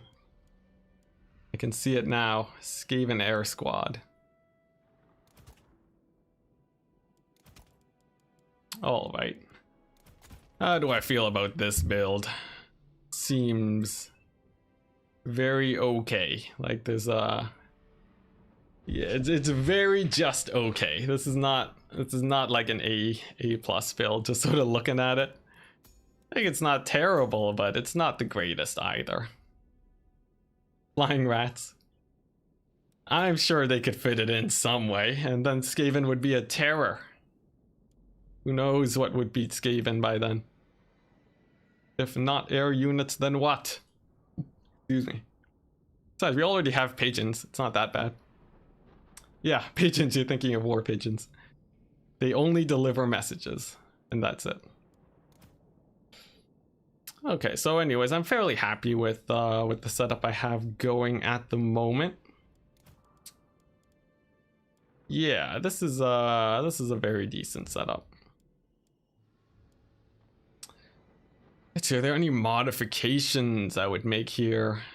Help myself out. Like not especially. Yeah, this seems okay. I don't know, guys. I don't know. I'm really worried about Pterodon riders. They're just an absolute terror, for sure. Do I really need these guys? Guess they're sort of important. Let's cut them. Let's cut them. Take something else. Let's see. So the Lizardmen, they can go for what? I guess like a bit of mobility, maybe some cavalry. Maybe just a hard Lizardmen kite build, but I think that's a little bit more rare than what you would usually see. I wouldn't really expect something like that, as I don't think Lizardmen kite is super strong here. So with what I have going, it seems okay. Yeah, this seems okay. So let's try it out and dive right on in. There are a couple things that are definitely scary here, but nothing I can't handle, I think.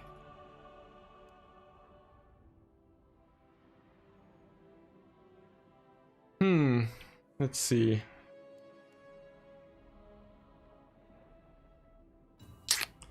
I'm not sure. I'm not sure at all.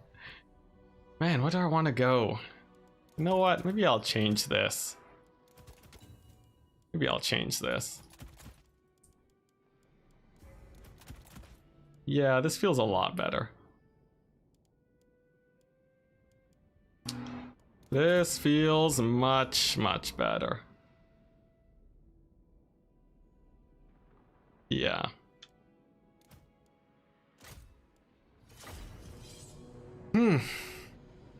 Alright, let's see how this plays out. I have a fairly nice build. We just have to see what Lunacy decides to bring. Presumably it's gonna be a rush though. I don't see any reason why it wouldn't be a rush. And then it all depends on how well I actually hold it. Pterodons are a menace here 100%, yeah. They will shut down most of your tools. And that's generally gonna be pretty bad because you need a lot of your different tools to deal with single entities. And if you're wasting your time dealing with pterodons, it's not a great position to be in, for sure. This map is fairly nice for defensive positions though, so I think I'm okay. Alright, my build is actually fairly standard. It's actually a standard Skaven defensive box with Giselles as my anti-pterodon tool. I have a warp lightning cannon and a single poison wind mortar to deal with the rest. Rat ogres for summons, like the manticore summons. I'll be using their mass for sure to try and stop that.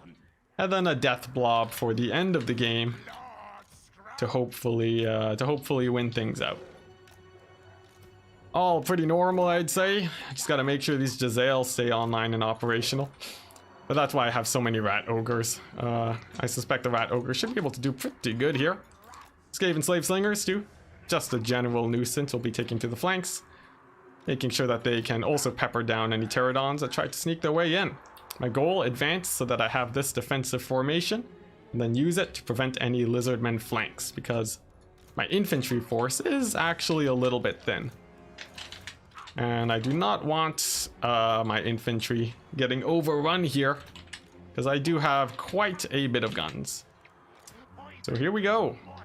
Poison wind mortars taken up front and center for those early poison wind mortar shots. The army for Lunacy gonna be fairly large, but it's not. It doesn't seem like a full skink army. It's not that big.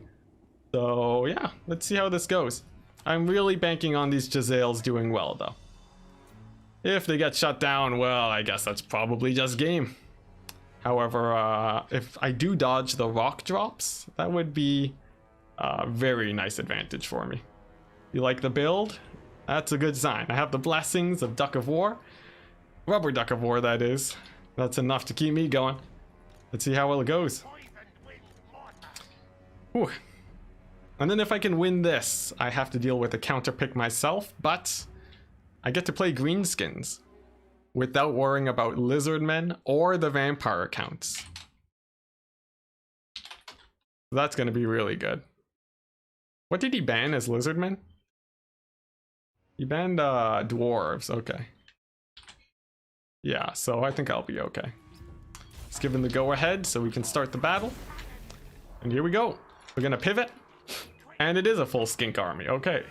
Feral Bastillodon and a Stegodon. I need to make sure I shoot the Stegodon, not the Bastillodon. Bastillodons are mostly tanky and don't really do much else. Warp Lightning Cannon just moving into position. I do see these Pterodons in the back. I'll need to be super careful that I deal with them. And then just pretend that I don't see them right now. Just sort of turn a blind eye to them and hope that they overcommit here. And hopefully that works out okay. Warp Lightning Cannon in range, gonna shoot at the skink cohort with javelins. That should work out pretty well. And yeah, now we just wait for the skink army to advance. First shot, doing not a lot of damage. A little bit disappointing actually. And the Giselles, they're sort of holding fire and waiting for the main engagement. This army pivoting. Got to make sure that we do not get flanked. I think he's moving some cavalry along the side that I don't want to, I definitely don't want to be dealing with. Now, these pterodons, they are moving on in. And I will be turning the warp lightning cannon to fire at them in just a second. And then that should actually ward them away fairly well. The Zales are firing in, but now it's time to turn the Jezzails and get them to focus fire some pterodons. That should work out pretty well. Rat Ogres just moving into position. Skaven Slaves are pushing forwards to get some early damage on them. And with some focus fire, I think I should be okay. Now I want to actually rout them off, so focusing as much as possible is going to be very important. Squolk actually going to be using his ability to kill them as fast as possible. And it looks like they might be able to get some rock drops off, but not before taking a lot of damage. Ooh, man, these ones are going to get a rock drop off, though. Ooh, and it does connect. That's definitely very painful.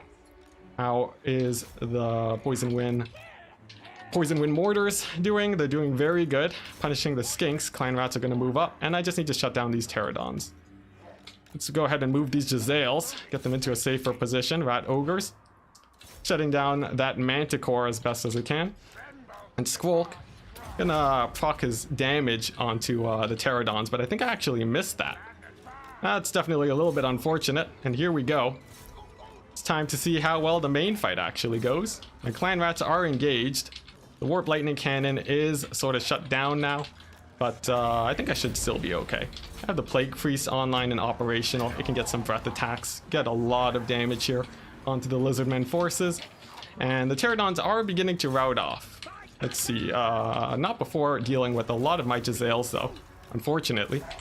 But we have routed off a lot of these skinks very early on. That is a really nice benefit for me. And who's this? Krokgar? I'm gonna move in and try and assassinate him now. Another Manticore summon does drop. We're seeing right now, things are going fairly well. Assassin does move on in. He connects, reduce the melee attack of the Lizardmen forces, continue to rain in with Poison Wind mortars, and then hopefully win this engagement. Krokgar is taking a lot of damage. Let's see, and I need to get some more summons in. Squolk fighting. And yeah, I'm just starting to get ready for the big blob fight as we head on into the end of the game. I do still have my warp lightning cannons online. That's very good for me. A couple of rat ogres too. And the plague priest, his mortis engine is working fairly well. So I'd say this is now going in my favor. Let's go ahead and pin down that manticore to make sure that it doesn't cause too many issues. And then use the Skaven Slave Slingers to deal with the pterodons. Rallying Jezzails should be able to help quite a bit also. Alright, so all in all, I'd say things are going very dandy now. Let's see here, Lieber onto Krokgar. Gotta get him as low as possible. Jezzails, they do get shut down by the pterodons, a bit unfortunate. But my death blob over here is still going very nicely. This plague priest, though, he has taken a bit of damage, but not so much that I'm extremely worried. In fact, the thing that's sort of more worrying is that there are actually still quite a few pterodons that are still alive here. My hero squad is healthy, however, although getting beat down by these single entities just a little bit. I might need to use Squolk's ability, but it looks like with the rat ogres it actually works pretty well, and I get a fairly nice victory. GG. Alright, there we go. Nice. Nice. That worked out quite nicely. The single entities at the end of the game were essentially unkillable with the manticores already summoned, and the Poison Wind mortars just devastated the front line. Just really gross. I also underestimated the value of rat ogres. The mass is super important, and they actually did a number on the Lizardmen forces, with the Jezzails sort of trading out equally for the pterodons. They canceled each other out essentially. And that's gonna be it. Nice, nice. That was a little bit messy. I think the pterodons were still really scary, but by the end of things, my front line was just too strong. GG. GG, guys. Nice. So I'm one win away from winning this qualifier. My pick is gonna be greenskins and then ban, I don't know, Bretonia or something. That's actually not a terrible choice. Let's see. Would I ban anything else as greenskins? Tomb Kings, maybe, but I think Lunacy is more prone for Bretonia, I'd say. Like what, maybe Chaos? But yeah, Lizardmen are out. Vampire counts are out. You have to head to sleep? Alright, thank you very much, man. Thank you for watching. Now, Chaos is possibly another thing that's a little bit scary, but I think you can just kite them to death.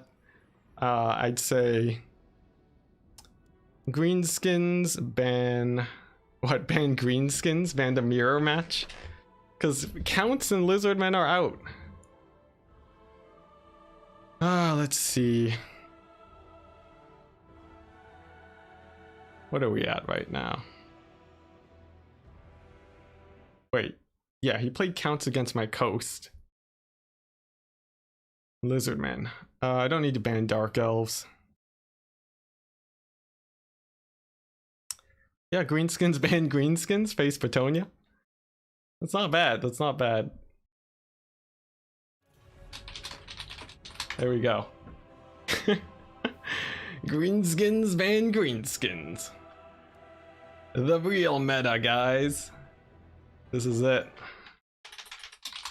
Greenskins. Alright. Oh, wait. Wait, no. You already played greenskins. Never mind, I forgot about that, yes.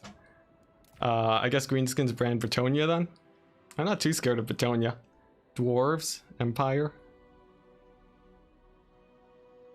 Let's see, the elves aren't a worry. Skaven, no.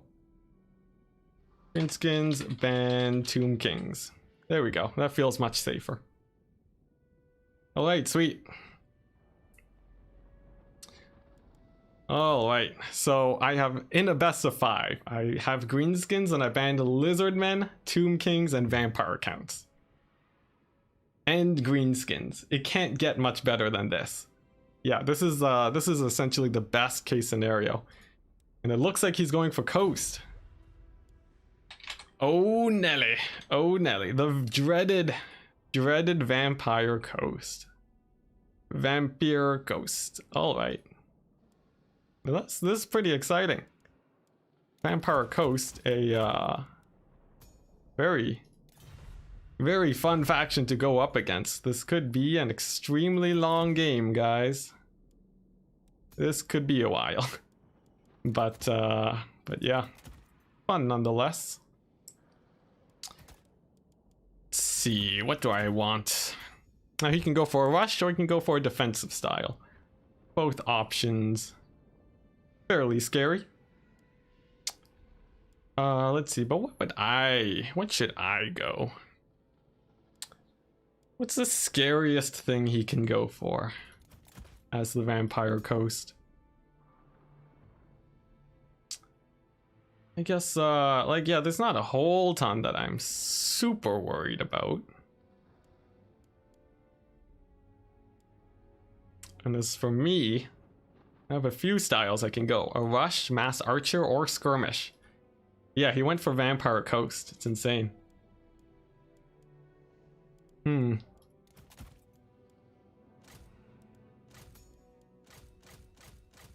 Alright, let's see. So obviously I need some way of dealing with an air skirmish style of play. That's the worst case scenario usually. Because if he goes for a mass air build, I really need some way of shutting them down. If I don't, it's gonna be rough for sure. I also want to have some sort of dog defense. Scurvy dogs are obviously a rather large threat that you can't exactly ignore. And of course the double gunnery wight. The dreaded double gunnery wight of Vampire Coast. They're gonna be a bit of a problem too. Siren heavy builds also. Honestly, there's a lot that you have to worry about. But I have options. I definitely have options. Okay, let's see. How about my lord? I don't think there's really much reason to divert from the standard playstyle. And let's see. I do need a bit of a front line, that's for sure. Let's see. But can I deal with a skirmish style of play and a rush? And the gunnery whites, man, gunnery whites is so annoying. They're a big old pain. Just a big old pain.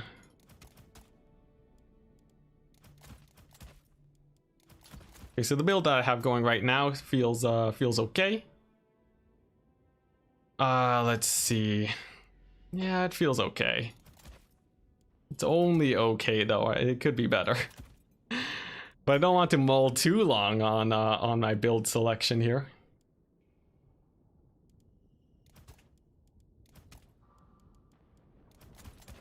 How does this feel? This also feels pretty good. Yeah. Yeah, this feels not too bad. In fact, I might even change these guys up a bit.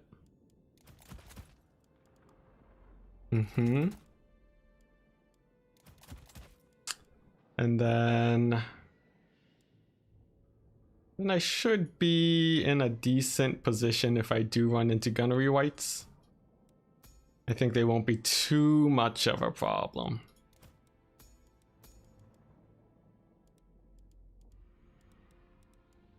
Yeah, they shouldn't be too much of a problem. See, is there any way I can squeeze out one more thing? Not really. Not really.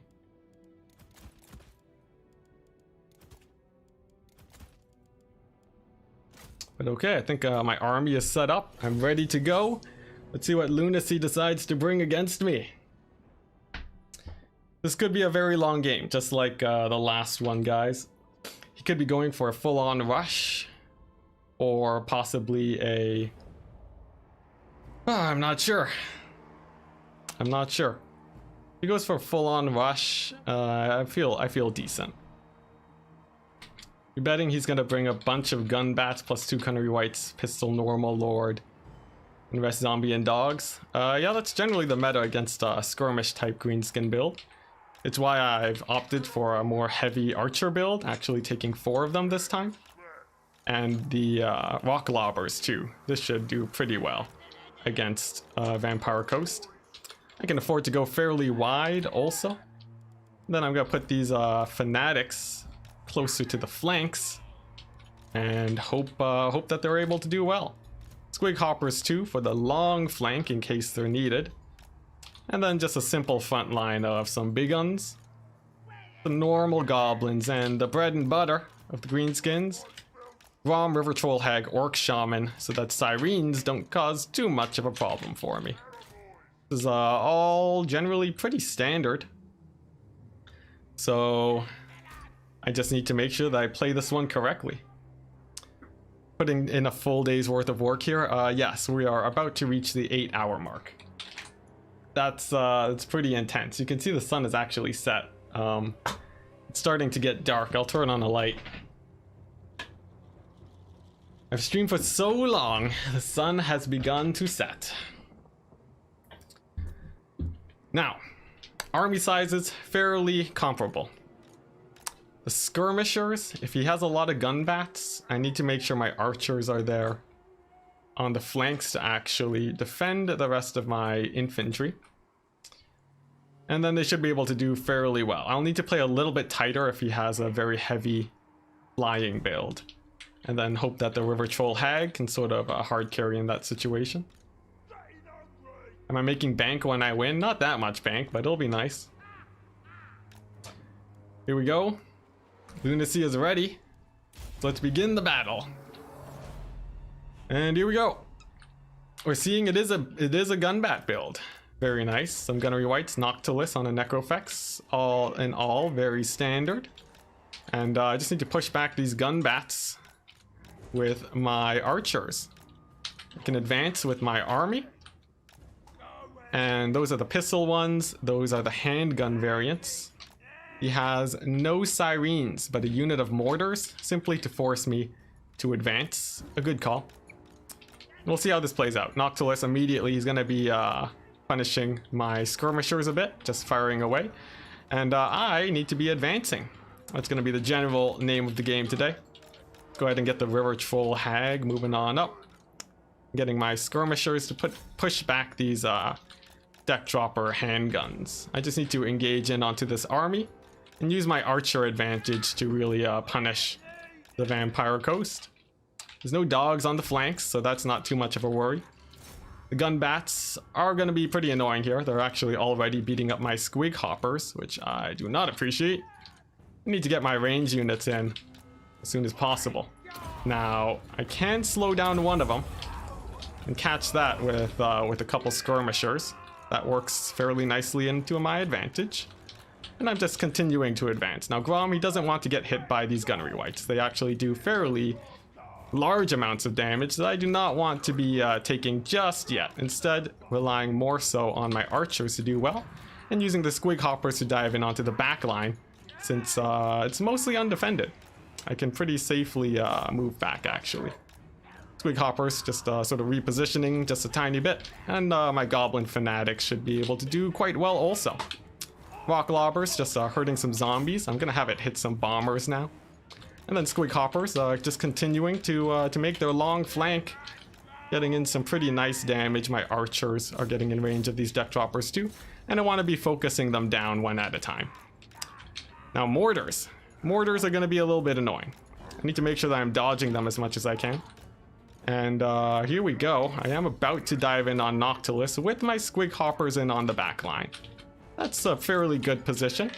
Let's go ahead and get my units up a little bit further forwards, and then see if I can properly rush the forces of the Vampire Coast here.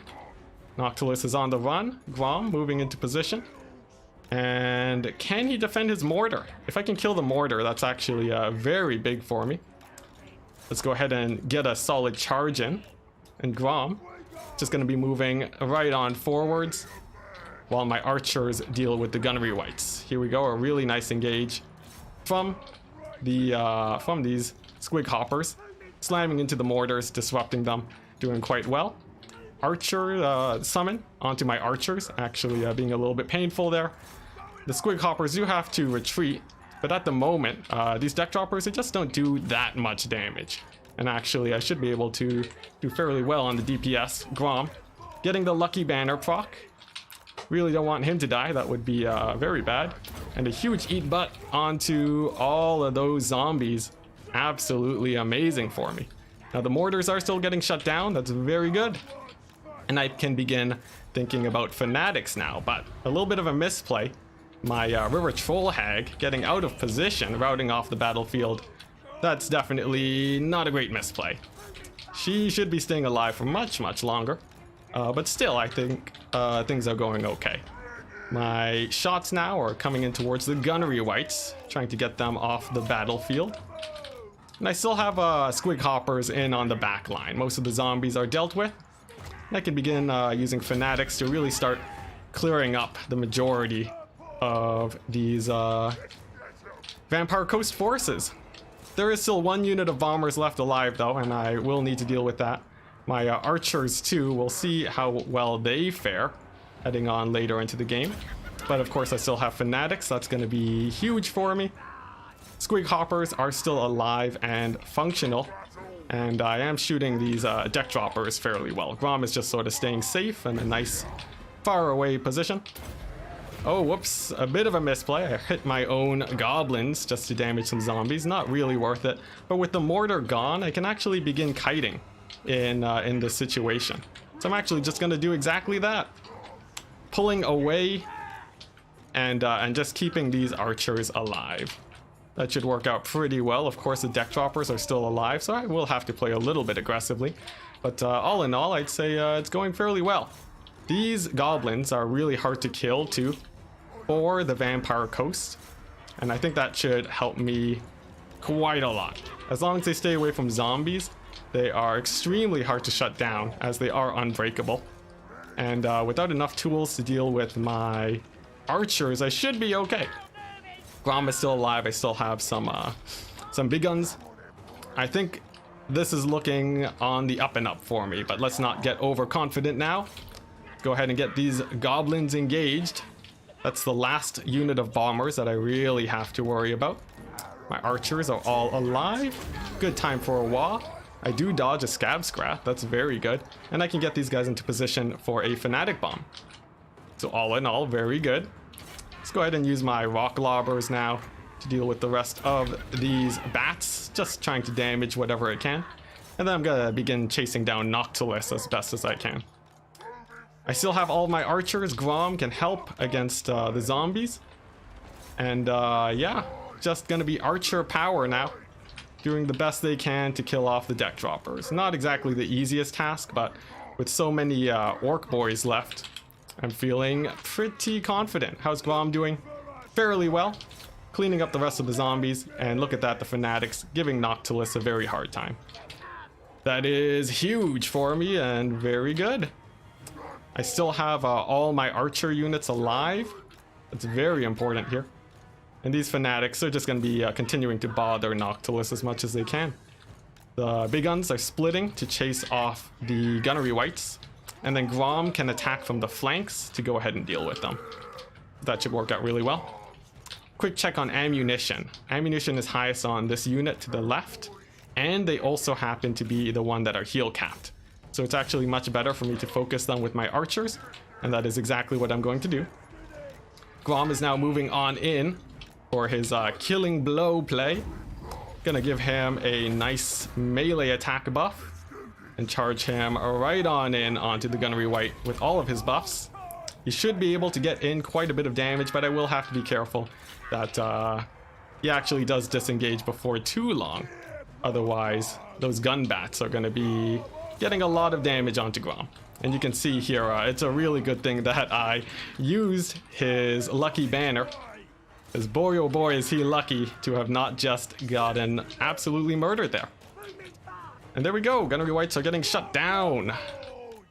Let's see, I do have some more spells. I'll save the Fists of Gork for later, as they are hugely important here. Grom now moving in onto Noctilus to shut him down. And then the big guns are also going to be splitting up here. That should work out pretty well. Noctilus is actually fairly undefended, so Grom can actually get some nice cycle charges into him. And I still have my archers too. Very important to note. They'll be doing quite well in this situation. Now the big guns, they actually need to pull back a bit, as I do not want them terror routing off the edge of the map. That would be a very bad situation. And instead, I'm just gonna hold my position here and just use my archers to hopefully win the game. Some more ammunition given to the bats. That means I need to use these ranged units to push them back. Grom dealing with the rest of the infantry, same with my fanatics, and as long as the big guns survive, I'm feeling okay. And there we go. I do have another fanatic bomb at the ready. It's just waiting and ready. These gun bats shouldn't be too much of a problem in just a second. And my archers now can shoot out the gunnery wights while my infantry now advances towards the gunneries. That looks like it'll be going okay. Let's go ahead and use the last fanatic. There aren't any other multi-model units that I really need to worry about here, so that should be fine. And then my archers gonna be covering for the big guns so that they actually do make contact with the gunnery wights and stop them from shooting. Although they are actually focusing Grom down right now, so I will have to pull him back once again. And hopefully it goes okay. Balance of power is now shifting in the favor for Vampire Coast, with the kite of my big guns towards the edge of the map. It looks like they will actually be routing off. That's going to be very rough for me. But let's take stock of the situation. I still have my archers alive. They should be able to do okay. The gun bats have actually wasted a lot of my ammunition. And let's just see if I can kill off these gunnery wights at this point. I do have another unit of goblin fanatics. They'll be blocking up these zombies, doing fairly good. And Grom needs to take to the flank now to try and assist in this situation. Here we go. Melee attack onto my forces here. Grom, he does have Lucky Banner once again. My archers are doing really well. Focus fire onto Grom, but he's actually put a lot of ammunition onto his gun bats. And they will actually run out of ammo soon, I think. The gunnery whites still have quite a few shots left though. And I think Grom's gonna have to actually evacuate lest I run into too many issues here. Let's see, how are the archers doing? Okay, but not magnificent. I do have some more orc big guns that are rallying. That's definitely very good. And I'm sort of just banking on the ammunition running out at this point. That's going to be my saving grace, as all the gun bats are running really low now. And perhaps I can just move in with the rest of my army and just try to melee these guys with my archers. A little bit of a risky maneuver, but it could work out okay. Grom getting really low though.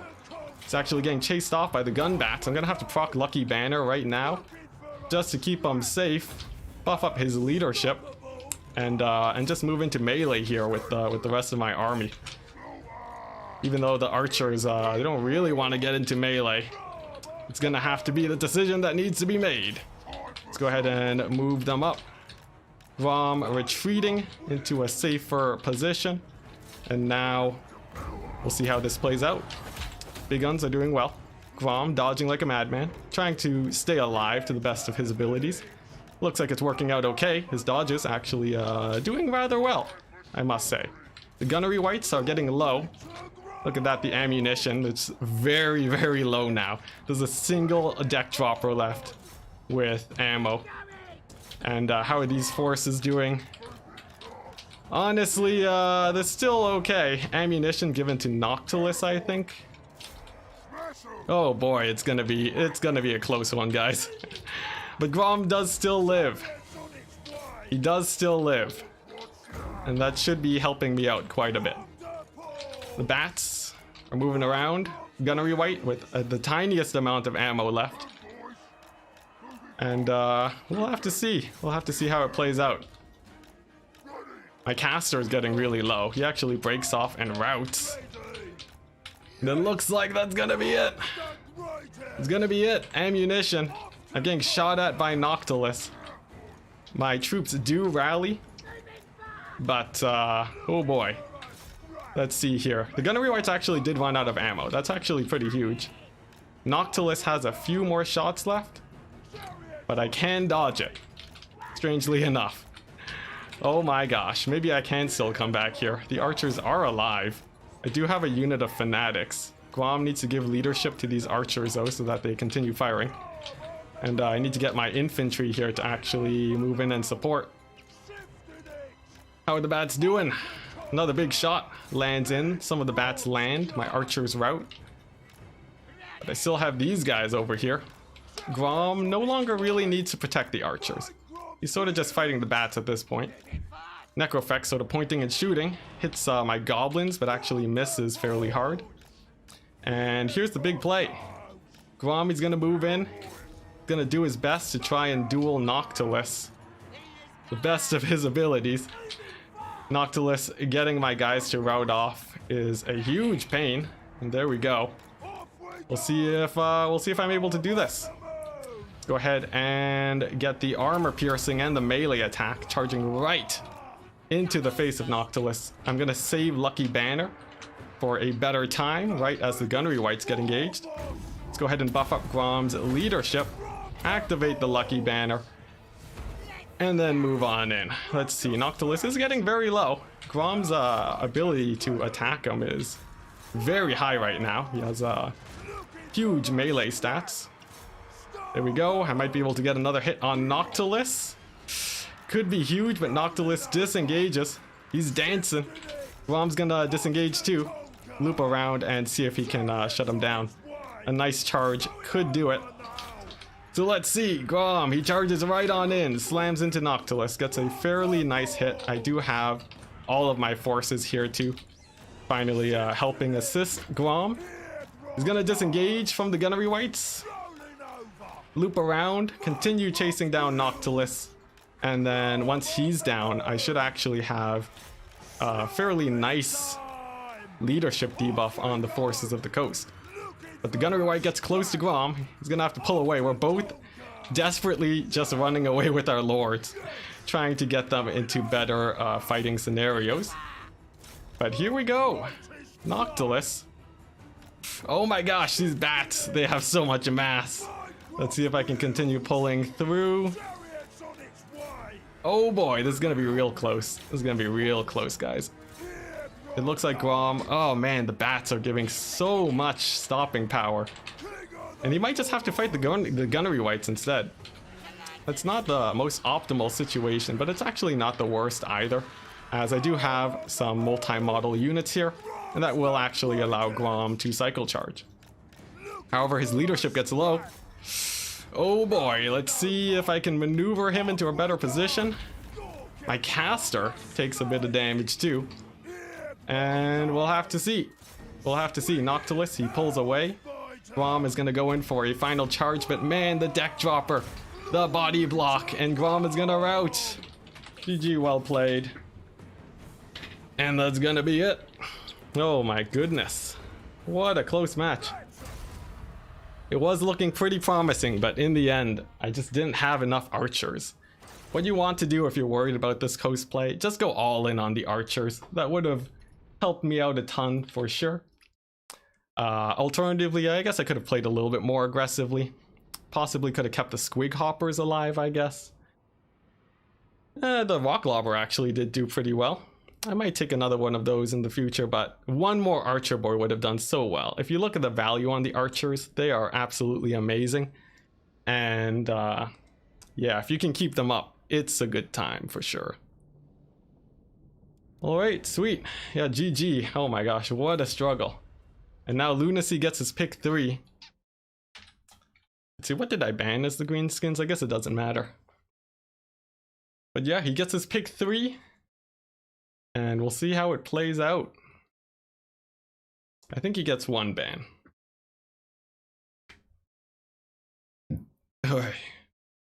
Oh my gosh, what a match though.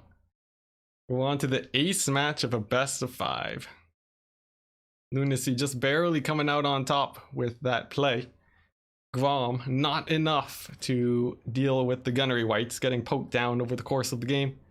The ammunition, very high for the greenskins.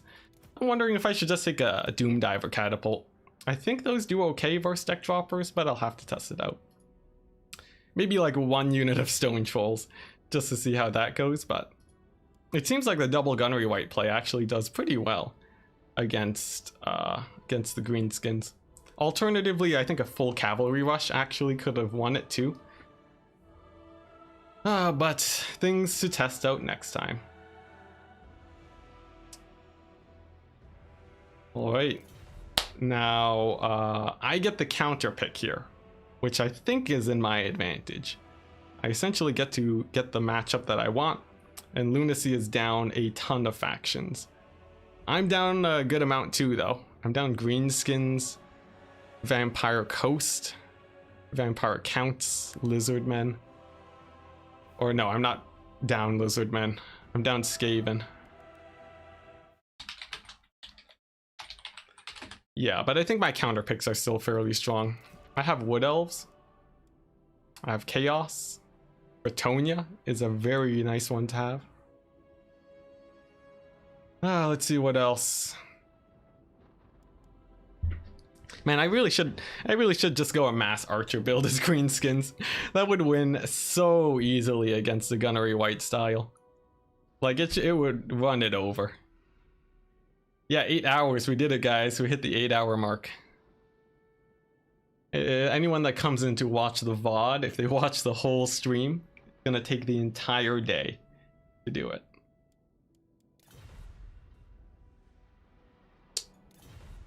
Oh boy. Now, win or lose.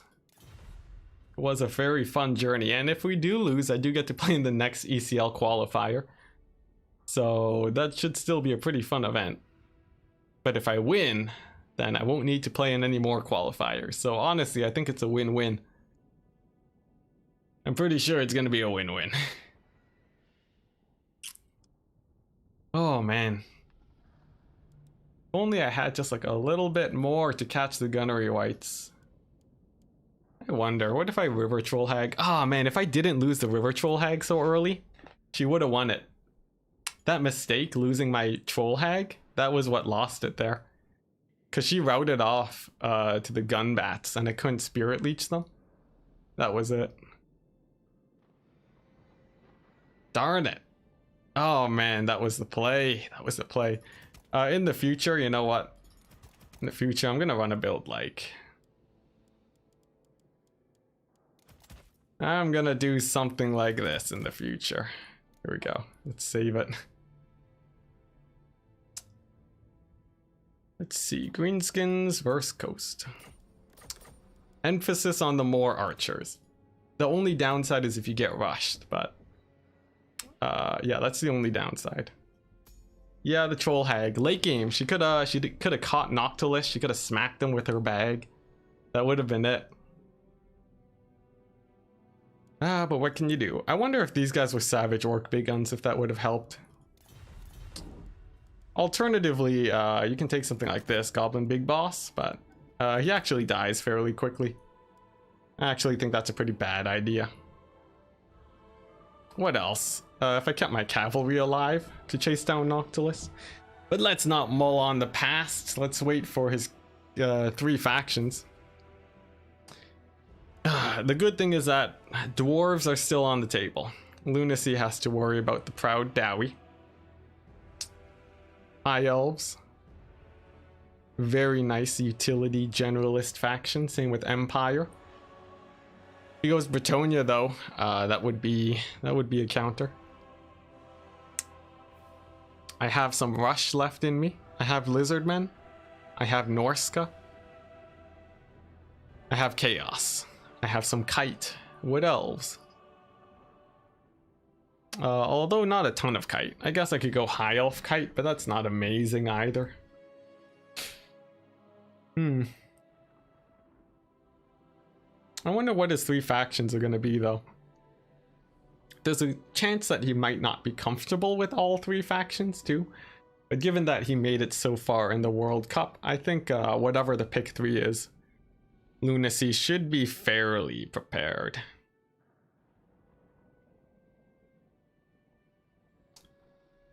Man, I can't believe the guys in chat though that have stuck around for all 8 hours. What a journey, guys. I don't even know. I'm sure some of you have. Just a full day of Warhammer. You think it'll be Bretonia, Chaos, and Wood Elves? I'd go Wood Elves and ban Bretonia. Now, if he bans Wood Elves there, then I'd have to come up with something else, but... What, like, ban Chaos, go Bretonia? Bretonia mirror match? That doesn't sound very fun. What about the Dwarves, though? Dwarves ban Wood Elves? I think Dwarves would be, pretty crazy. And Honor serving me? Well, you're not done serving yet. There's still one more game. Yeah, I'm pretty spent, but I'm sure Lunacy is also pretty spent too. A lot of close matches there, especially the last one. Dark Elves, Wood Elves, Bretonia, ban Dwarves. Alright. He's asking for Bretonia. He's asking for me to go Bretonia here. It's a question. He's banning the Dwarves, which is actually fine for me. I could go Lizardmen and ban Wood Elves. Or I could go Wood Elves and ban Bretonia. Let's see, if I go Wood Elves, ban Bretonia. That'd be pretty hilarious, but it'd be a Wood Elf mirror match, which actually is something that I'm fairly okay with. If I go Bretonia against Dark Elves, I think that's a match I'm fairly comfortable too. The options. I have a lot of options here. Didn't expect Dark Elves. Yeah, that's surprising. I think a Wood Elf mirror match could sort of slip out of my hands if I'm not careful. If I go Bretonia against them, though, I think I'm okay.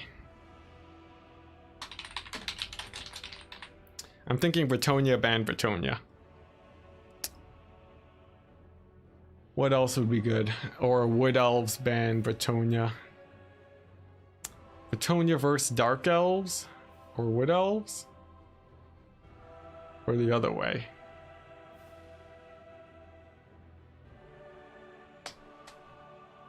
If I go Wood Elves, if I go Lizardmen ban Wood Elves, be Lizardmen against Dark Elves, which is a little bit scary. I'll go Wood Elves ban Bretonia. I want to play Wood Elves. Give me the mirror. I dare you, Lunacy. I dare you. Hey! It's an even matchup. Even match. Alright. This'll be fun, guys. You bet he's expecting Bretonia and has a Dark Elf build for it. Yeah, and that's actually a matchup I'm not super familiar with. That's why I'm happier doing this instead. Yeah, let's go, guys. A Wood Elf mirror match. What a way to end the day. Okay, so I gotta be real careful here not to lose my entire army. Oh man, this is one that I've played a couple times before, so I actually I do enjoy it. It's very fun. Gotta be real careful though. You gotta be super careful. Actually, this matchup's actually one that's a tiny bit volatile, I would say. So you gotta make sure that you don't accidentally make too many misplays. Let's see, for my Lord selection, I'm fairly happy with this. How about this? Might do that instead. The map is a desert.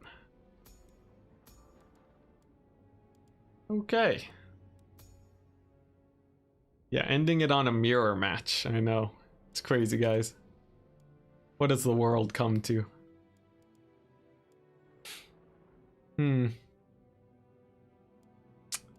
Okay, I definitely want these. That's important. Let's see. I think this is definitely a situation where cavalry is important. 20 stack. Ah, yes. The glorious 20 stack. Feared by all. Let's see. There's a couple ways. It looks like Lunacy's ready. That's scary. But I sort of like what I have going right now. This feels pretty good.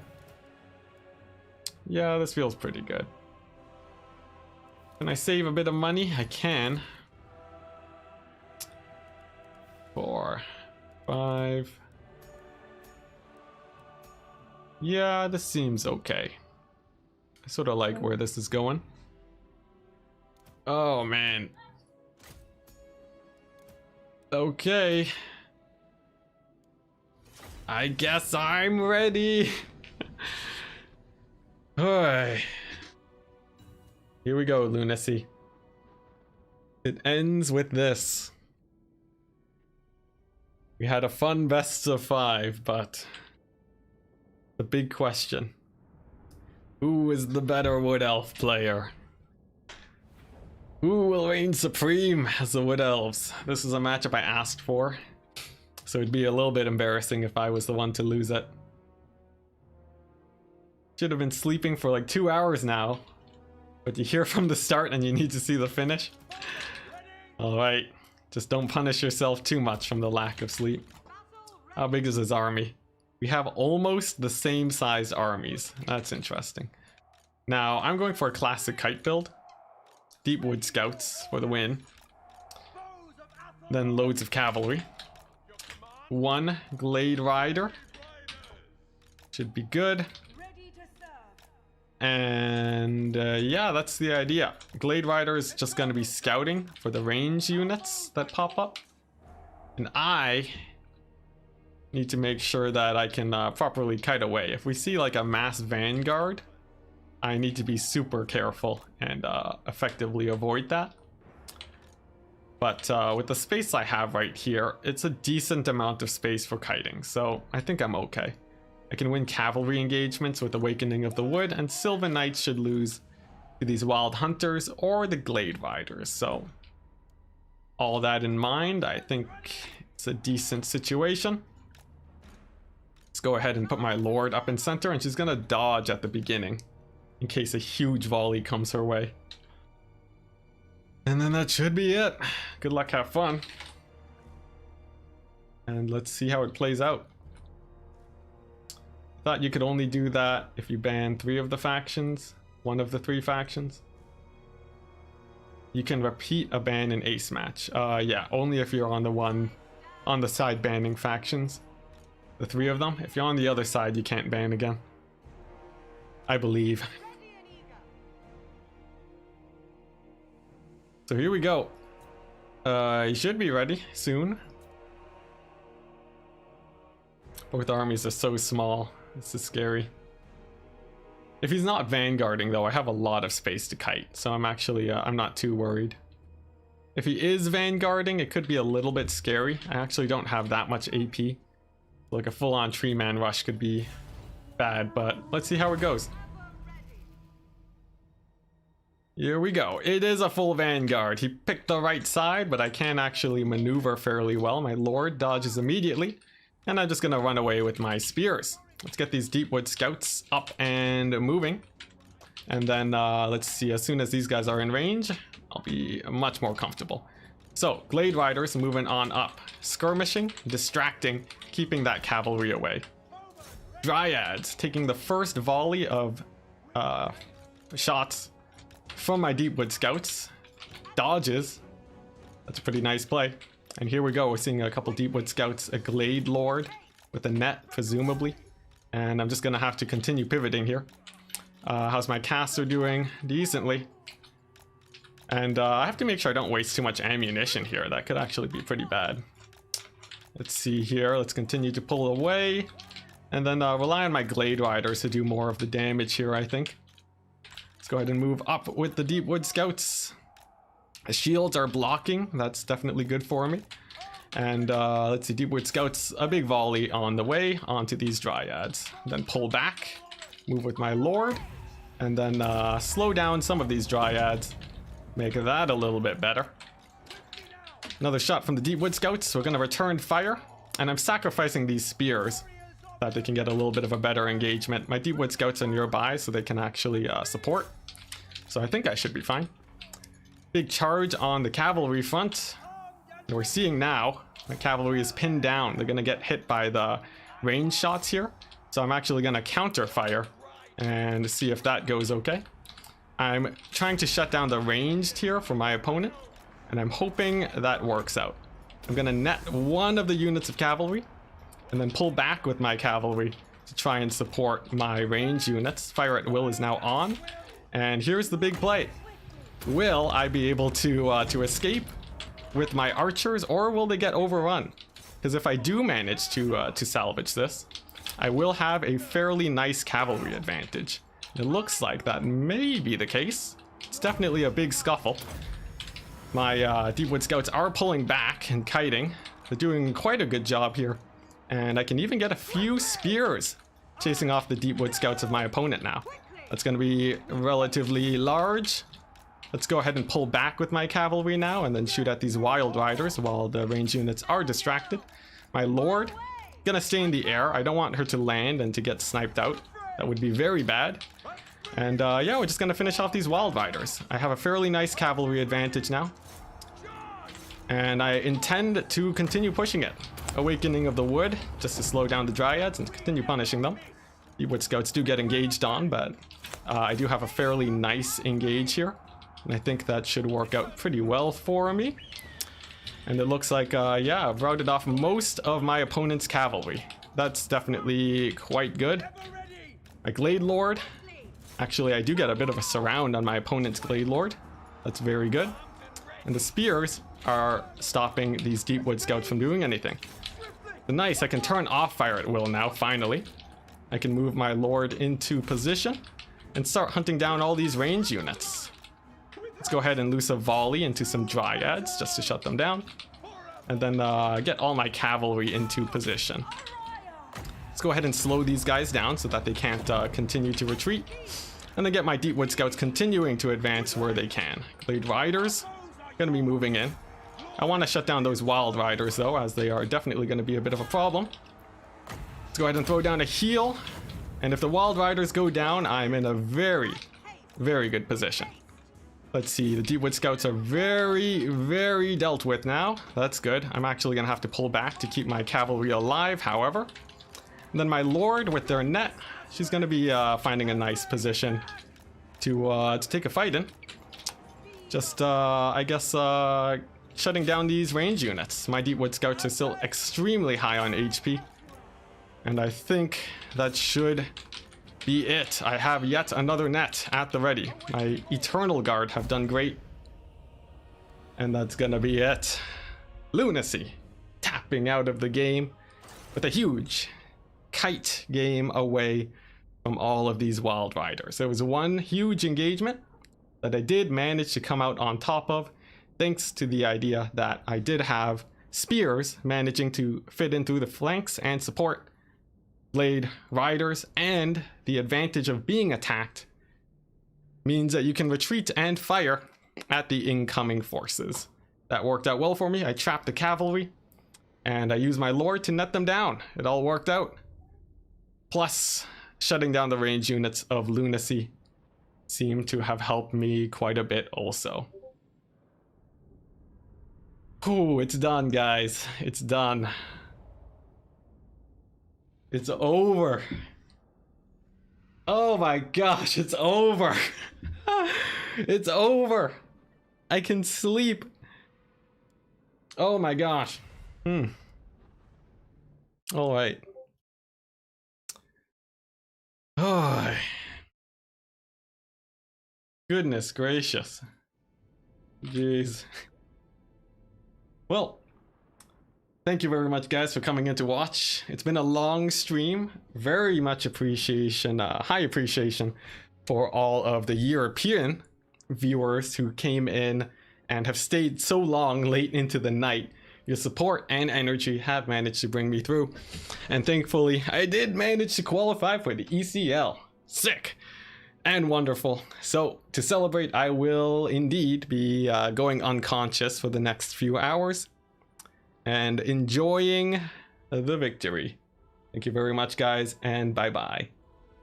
And also important to note, I can't actually end the stream because if I click the end stream button, it will actually cut me off. So I need to stall for time for a bit, and then I can click end stream, which should be about